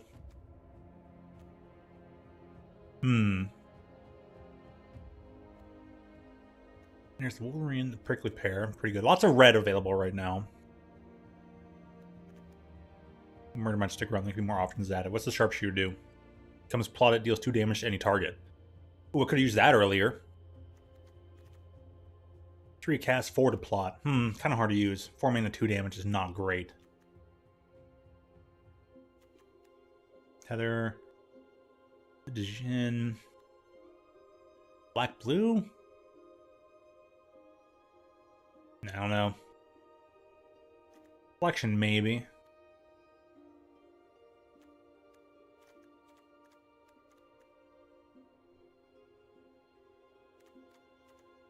I'm not seeing anything. I'm going to go with this here. Let me go with the green would have been a good idea. That thing that taps for 1 mana. Ionize, one of my favorite cards.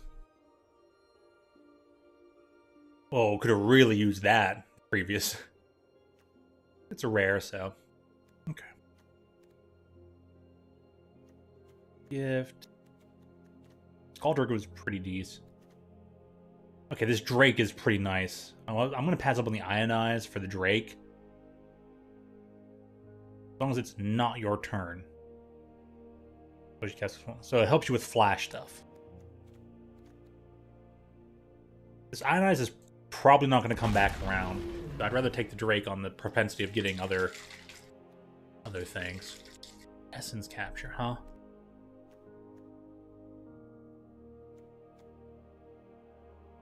It's very specific. You gotta do creature spells. You only counter creature spells. Negotiation. Boneyard Desecrator. 3/4 for 4 menace.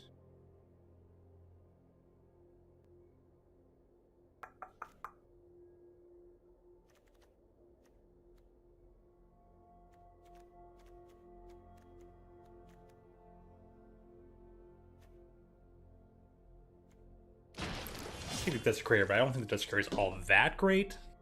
We'll see.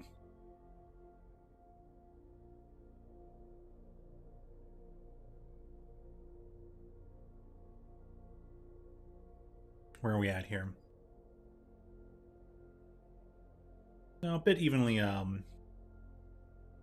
Alessandro Arcovito. We're waiting on you to pass me the pack. But these people are waiting on the others to pass some packs. Brackish Crew. 3-mana enchantment. Finish battlefield, create the mercenary token. Whenever an ally you control dies, each opponent loses 1 life, you gain 1 life. Alright, I'm going to take this Rakish Crew because I might be able to build around it later. I'm going to start taking as many things as I can. That Warlock. Warlock also counted towards things earlier. Okay, I'll keep that in mind. There's some reds being picked up.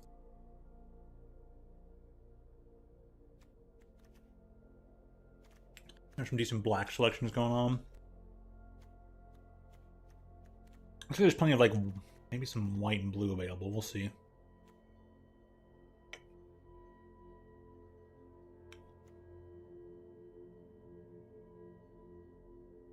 Mind Raider. It's a Minecraft card. Joking. Maybe kind of, sort of.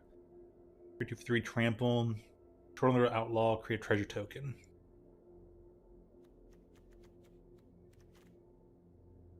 One, two. First strike haste? Wow.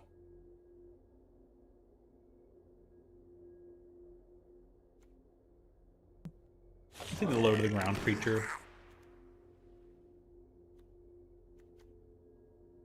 Terminal Agony. Destroy target creature. Madness for only 2 mana compared to 4 mana for destroy creature. Where are we at? Pick 7. This could come back around, right? Taking the Gila Courser. It's not that bad. Actually, this one was a bit better. 3 mana, 4 mana. Actually, I'm going to take the Guild Charger. I think it's a bit better. Guild Charger's pretty nice. Should keep in mind out for certain deserts, too. Keep up color scheme stuff.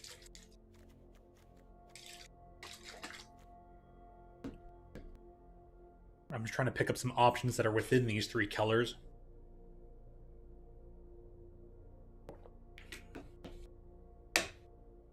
And we'll see.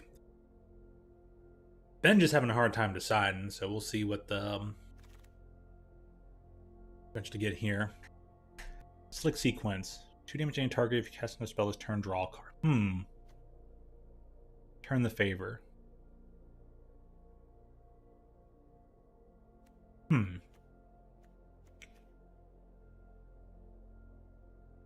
Overzealous Muscle. 5/4 for 5. Gains Indestructible. Oh my goodness. I'm still going to take the Slick Sequence just in case.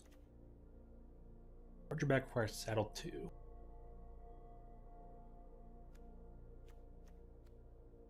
Quick draw.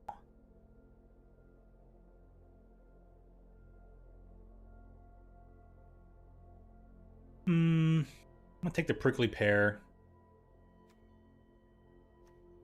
Fell Omens. Actually, no, I'm going to take the Riven of Felms. I haven't picked any black cards in a while. Mourner Surprise. And create a mercenary. Treasure Dredger. I picked the other things now. I've got a prickly pear anyways.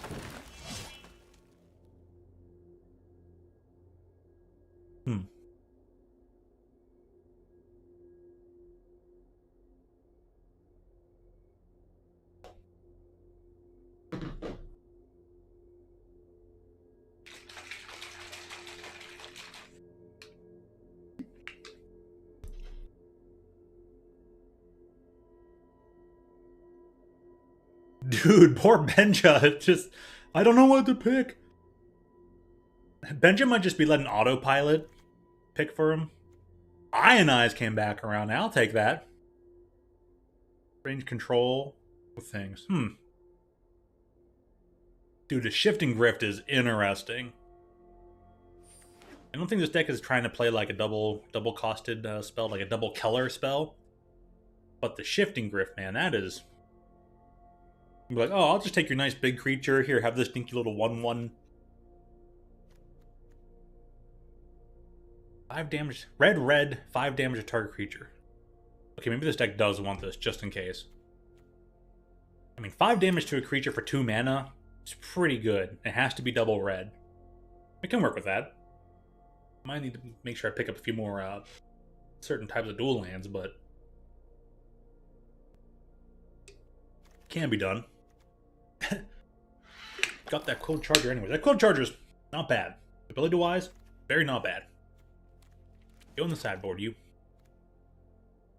Insatiable Avarice. Spree card with, black, and then you can pay additional costs. Like, target player draws 3 cards, lose 3 life. Or search your library for a card, shuffle that card, and put it on top. And you don't even have to reveal it. It just goes on top of your library. Oh my. Nectar Dominance deals X damage to any target. You may cast a spell with mana value X or less from your hand without paying its mana cost. Okay. Kind of over that kind of deck, though. Peddler, what's it do? Okay. Peddler might be the way to go.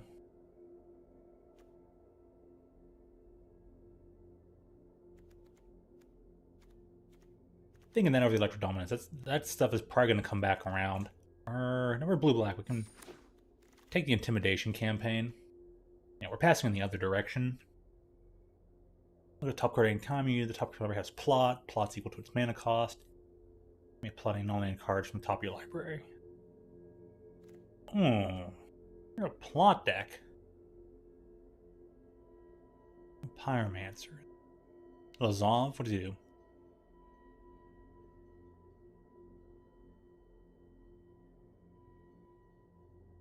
Oh, interesting.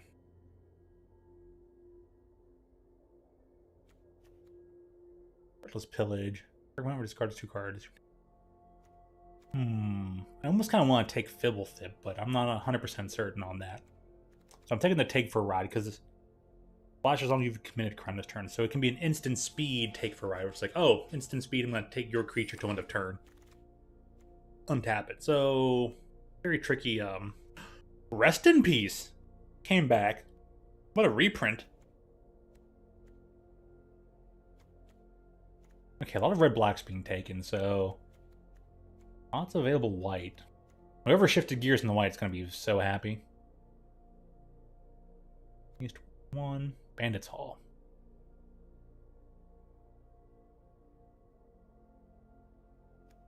Draw cards from it.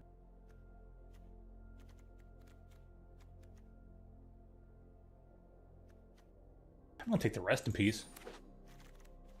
Use that in other formats later on. Hold on. Desperado. Mills 3 cards. Yeah, we'll take that. Might need the big bomby guy, but we'll see what we can do.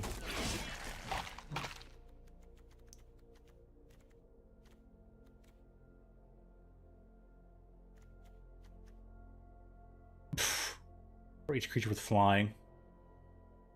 Destroy target creature.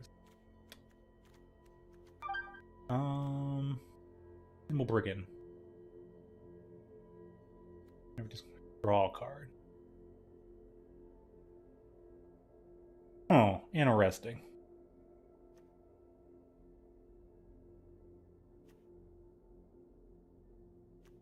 Yeah, I'm gonna do the Visage Bandit for right now. I don't know if I've thought too much into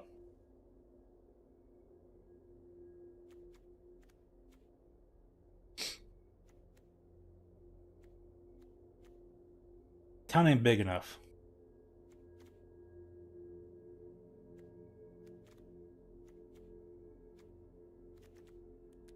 All non-creatures right now. I need more creatures. This set of packs was pretty good for non-creature things.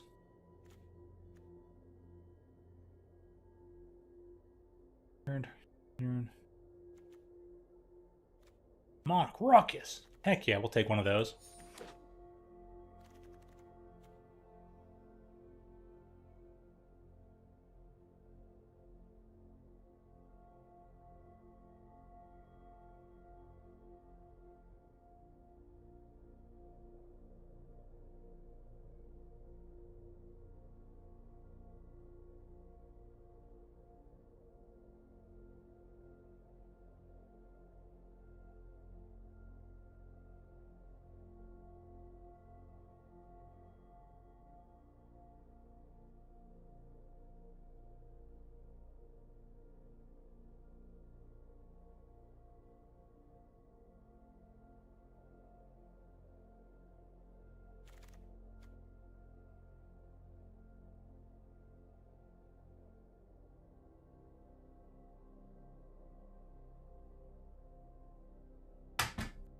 Okay.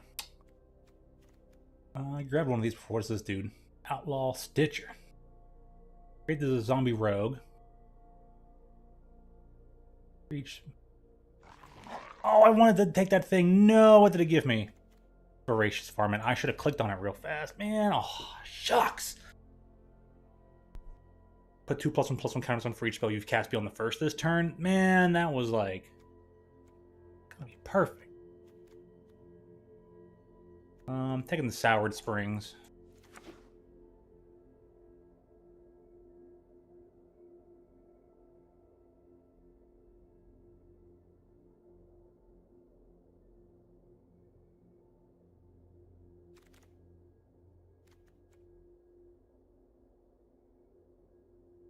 Just to create a treasure token.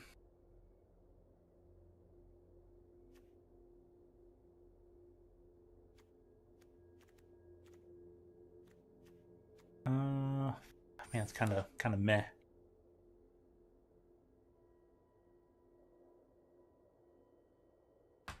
Yeah.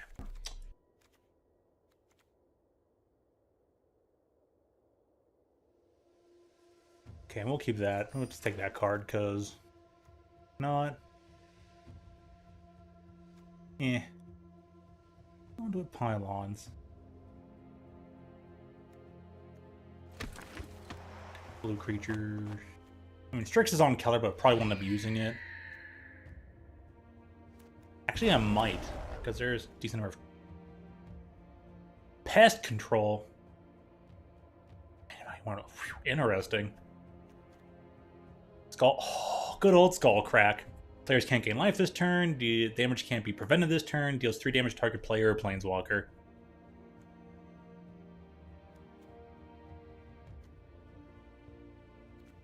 Yeah, we're taking that.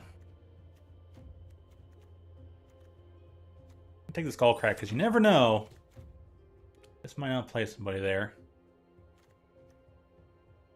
Don't need any flings. I don't think this thing gets any bigger.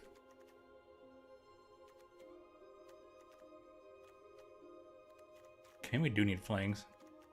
I was trying to make it like another like blue-red deck. Records have had maybe 2 or less fail too. Let's see if we can pick up any of the good outlaw you control. That'll be outlaw stuff. Keela Courser.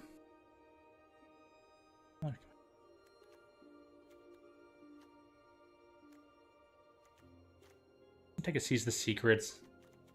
Kind of rebuilding my sealed pool from this. Just on the accident.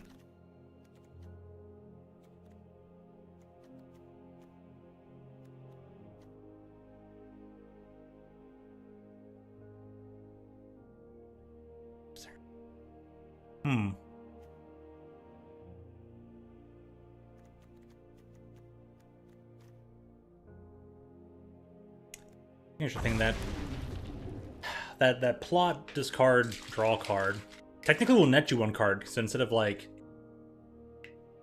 I kind of get you by the same amount of cards, you're still gonna have to discard to cast it.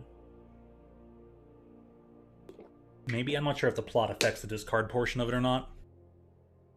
Ah, hey Braden, sorry I was kind of involved there looking at all these cards, but yeah, hey, you're all done for the day. Nice. Good job, good job. You made it through the day.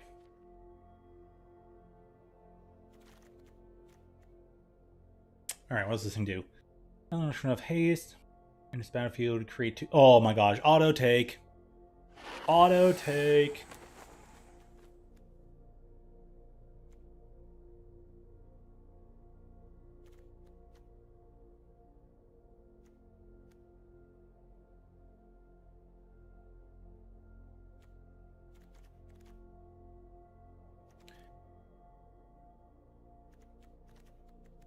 Didn't it end up having not a lot of black splashed in here? I definitely won't be using this Boneyard Desecrator. I mean, maybe.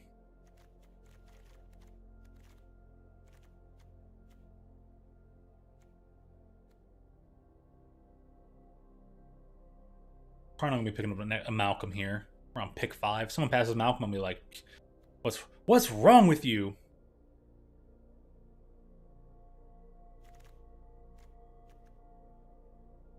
What? This is actually my color scheme. Cruel Ultimatum. I'm taking this because I might actually be able to cast that. If I look at my things over and I can create enough treasure tokens, I might actually be able to do something about that.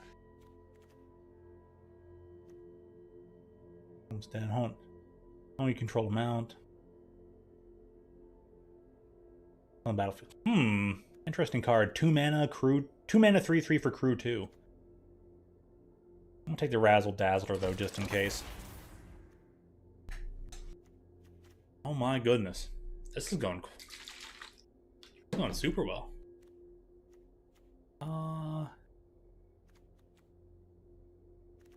take this. What's this one though? Thunder Salvo. Deals X damage, target X's 2 plus a number of other spells you've cast this turn. Oh. Man, I'm taking the creature. I got enough non-creatures anyways, I have to whittle down. Basically, every creature that I picked is almost going to have to go in the deck.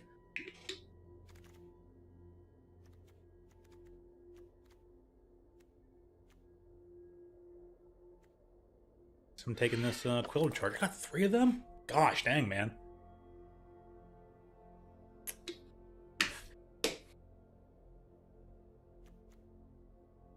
Probably won't get to use the Cruel Ultimatum, but it'd be hilarious if I did.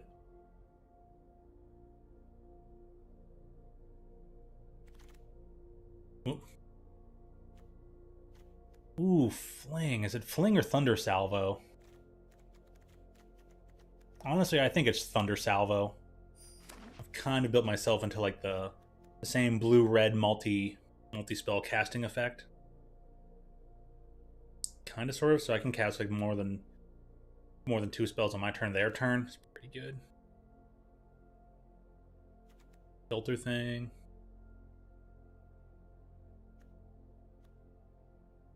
Yeah, we'll take this, but probably not going to use it. I mean, Iron Fist guy kind of works. Fits in the theme. Don't know if it's going to be used. We'll see. Oh, man. Armored Armadillo.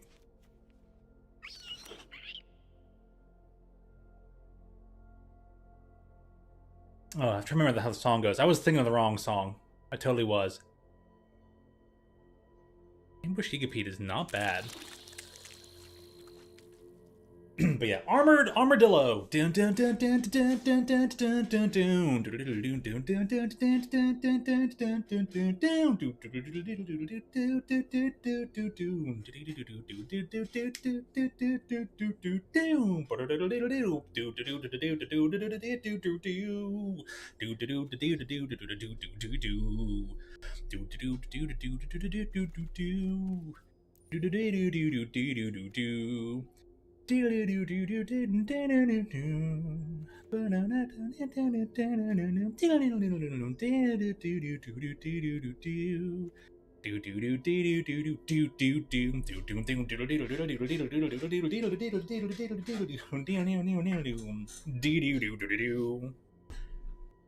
Probably more notes in that like guitar solo, but not apologizing for it. That's a great song. I haven't beatboxed in a while, so I am really out of practice. All right, I gotta whittle this card. I gotta whittle this deck down by roughly 9 to 10 cards. That's tough.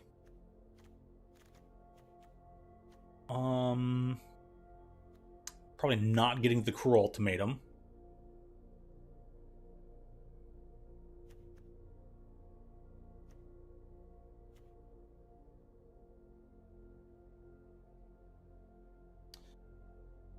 Get rid of that. How many non-creatures do I have? Gotta get rid of a few non-creatures here.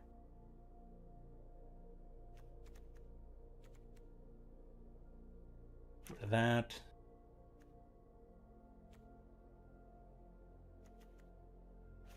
Get rid of like just the black cards here because I didn't go that strong into black.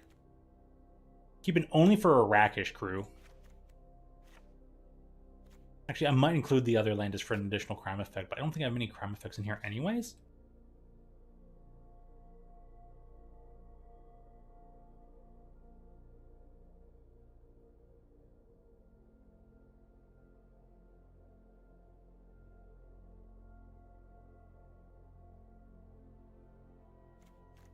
Let's see how many things here that I care about, like the crime effect.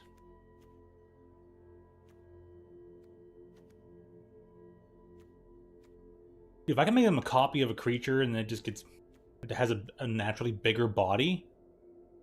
Oh my.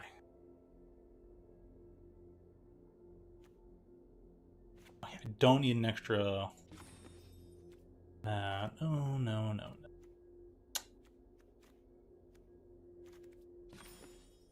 If I can get rid of 2 non-creatures, that might be pretty good.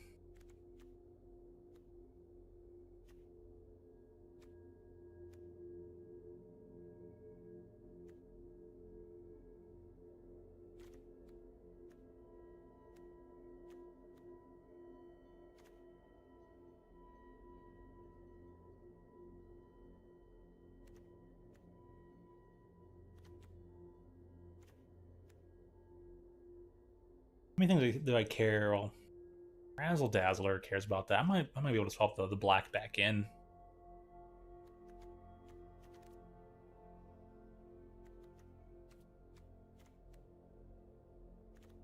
The cards that I have that cared about crime triggers, disinformation campaign.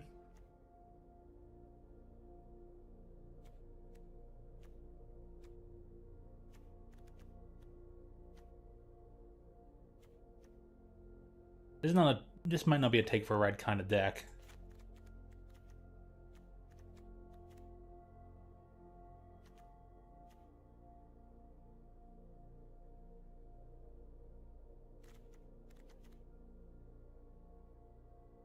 One of the you can target their creature.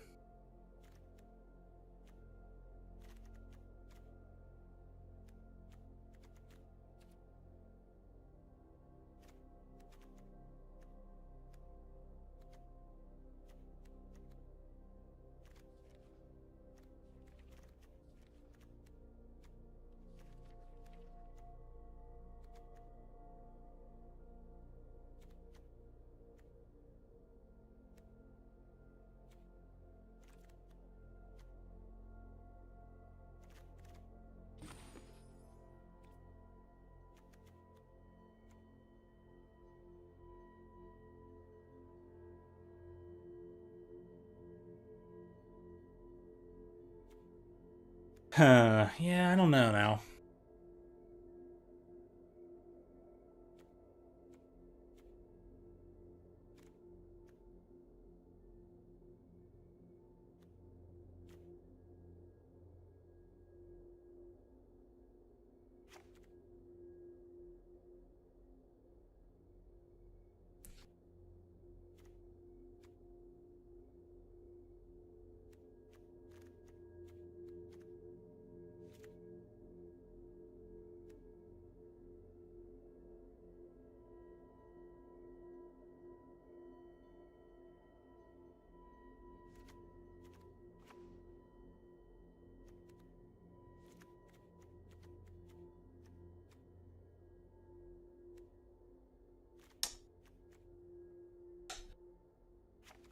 Oops, I'm trying to get rid of quilled chargers here.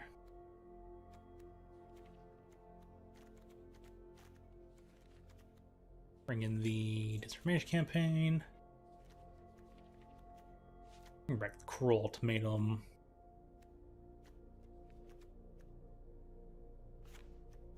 Might go with like Botsies over the Haster guy.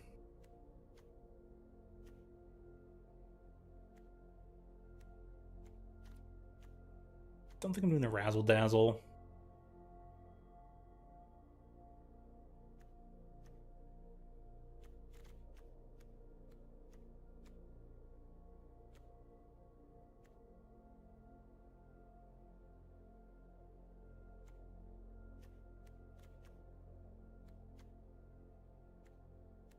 I need one Geyser Drake.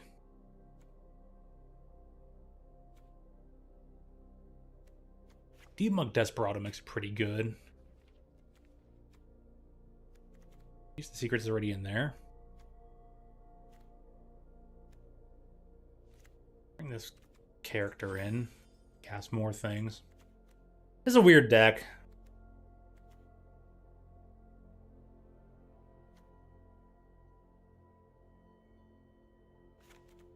Weird deck with like a splash, a hint of double casts.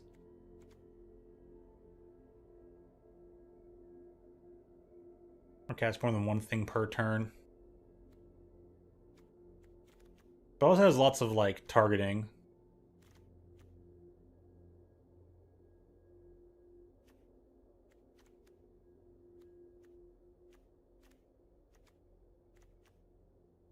And being only a sorcerer is also kind of tough. Trick Shot was just not a great pick though. 6 to a creature.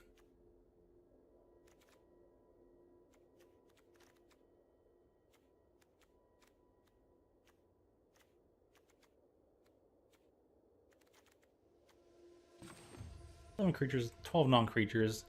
I'll see what I can do here. This it's not great. I think even as just Assault, this is a red-blue version. It's like it would be a weaker version of the deck I just played. I could have made better selections during the draft. So okay, I'm gonna go from there.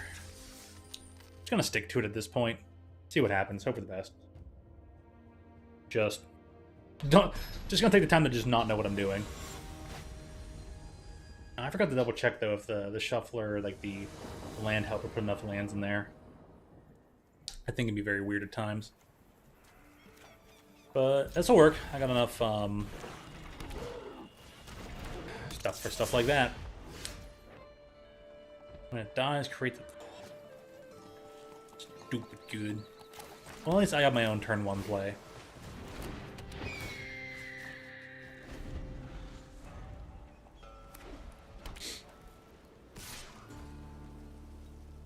No block, you can have your thing for 1.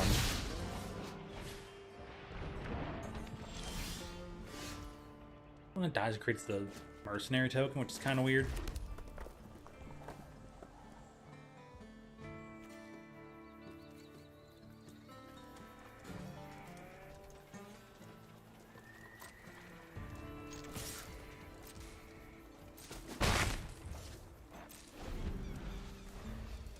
Oh, this is pretty nifty. These are pretty fun lands.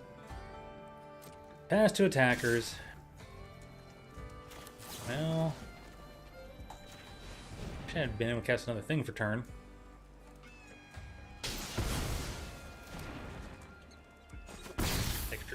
Draw card effect. Well, they played their claim jumper. I'm gonna plot this card for later. That 3/3 Vigilance is pretty stupidly good. Alright, well, I have up to 6 lands now. Please don't draw me another land. Okay.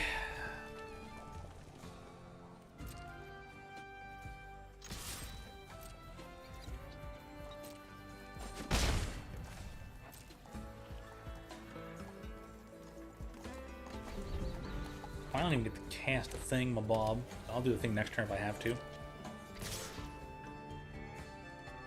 Yeah, go ahead, attack me.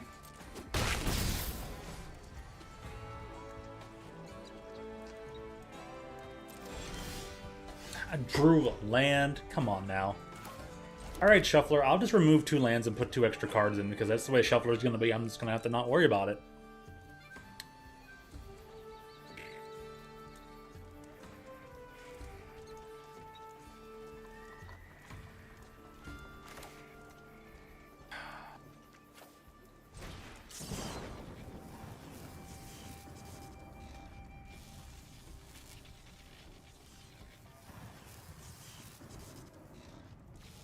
Yeah, just copy that. Tab that down.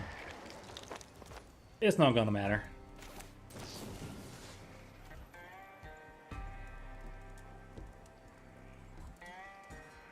Other spells you've cast. So yeah, 3 is what all I need.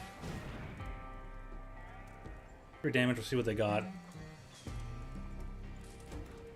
I might go up to 4 damage, it won't end up mattering. Oh, they're kinda nice.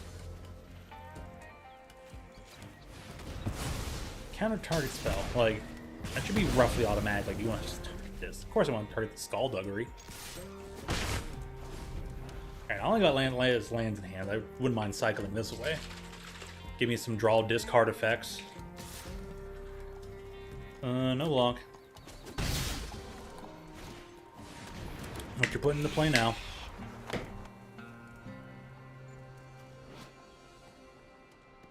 Each creature card in your graveyard. Wow. Enters the battlefield. Any number of target opponents each discard a card. For each opponent who didn't discard with mana. So I have to discard, huh? I got enough mountains.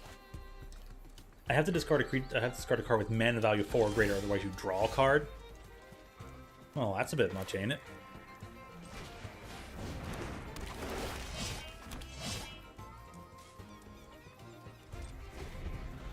Well, I'll pass. There ain't much I can do.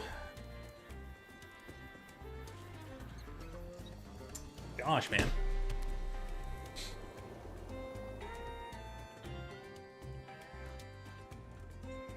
Drew all them lands. Not so much you can do. Holy cow! No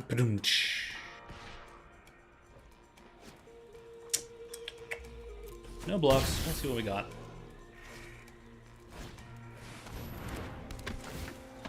Vault Plunderer.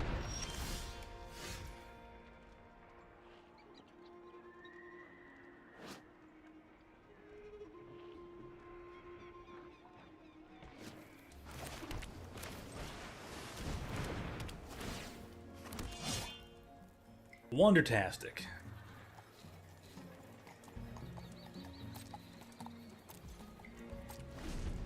Alright, well, that round is lost.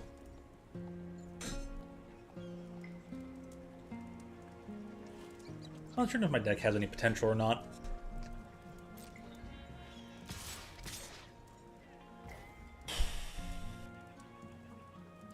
Yeah, I'm just gonna let them win.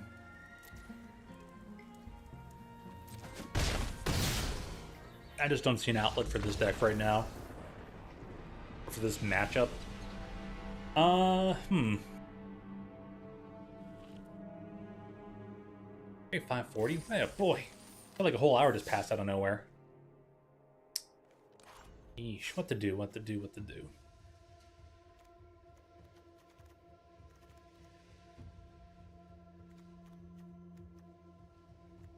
Just gonna try a straight blue-red version of the deck.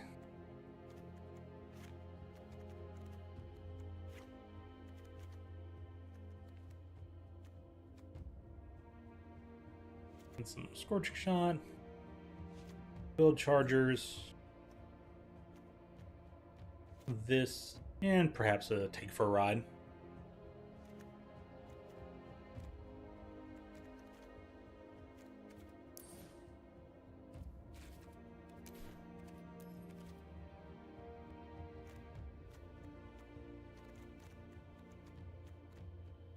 Oh, the intimidation campaign is still in here.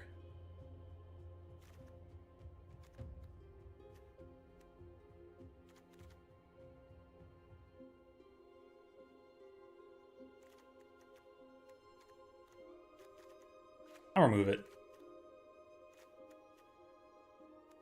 Don't think there's any other crime effects in here that care about that.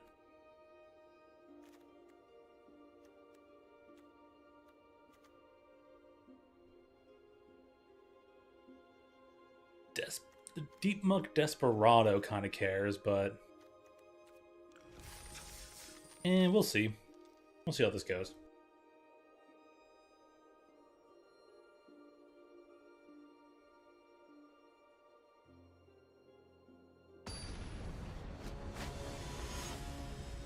Ashes are like so bothered. Very nice day out though. Extremely nice day. Downward Springs, eh? Interesting hand.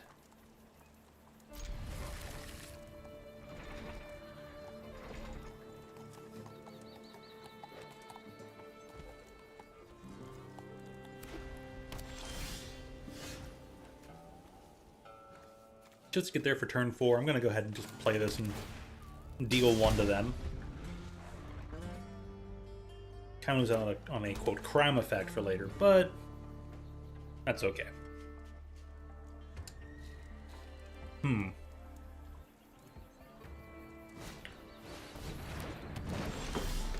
Maybe I need to tilt my hat a bit.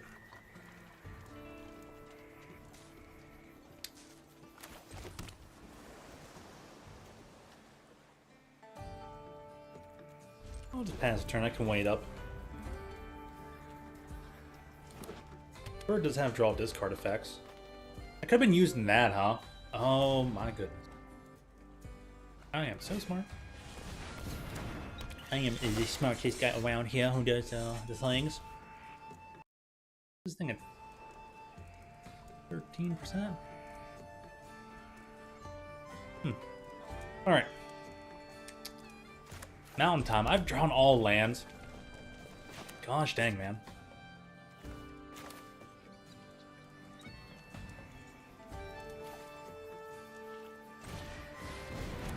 Bring out the trick repair, and we're gonna curve into this. Take out the advanced one.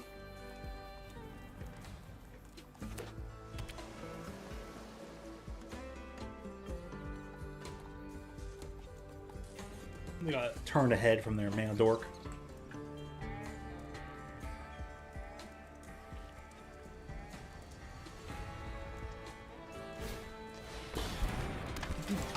Do.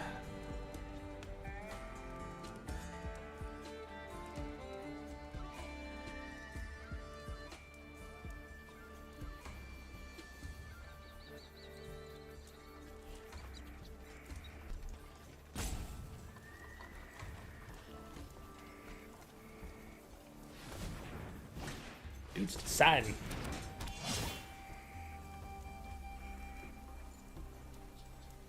Dude, the deputy's gonna ramp him a bit. Oh man.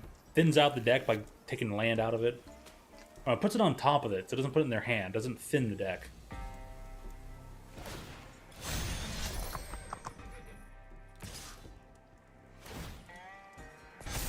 On the creature that saddled it. Man, that's so lousy. So it's 2+. 2+ other things.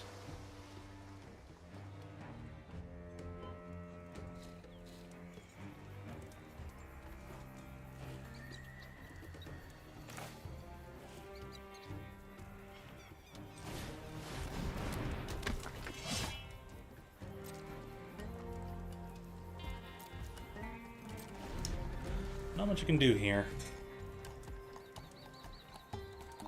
I'm fairly certain I did not draft this very well.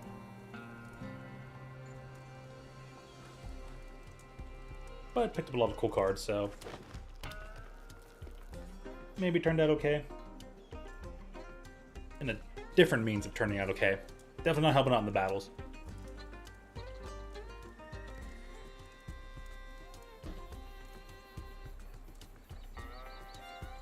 Better sealed anyways, but there were a few draft formats. There were a few sets I was better at drafting than others. Draft's tough, complicated, and there's a lot of nuances that go into it.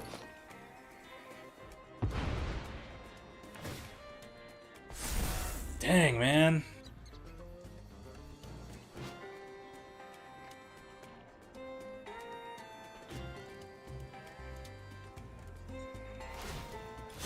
Green is potent in this set. Man, it just straight up sucker punches you. You're like, oh, it's only been 2 turns. Why do they have 5 creatures that are all 7 power? Gosh. Dang it, man.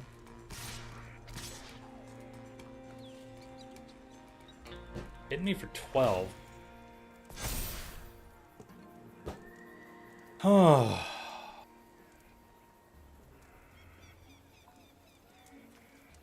Yeah, it's no block. I have no idea what to do. Don't draw me a land. If this thing draws me a land, cool.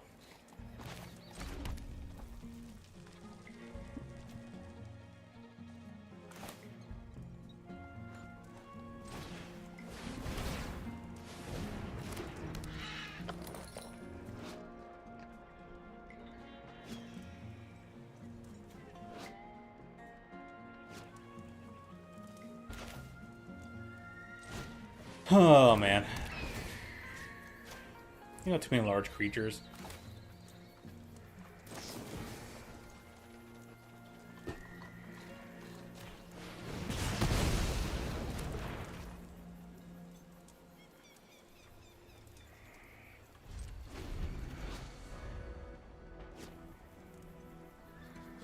And turning into a 5/5 menace is actually pretty cool.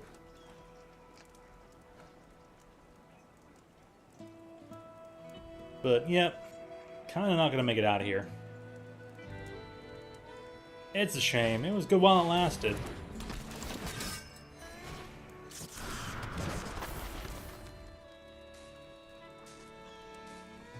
It wasn't good while it lasted at all. I didn't draft properly. There were probably many signals to, like, buy in on the white cards. I think the white cards were very available. I don't know about green, but I think the black-red pool thinned out very fast. From an ambulance? What the heck, Lacey? What happened? Are you okay? I mean, I guess you're okay as can be. You're conscious enough to message from an ambulance, but oh my goodness. All right, what happened? What happened? Howdy to you. Howdy do, but oh my, what? Huh?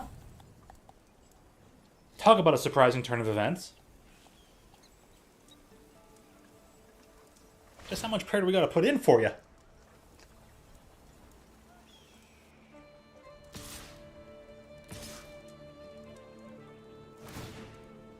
You have no idea, but yay! Oh my!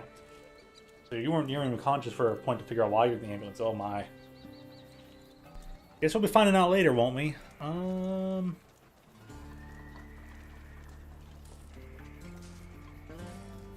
no first strikes.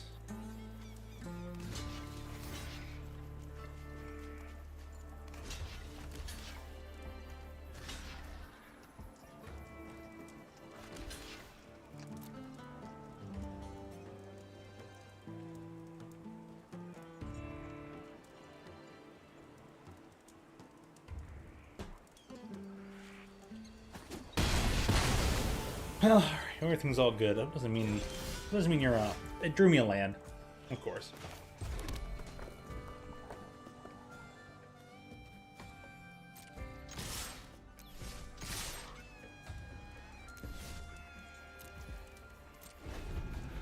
There we go. What was it called? The seizures. Oh no. Or God, demand that the seizures for Lacey be put to rest right away. Put your healing hand on her and Make her fine, brand new. Heal her up. You got the healing hands. You're the greatest physician. Demand it, O Lord, in Jesus' name, for our friend Lacey. Amen. Thank you, God. Alrighty. I guess I do have this ability. Really? I mean, like...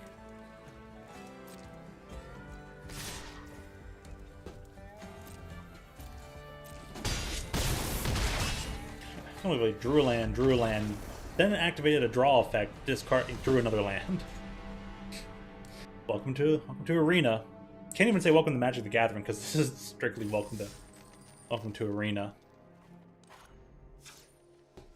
Drop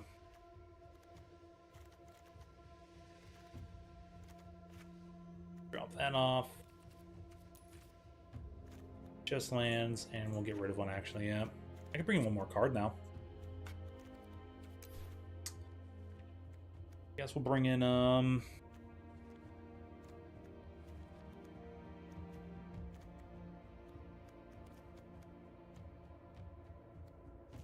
Miraculous Lackey. This draft did not go well at all. Draft defeated.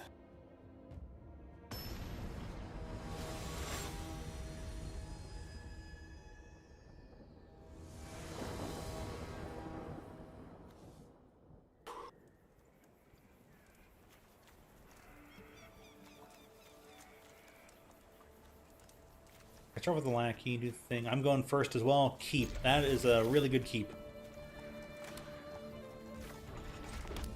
Bam. Lackey.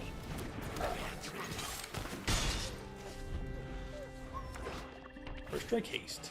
Pretty good. Now it's bad. Really? Can't block. Whenever you commit a crime, you pay blank. If you do, turn from the graveyard to battlefield. Oh. Alright, cool. Oh! So you started season while going down the stairs. Oh my goodness. Oh, my condolences. Oh my gosh, man.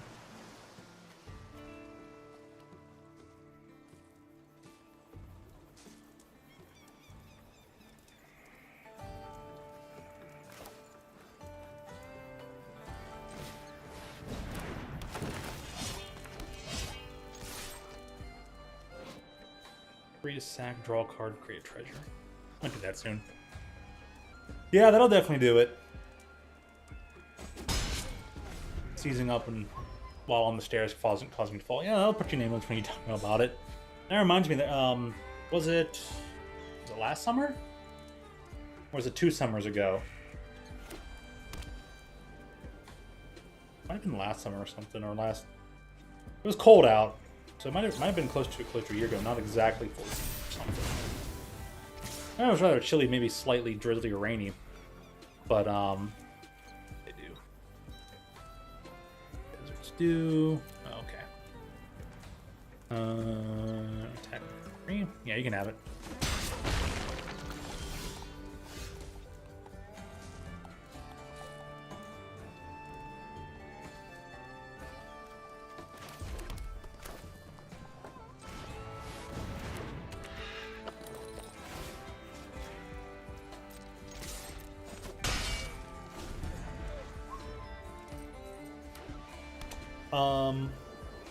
But yeah, my neighbor of mine, all of a sudden we start hearing him yelling, you know, help, fire, this, that, and the third. Hey there, Crystals, how you doing? But yeah, apparently my neighbor had fallen down the stairs, and he hit like a corner along the stairs.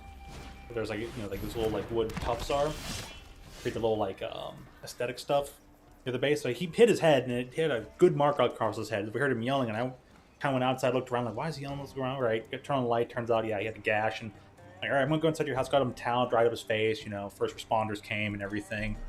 That was a thing. That was a thing. So yeah, I'd be doing good. I hope you didn't get any additional things going on there. All right.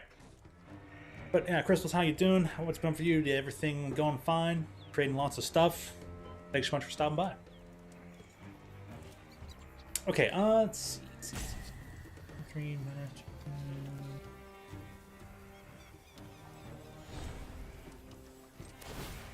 L2. Boom, boom. Next combat.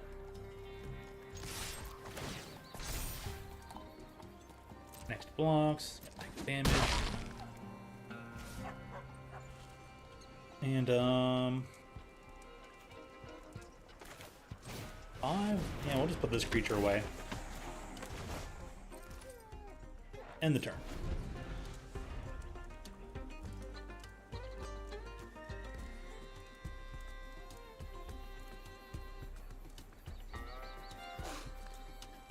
Okay, seems good.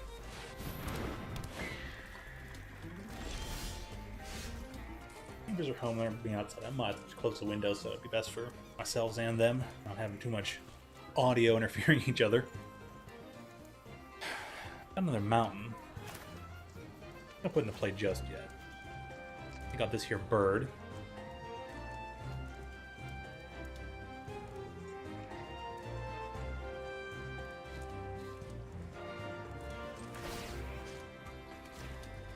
Target this creature. Go to combat. We're going to attack with just the 5/4. We're going to see what they want to do. Oh, they're looking for a double block, huh? I am surprised.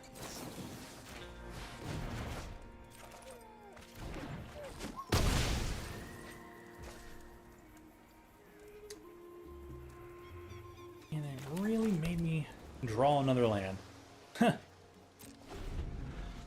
1, 2, 3, 4, 5, 6, 7, 8. I went down to 16 lands, and I still have 8 lands. I literally drawn half the lands in my deck, which is kind of crazy.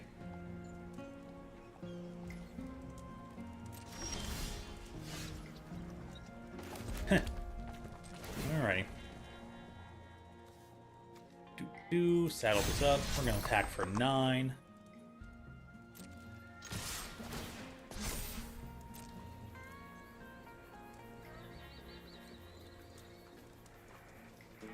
Well, alrighty. They're gonna block or not? You're saying you should be fine? Okay, good. Good. You'll be fine, you've had worse. Yeah, I feel like you probably had worse seizures and or effects because of seizing timings, but still I'm glad you're gonna be okay.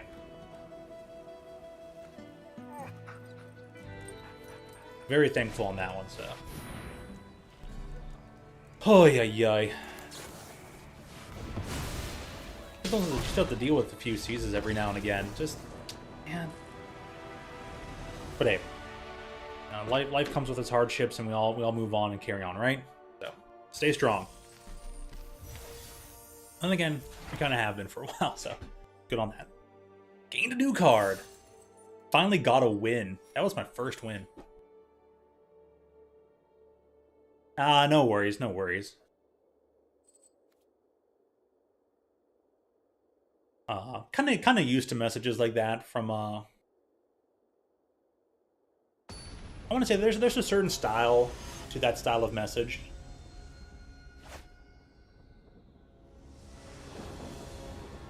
Whether you separate and you're like, "Hello, by the way, I'm in an ambulance," it still would be a surprising thing no matter how you said it. So at least you were just like, "Bam!" all at once. Hi from an ambulance. I was like, whoa! And of course, good cherry on top with a smiley face. You know, sometimes you have to take a little bit of a laugh at what's going on in life. I'll probably be able to destroy creatures with this, and then I can double up on turn 3 plot into turn 4 rodeo pyromancers. Get 4 mana a turn. That's pretty good. I hope I can do that. That would actually be really cool. Yeah, no, you don't gotta apologize for that message. I think it's really good though that you put some lighthearted comedy into any occurrences that went on. We'll go like that. I'll go island so I can do mountain again. Start the plot. Turn 4, cast this, cast that. Oh, 3/1 first striker. Oh no. Yeah, that thing's pretty potent. If a creature dies this turn. And we're gonna get rid of that. We're gonna slow down their gameplay, because that attacks for just way too much. They might have the 1 mana spell. And at least I draw 2 cards off of it. It's pretty good. I get what I wanted to begin with.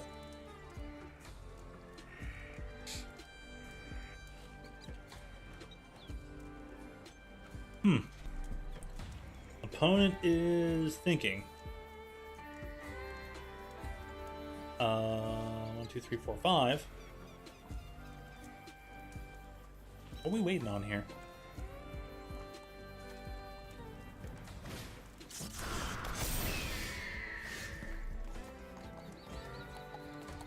That was turn 3, huh? Okay. Not by me. A lot. Started off with 3 lands. I've drawn 3 lands. Arena Shuffler, you're just the worst.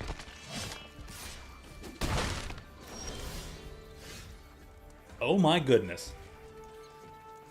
This is kind of hilarious. I'm gonna go for it.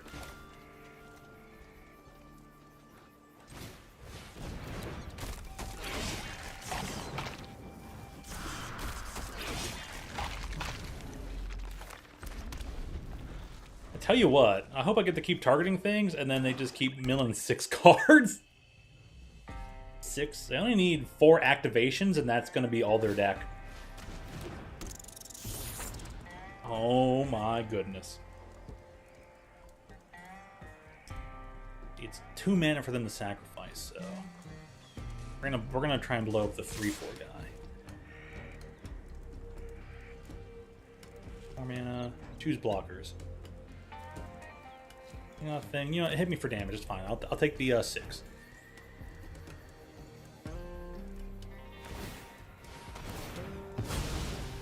What's this thing? 5 damage? At sorcery speed. That's actually kind of grody. And I drew another land.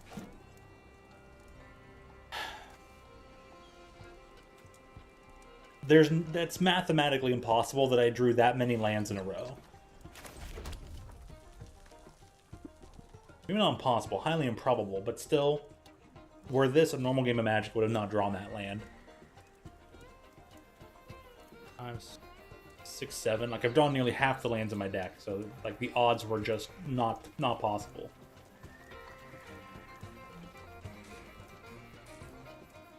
Left 2 mana open for this. We'll just play this guy and wait. I don't know if they can get more activations in.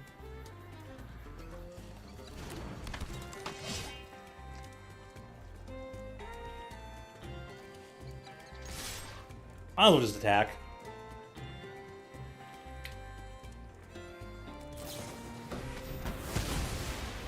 It's for target attacking creature. So I should just wait. Are you kidding me? They just have literally everything. I could have just attacked, they would have done the thing, and I would have been able to blow that up. Ah, I'm so mad right now. Aggravated by that. My goodness. Well, they're just going to eat this thing. Like, they're going to spend 2 mana, grow this guy. They'll now be out of my reach for dealing 5 damage. This should have been an instant. This Scorching Shot should be 2 red mana, instant, deal 5 damage. There's no reason this should be a sorcery.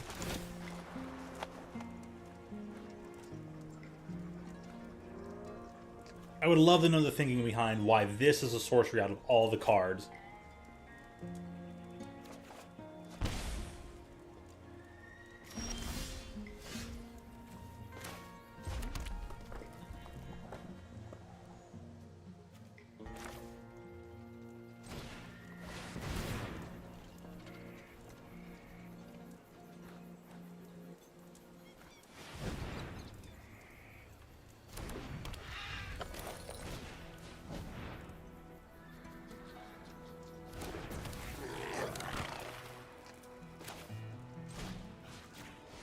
Still gonna get an activation here, so at least I did it for that one.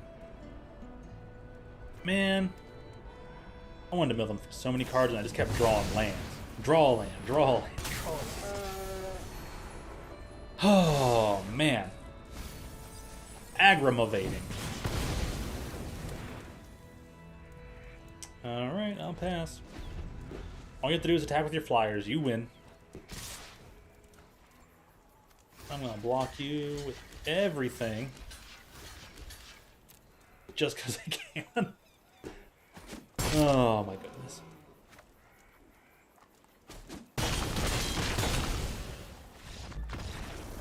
Shucks. So it's been about half hours, huh? Already? Goodness me. Alrighty. I'll just get lunch one night. I think I'm set for a break because there's a lot more Magic the Gathering I'm gonna be wanting to play later, and I'm gonna be playing closer to 6 hours. Now I've just played video games for 5. I'm gonna go ahead and stream this for about 6 hours, and a little bit from now, maybe within an hour and a half. I want to take a break. I want to go lift some things and put them down. Stretch, move, walk around, do a slight walk, lift stuff, whatever, you know. Oh.